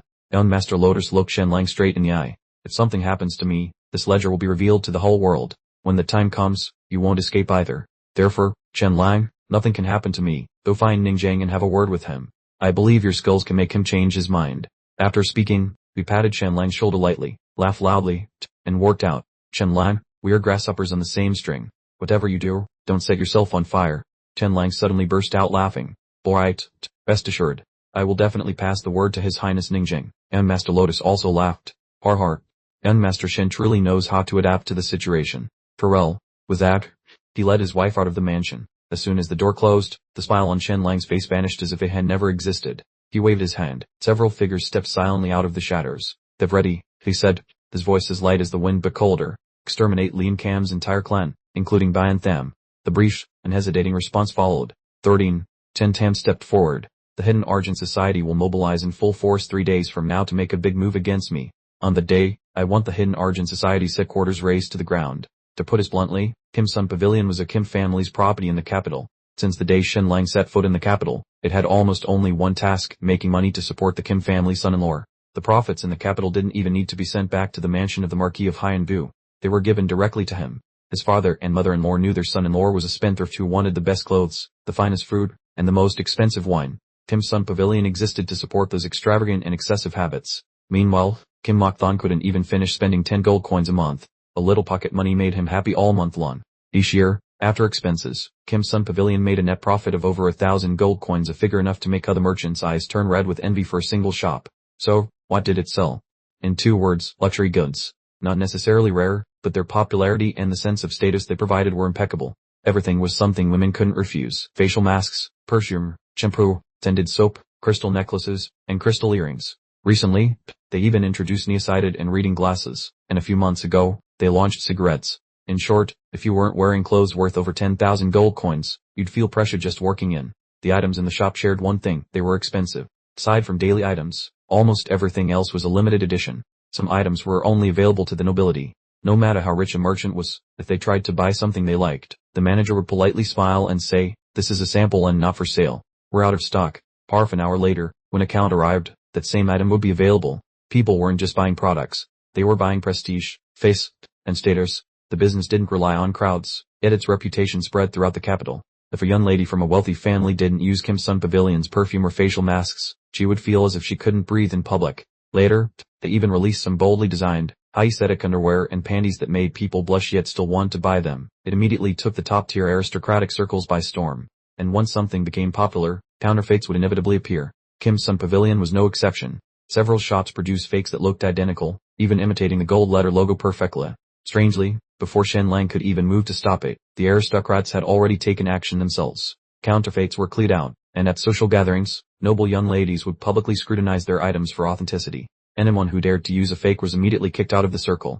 At this moment, the manager of Kim Sun Pavilion, Kim Yen, was kneeling before Shen Lang, a woman in her 40s who still possessed charm. She was now pale, her lips trembling, and her body shaking slightly like a leaf in the wind. Shen Lang didn't look at her immediately. He was focused on the ledgers. 6 months ago, Kim's Sun Pavilion had invested in Lianhor Pavilion.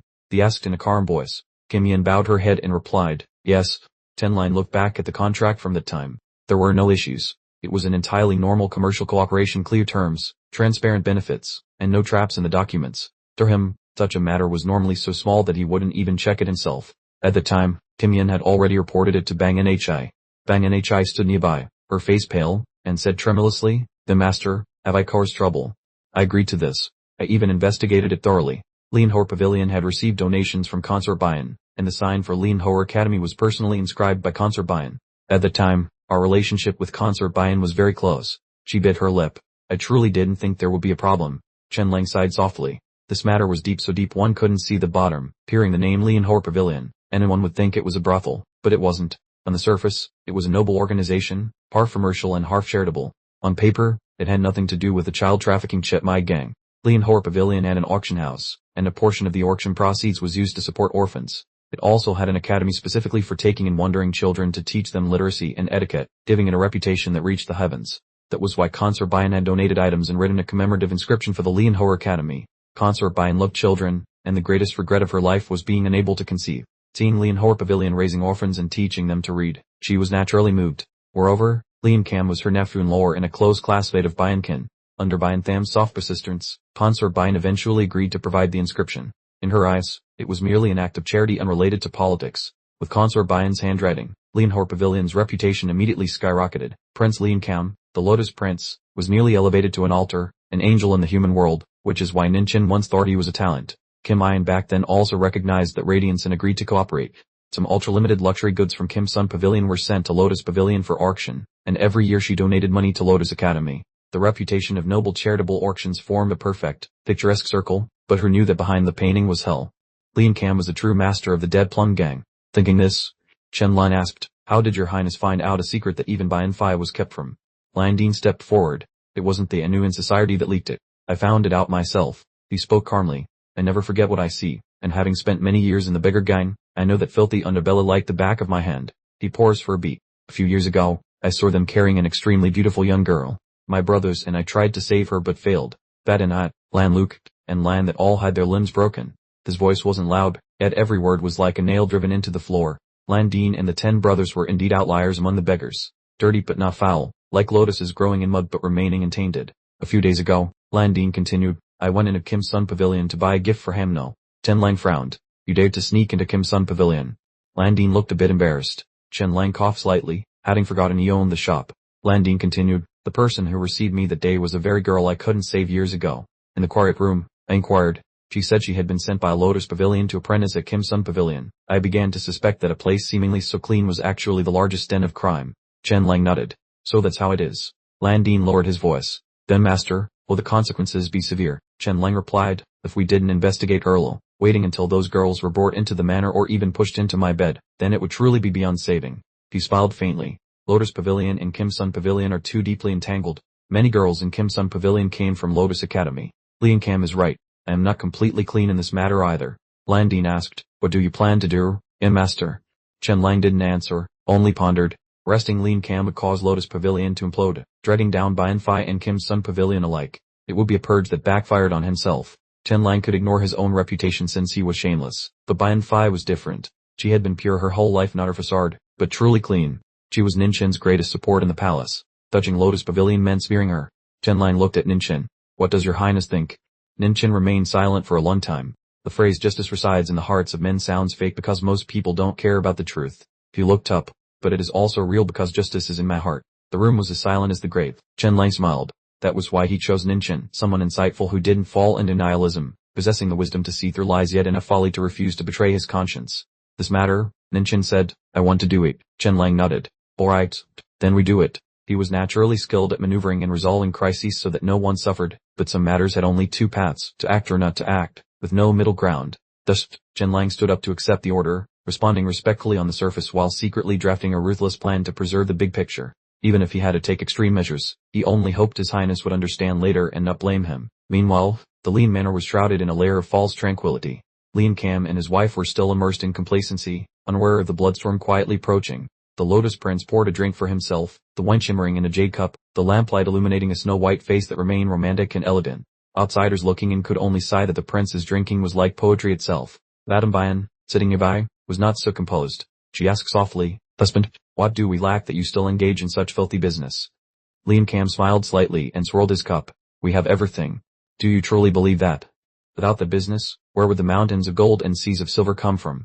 Where would we get our power and status? Without that money, how could I maintain Lotus Pavilion or Lotus Academy? How could I build a pristine reputation or break into the top tier of the elite? To be blunt, if I didn't have such a good reputation 2 years ago, would you have married me? Without that fame, how could I have passed the civil and military exams? How could I have become close friends with Biankin? I am 32 this year. I was once just a boy from a destitute family." 32?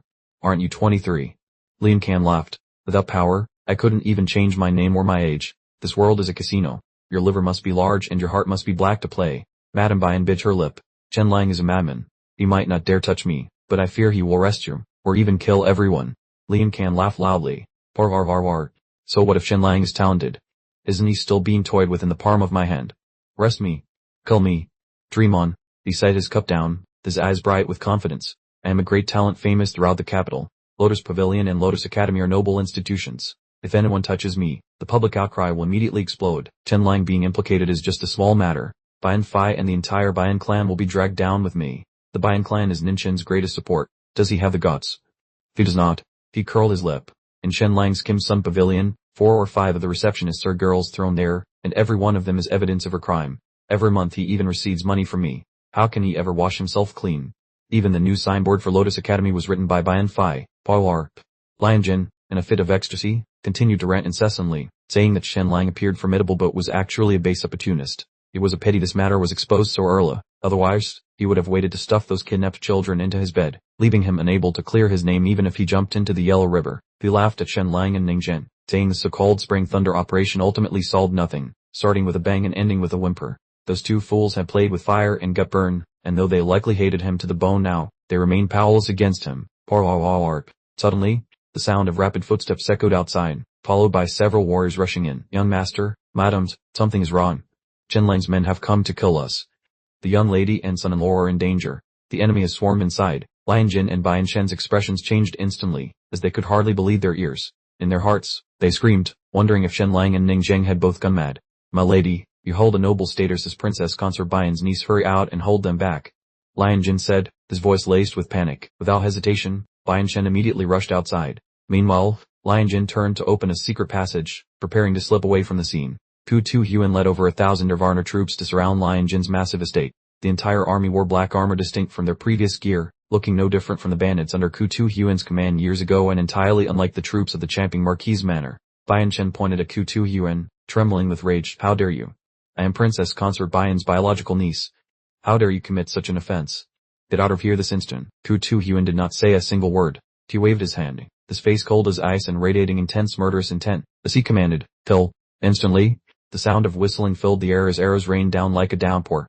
Whether they were Bayan Shen's warriors or Lion Jin's, they were all shot down and fell in heaps. Immediately afterward, the Nirvana troops drew their blades and charged forward. Blades flashed, taking a life with every strike. Within minutes, hundreds of the Lion family's warriors had been slaughtered, and the city guard then swarmed the grand estate, binding and arresting dozens of members of Lion Jin's household, including Bayan Shen, the biological niece of Princess Consort Bayan. In the meantime, Lion Jin escaped through the secret passage and fled the estate, running frantically in a different direction.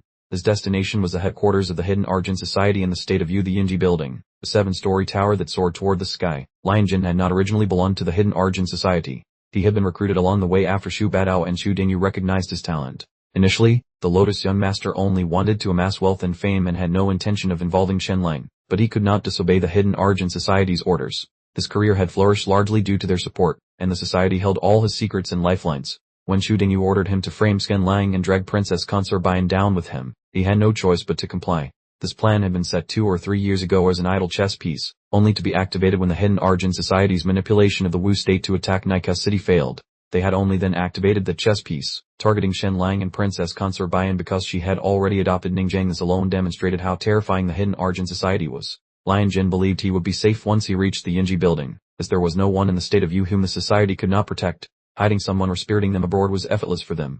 Thinking he had escaped, Lion Jin looked back at the massive estate which spanned dozens of acres and even exceeded the standards for his rank, regretting that it was all gone. "Chen Lang, I will not forgive you.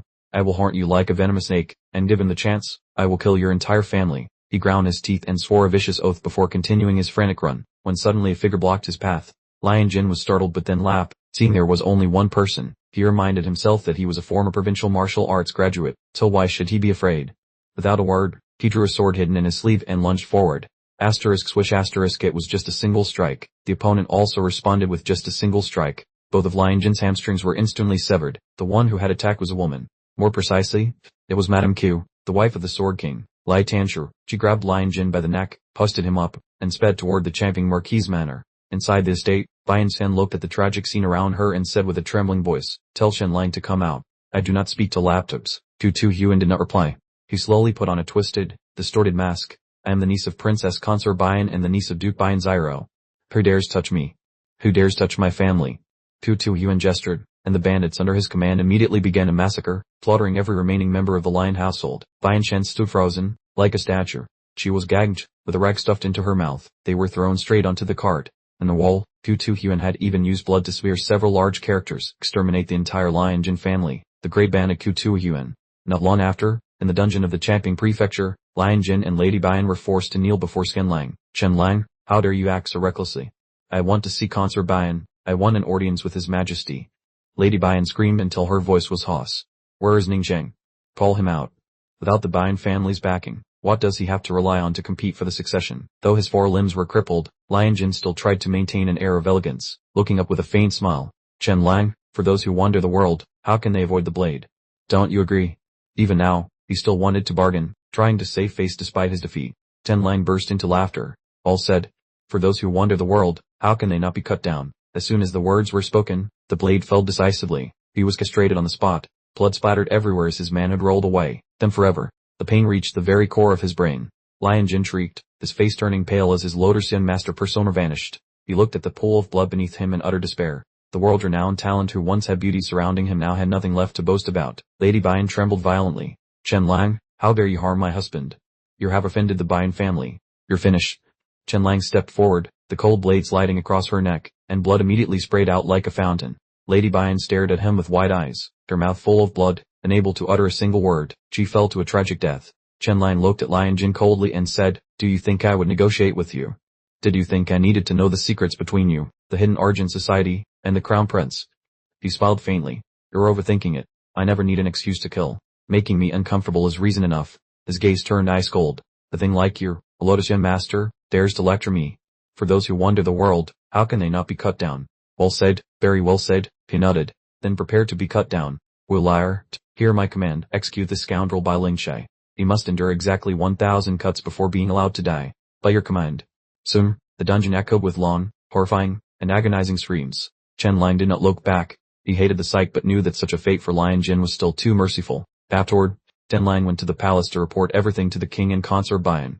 "I have exterminated Lion Jin's entire family under the name of the great bandit Tu Huan. Tomorrow, Operation Spring Thunder will be intensified. Lion Jin has been subjected to Lin Chai and likely hasn't breathed his last yet. Lady Bian has also been executed." Hearing this, Consort Bian's body trembled slightly, her face turning deathly pale in an instant. Tears flowed as she nearly collapsed. Why did it turn out like this? She had visited the Lotus Academy to see the poor children and donated money, even agreeing to name it the Lotus Academy out of respect for her niece. Who would have thought such evil existed in the world? How could a person fall so low? What did her niece lack? She had wealth and prestige. Why would she aid a villain? Why would she and her wicked husband use her? "I'm her aunt." After all, Shen Lang thought to himself that Consort Bian could not understand. She didn't know there were people blinded by obsession. Lion Jin's clever methods had made Lady Bian love him blindly and obsessively.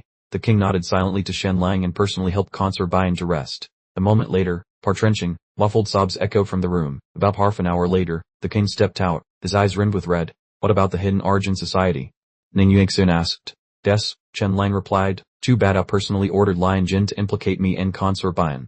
Ning Yuexin's hands shook violently. In front of Shen Lang, he didn't need to hide his rage. Outrageous. To cause such case. What is the Blackwater Bureau doing? For a Lotus Young master famous in the capital to commit such heinous crimes without being discovered, they are all useless.